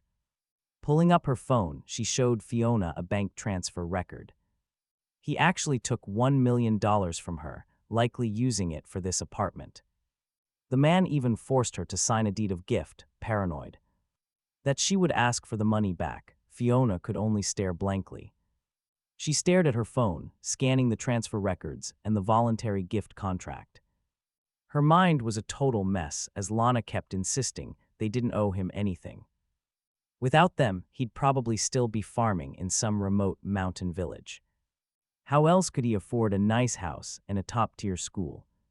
Lana argued that she wanted to apologize, and Fiona knew it. But Ethan had blocked every single way to reach him. Fiona stayed silent. She just stared blankly at the building and said they would wait there. Lana couldn't believe it, pointing out it was already past 11 p.m. Surely he was asleep and she had classes tomorrow. Fiona ignored her. She simply watched the few glowing windows on the upper floors. Fiona wondered how he was holding up or if he was hurt. Just one look to see he was okay would be enough for her. The next morning, the moment he stepped out of the complex, she saw him. Fiona let out a long breath of relief. He looked perfectly fine. He did not seem injured at all, and Fiona quietly celebrated inside her heart. She quickly shook Lana awake, who only groaned to let her sleep longer. She was too tired, but Fiona snapped that Ethan was heading out. Without waiting, Fiona directly hauled her half-asleep sister out of the car. She dragged Lana right toward him. Lana instantly felt incredibly awkward. When his cold gaze swept over her, a sudden panic gripped her. Fiona nudged her arm, and Lana reluctantly mumbled a quick apology. A freezing look, no words. He just walked right past them without stopping. He headed for school, completely done wasting any energy on people like them. He wanted them gone for good, but watching him walk away made Lana boil. She felt incredibly frustrated. Sure, maybe she was slightly in the wrong, but still. Was she supposed to just stand by while her brother got pushed around? Zachary was literally still in a hospital bed because of him. Was Ethan entirely blameless here? Why was she the only villain now? Was it really so wrong to help her brother vent his frustration? Was she just supposed to watch him get bullied? Lana's anger boiled over. She shook off Fiona and marched right up to him, demanding his problem. He stepped back, deeply annoyed and tired of their endless drama. First Fiona hounded him, then Zachary provoked him, and now this. He had completely cut them off, yet they just would not leave him alone. Why couldn't they just let him live? Lana barked, asking what his deal was. She had actually swallowed her pride to apologize, so why the terrible attitude? He scoffed, telling her that if Fiona was shameless, she was even worse. Just because she offered a fake apology didn't mean he had to accept. Was he supposed to wag his tail like a dog and beg for forgiveness? Who did she think she was? That was it. Lana completely blew her top. He sent Zachary to the hospital, so why couldn't she defend her brother? Maybe Fiona still trusted him, but Lana knew exactly what kind of monster he was. No one saw through his act better than her, and she regretted nothing. Did he even care that Zachary was covered in heavy bandages right now? His entire face was wrapped in gauze, all over some petty school grudge. Lana sneers, without their eldest sister, did Ethan really think he had any right? Or any qualification to demand an apology? He slowly let out a breath and responded coldly. It was fine if she wanted to defend Zachary. He had already warned them. If this happened again, he would not let them off. Besides, when did he ever ask for her apology? Hearing this, Lana was so furious her face turned green with rage. She demanded. Since she was already here, why did Ethan hit Zachary? What did he actually do that made him hit him so ruthlessly? Ethan replied with a simple, cold sigh. Zachary had done too many things, and picking any random one was more than enough reason to do it. Lana smiled. Disdainfully, she scoffed that she would love to hear what he did, but as she finished speaking, Ethan's phone rang. Zachary's whining voice came through. Ethan, I can tolerate you bullying me constantly, but could you please not badmouth me in front of My sister, you were clearly the one who pushed me down the stairs. Ethan directly. Press the pause button. Lana frowned. Just because of this minor issue, Ethan had to hit him. Physically, he was just protecting his sister. What did he do wrong? Ethan. Ethan ignored Lana. Instead, he looked coldly at Fiona. I want to ask you, what exactly did I lie to you about, and how did I distort black and white to make that required your beloved brother to protect you? Fiona shook her head, whispering, you never lied to me and never said bad things about anyone, but Ethan just sneered coldly back.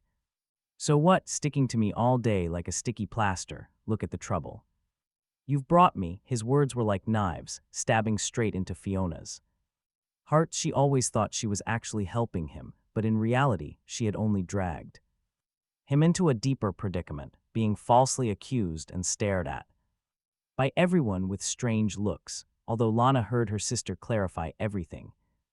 Face to face, knowing that Zachary was completely wrong this time, she still chose to defend him. After all, Zachary just hadn't figured out the actual truth. He falsely accused Ethan, but he did not do it on purpose. She believed this kind of misunderstanding could have been resolved face to face. Did it really require getting physical? Ethan was far too lazy to explain anything else. He directly pressed the play button. I don't blame you for bullying me, I just wanted to tell you how it feels to be kicked out of the house. Zachary's voice carried a smug tone, with no hint of feeling wronged. Instead, it was a tone of taking pleasure in his misfortune. I said it, the unloved one is the real trash, and now I have proven it. Ethan, you are a complete and utter piece of trash. Don't think just because you are biological, you can challenge my position. In their hearts, you must be regretting it to death right now, aren't you?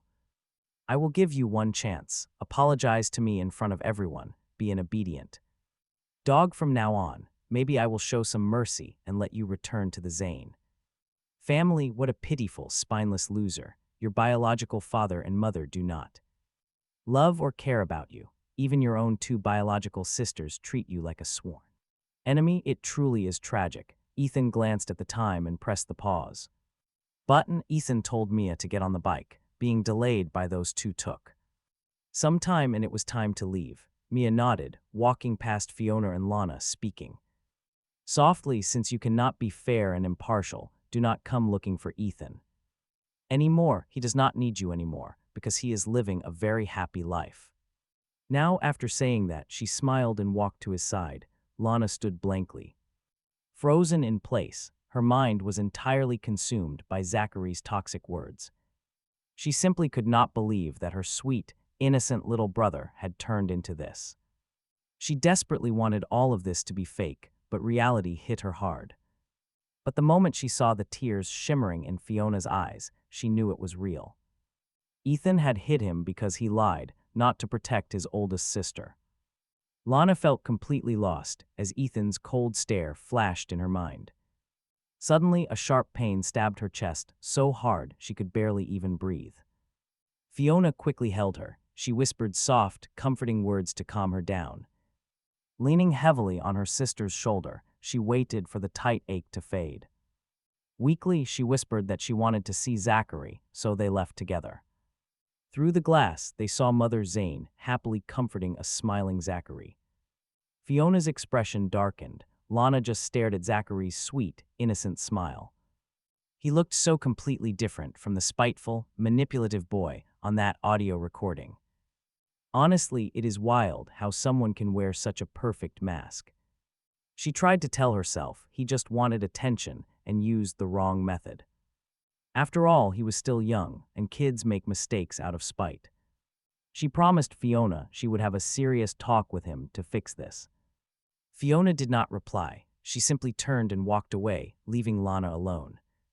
Lana knew her brother would likely slip up again, but she chose forgiveness.